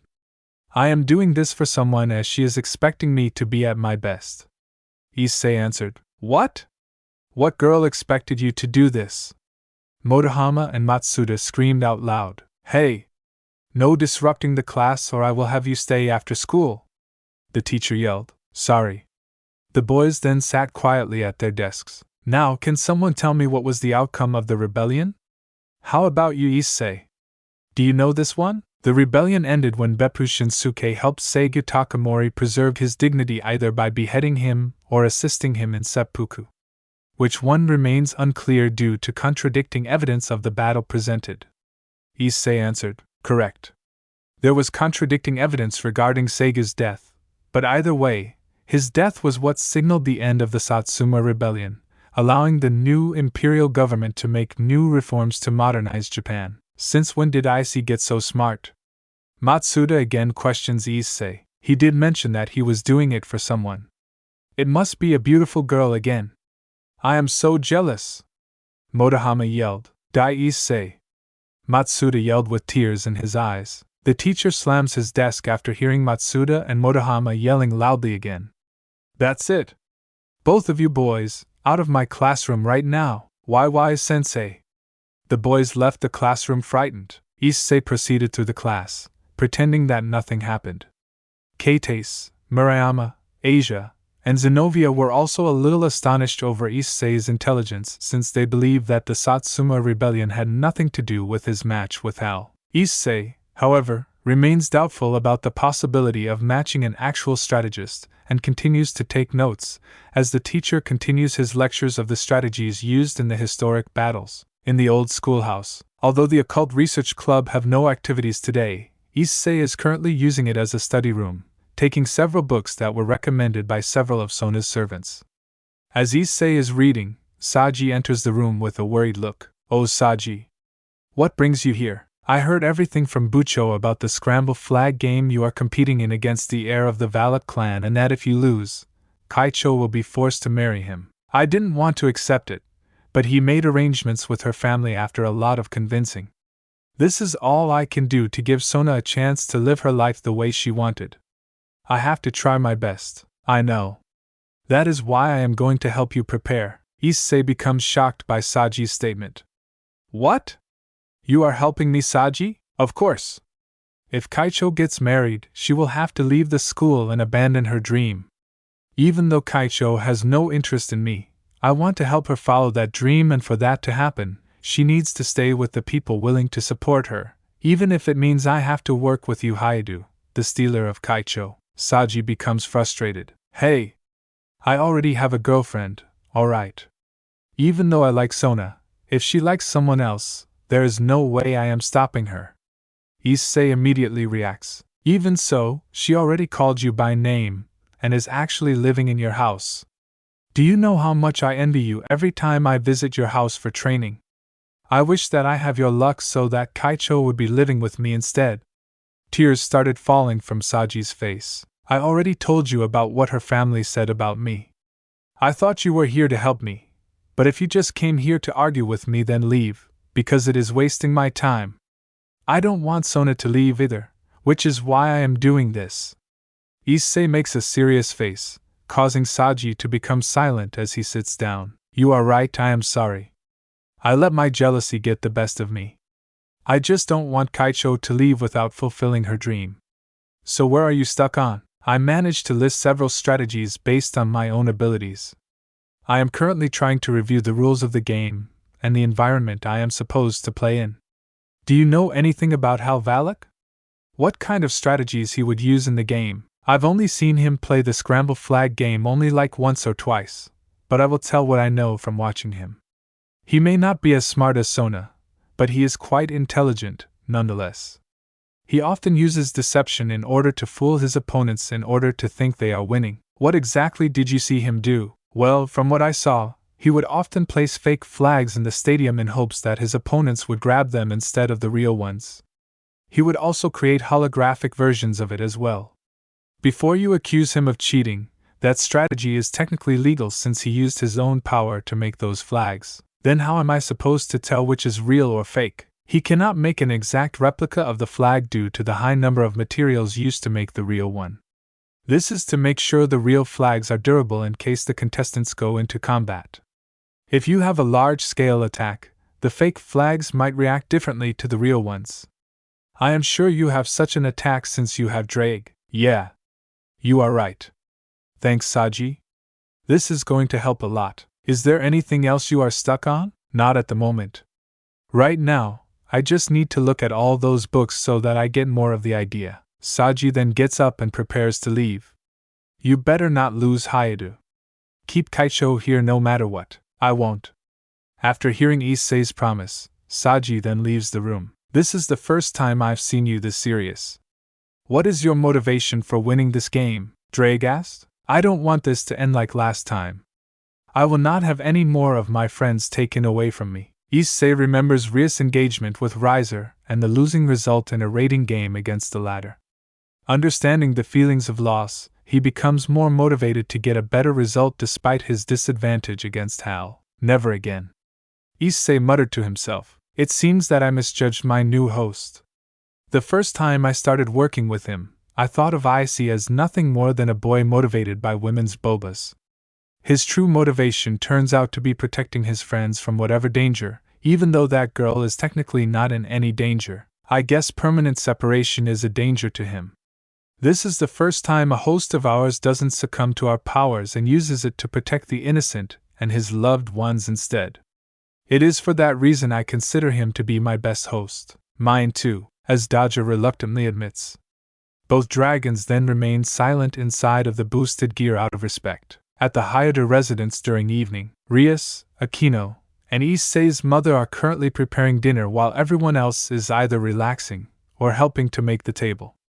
Ross Weiss is currently at a meeting back in Kuoh Academy while Ophis is currently watching a paid dragon on TV. Kuroka is currently helping Kaneko train to increase her stamina whenever she uses Chiron mode while Lefei is studying to become more useful to Issei as her contracted magician. Issei, however, is too concerned over the game to get involved with him, and is seen sitting on a couch reading The Art of War by Sun Tzu in hopes for inspiration, something that both Ravel and Kuroka took notice of. Issei-sama, do you really like Sanasama that much to keep her here? Yes, but what is more important is that I want Sona to live her life the way she wanted.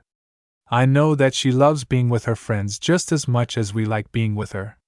No way will I let her be forcefully taken away, otherwise it would feel like all the time we spend with her will be for nothing. I am also quite surprised Sekuritiakin. Vala only shows how much he cares for his comrades on occasions, but it seems like you care for them to the point where you are willing to put aside your Baba-loving self so they could live freely. Naya. It looks like there are more things I like about Sekuritiakin after seeing this, but I hope that he can go back to his normal soon so I can play Naya. Kuroka makes a mischievous smile, but Issei was not in the mood. Not now, Kuroka.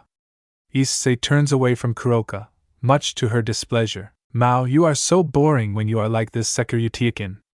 Do you really believe that you have this low of a chance to beat Hal at your current state that you have to ignore everyone to get better? Kuroka pouts. Ravel calms Kuroka. Kuroka, I think it's better to leave Issei-sama alone at this point. The fact that he is putting that much dedication to the game shows how much he cares for us. He would have done the same if we were put in the same position as Sanasama. If you put it that way, little birdikin, then it looks like leaving him alone is the best option for Securitiakin. Geez. When will you start calling me by my name? Ravel and Kuroka then left Issei alone. Serafall and Sona, however, overheard everything from behind a wall, both grateful and worried about Issei's dedication to free the latter from being taken away. Sona, however, was the more worried one since Issei is risking everything for her and is the reason why he is even reading a book on strategy, which he often finds boring in class. Onisama, I feel really guilty over letting Issei do this just for my sake. Maybe it would be better for him if I just go to Hal. At least that way, he can stop worrying about me. No, Sonican. Issei and I will never approve. If you get taken away, we will never be together like we promised. Serafall immediately refuses Sona's suggestion. I can't just let this go on. Almost everyone in this house seems to be better off considering that I am one of the newer residents here. Even if I am gone, it won't be long before everyone gets used to my lack of presence. Don't say that. When you first arrived, everyone welcomed you with open arms just like how they've treated me when I first moved here. We are now part of a bigger family, Sonican. If you are gone, then we lose a family member. Nobody will ever be happy losing a loved one. That is why Issei is doing this for you. That is why your servants are helping Issei study and practice to become better. That is how much you mean to us, Sonican. We will never be okay if you are taken away. A few tears started falling from Serafall's eyes. But Onisama, no buts. Sonican, let's go to Issei tonight. I am sure he needs us right now after everything that has happened.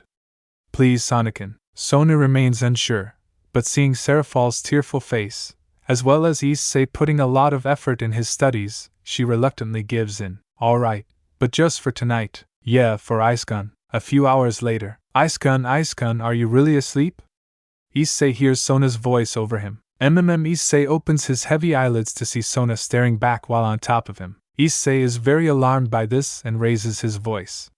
Sona! MMPH. Sona immediately covers Issei's mouth. Not so loud. You don't want to wake up Rias and Asia since they are sleeping right next to you. Issei quiets down after realizing his situation. Sona? What are you doing here so late? It's not just me. Look who is lying right next to you on the left. Issei did as he was told to see a smiling Serafall lying next to him while grabbing his arm. Rias is seen lying asleep on the other side. Riaskin doesn't know of this, but don't worry, we will get up before they wake up. I see. Wait, that's not the point. Why are the two Citri sisters on my bed? Both sisters remain silent for a bit until Sona decides to speak up. We overheard you talking to Ravel and Kuroka. I got really worried that you might be risking too much for my sake, so I was actually considering the engagement. What? Sona, don't do this. She didn't. I convinced Sonika not to go through with it. I told her that it will not be okay with any of us if we lose a family. We are here because I want your opinion, Issei. Do you like Sonican? Do you consider her as family? Serafall asked. Sona waits anxiously for Issei's answer. Yes. I like Sona and I consider her not just as family, but also something closer than just a friend. Sona shows a faint blush over Issei's unexpected answer, yet did not act too surprised due to how their relationship progressed during his visit to the Citri castle. That is why I don't want to lose against Hal. Everything we did with you alongside, those are the memories we want to keep. If you go away, it feels like it was all for nothing. Let me ask you, if I win, what are you going to do? Sona gives a smile. I want to stay. You are right, Issei. This house is where all of my best memories took place. The time I spent together with all of you is something I wish would go on forever. That is why I am counting on you to win. It won't be all for nothing. Now both me and Sonican know what Issei thinks of us. Let us be your charm for good luck. Is that why both of you are here in my room? The game has gotten 3 of us worked over the edge. Right now, the 3 of us being together is all we can do. I believe that you will win Icekun, but since no one can actually tell the future, I want to spend at least one more moment. I want to make one more memory before the game. Make this moment your motivation, Icekun. Sona then lies down to the right between issei and Asia. Yeah, the thought of both Citri's sisters sleeping with him caused him to briefly forget about his match with Hal out of embarrassment, but soon falls asleep comfortably seeing as they have. The day has finally arrived. Both issei and Hal are standing across from each other on an underworld battlefield with numerous flags scattered around them. While issei stares intensely at Hal, the latter shows no sign of hostility and remains calm. I wish you good luck, Security. You tell me why you want to restate your engagement all of a sudden? That is something you will find out after the game. Tell me, do you think you can beat me? The only time to find out is after the game. Balance break. Welsh Dragon Balance Breaker. Issei then covers himself in red armor. Hal becomes impressed by the sight. So that's the armor of the Red Dragon Emperor. I cannot wait to face him. The announcer then begins to speak from the announce table. All right. It appears that both contestants are ready. I shall announce the basic rules of the game once more. Both contestants have 30 minutes to collect as many flags as they can and carry them to their base zone. They will not be allowed to steal the flags that either contestant is holding in their hands, but are allowed to take the flags from each other's base zones, and whoever is able to gather all of the flags or has the most flags in the base zone when time runs out will be the winner. Are you both ready? All right, then start. The referee then moves out of the way. Using his quicker speed, Issei proceeds to gather as many flags as he can while Hal moves at normal pace. All right, I can see probably 101 flags on the field. In order to win, I have to gather all or at least 51 to my base zone before time runs out in order to win. I can see that Hal is grabbing less flags than I am. I've got a bad feeling about this, but I must gather as many as I can. Issei manages to get 25 flags and decided to put them back at his base zone while Hal only got 5 in his hand before going back. Alright, I got 25 flags in the base zone while he only got 5. Let's see what the score is. What? Issei looks at the scoreboard, which shows that he only got 2 flags while Hal got all 5 correct. It looks like among the 25 flags the Security manages to get, only 2 of them happen to be real things while Hal manages to collect 5 of the real ones with no fakes. The announcer explains, so that's why Hal was moving so slow. He was touching the flags to know which flags are fake and real. He must have made it certain that there were fake flags before the start to catch his opponent off guard. I cannot feel anything with this armor on, so I better think of something quick. Hey Security, are you going to stand there or play? I already got 2 more flags in my base zone. Wait a minute, Saji said that the real flags are more durable than the fake ones. In that case, Issei then takes a deep breath. It appears that the Security has a plan to turn this around. I am sure that the audience is also curious over how he is going to overcome the disadvantage. Once the announcer is done, Issei lets out a huge stream of fire, spreading it across the whole field. What the? Hal becomes alarmed as the flames were heading towards him as well. Forced to drop his flags, Hal creates a magic defense circle to block the flames from hitting him. After Issei is done breathing fire, he immediately sees the fake flags burning quickly while the real ones remain undamaged. Alright. Realizing the opportunity, Issei immediately grabs Hal's flags that were dropped before he can cancel the spell and places them in his base zone, allowing his score to increase to 4, although it's still 1 flag less to Hal's score. Amazing! The Security manages to burn out the fake flags and gathers his opponents while he was confused. With this, it seems as though the Security might have a chance of winning this. The announcer expressed his excitement. Good job, Icekun. Serafall cheers alongside her sister and the rest of the Hyder residents as they are watching from the audience seats. Something is wrong. I've got a feeling that Hal has more up his sleeve. Sona expressed worry in her thoughts while the rest cheer. Time to win this. Issei then gathers 2 more flags while avoiding the burning ones. Hal, however, remains undeterred. Once Issei's back is turned to pick up a flag he missed, Hal placed his hand firmly on the ground. Got you! Issei turns back only to see even more flags than there were before. How did he? No time for this. If these are fake flags, I'd better get rid of them. Issei then takes another deep breath and lets out his flames. Hal created another magic defense circle as he picked up a couple more flags. Once Issei finished his attack, he is shocked to see that all of the flags remain undamaged except for the ones that are already burning. I will not fall for that trick again, Security. And it looks like Hal turned the tables again. How will the Security be able to counter this one? The announcer is also watching the match anxiously. It looks like I will have to gather all of them in hopes that they are real. Issei then tries to grab a flag nearby while holding the ones he has already gathered before his attack. Again to his shock, the flag passes right through him, making him realize that the flags Hal planted are holographic, making it even more difficult to distinguish from the real ones. Looks like I am ahead again. Issei looks up at the scoreboard to see that Hal already has 10 flags in his base zone, while Issei only has 6, including the ones he is holding. After dropping the 2 flags in his base zone, Issei desperately tries to find the real flags, passing through all of the holographic ones with little success, only able to gather 5 more after 10 minutes of searching. Issei then looks up at the scoreboard to see that Hal now has double the amount of flags in his base zone than his last count. Too slow. Only Hal knows which flags are the real ones while the rest are holographic. Hal then grabs another real flag and puts it in his base zone. Issei looks around the field desperately, but remains unsure of what strategy to use. What am I going to do? Thanks for listening to my video. Don't forget to like, share, subscribe and comment below your favorite part. Sayonara, see you in the next video.